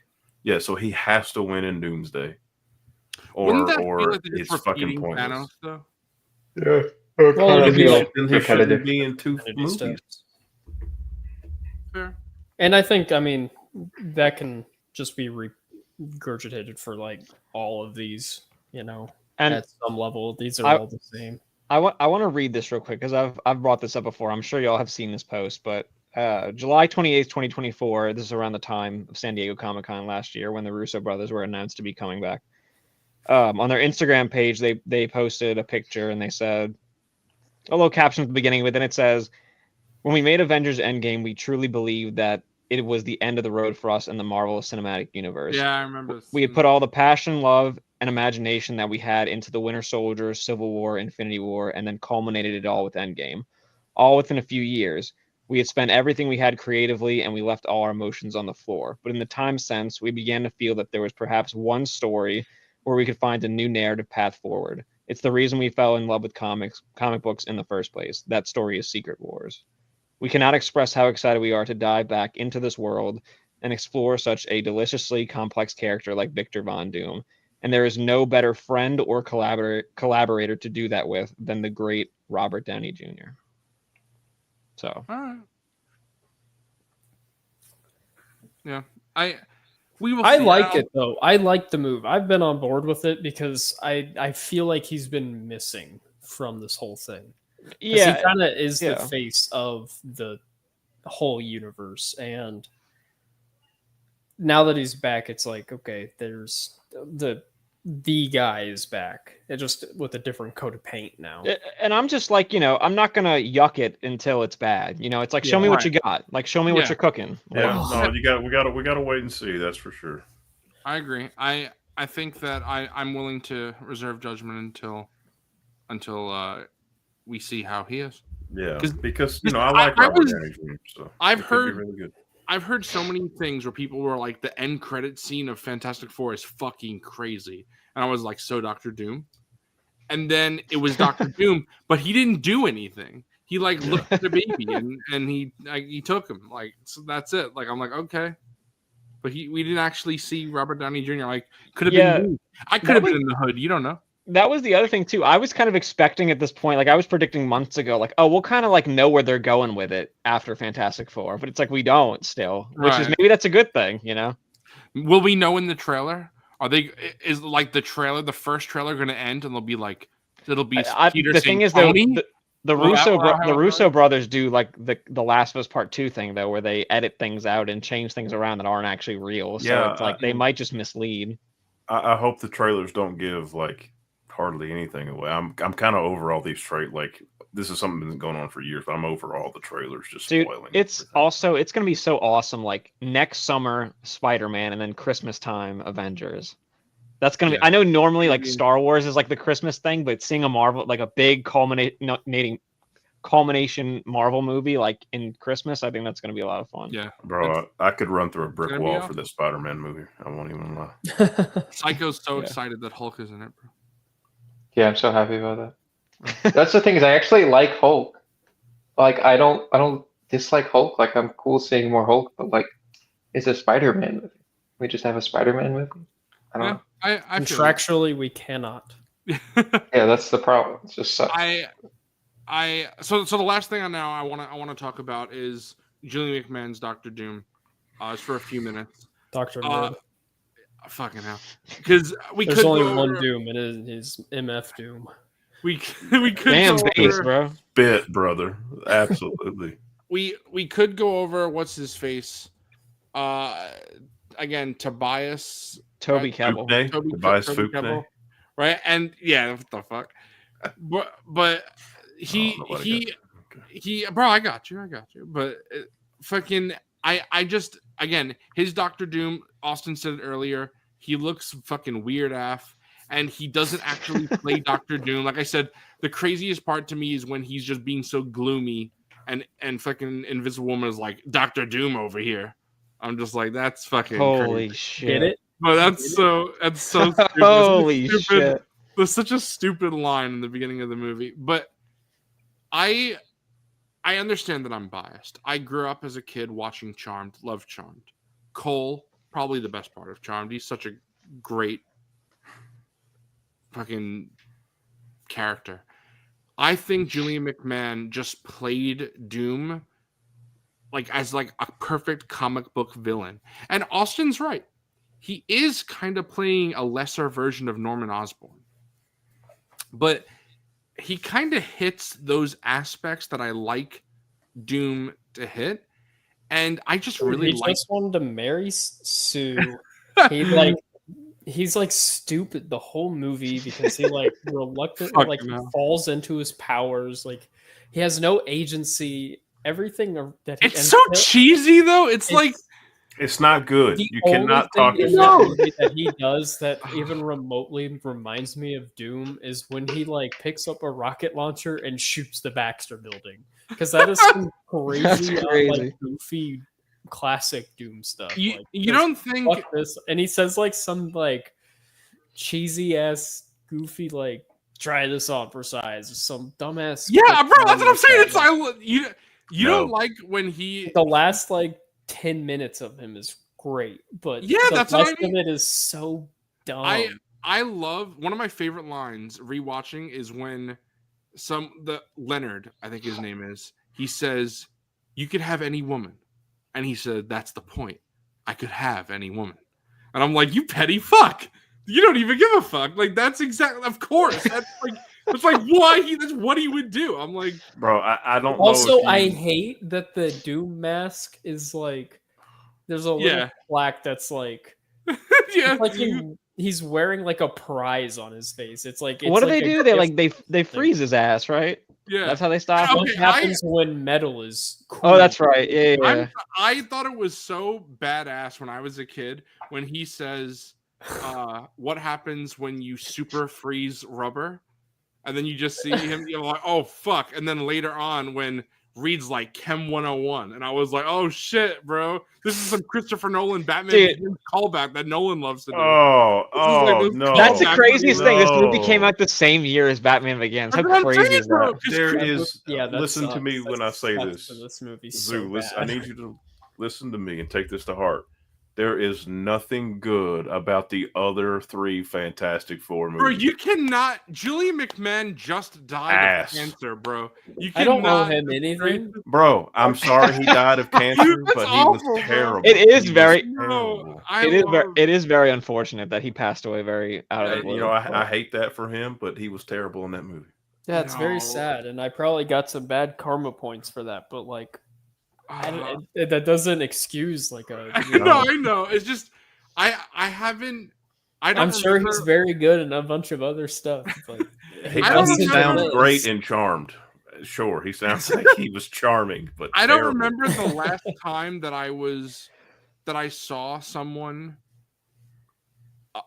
die or in real life, and I was like, when I read the headline and I saw that, I was like. I was so I told my cousin John a few years ago, or probably 7, 8, 9 years ago, almost a decade ago. I was like, I think Julie McMahon is one of my favorite actors. I just love him as Doctor Doom. I love this role so much. And I can't believe that you guys are just like, he's so fucking shitty as Doom. It's like, this is like, he was my, I'm not kidding, guys. He might have been my favorite role as a kid. Like, period. Wow.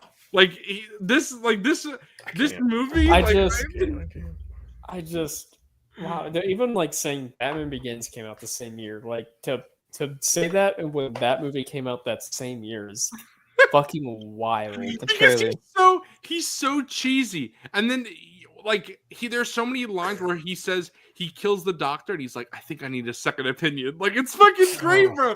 It's so fucking cheesy, terrible, comic booky, awful lines. Like, yes, it's not like Citizen Kane, but he's like he plays a comic book villain. Remember, Austin, when I was saying about how a lot of comic book movies are embarrassed that they're a comic book? Yeah. This one should be embarrassed. Yeah, I don't feel like that. I feel like he's. That's why they didn't put him in blue and white. They're like fucking that's fair. XXX like extreme biker outfits. You know. I'm thinking about that bird shitting on the thing. Fuck, bro, even the birds hate him. Terrible movie, bro. You just had. They don't know what to do with Sue Storm, so they just show her cleavage, and everyone makes perverted jokes about it. Yes. No, I'm not defending the movie. I'm just defending most of the cast, including Doctor Doom. Like I love it. To me, I know you guys are probably going to say this is a wild thing to say, but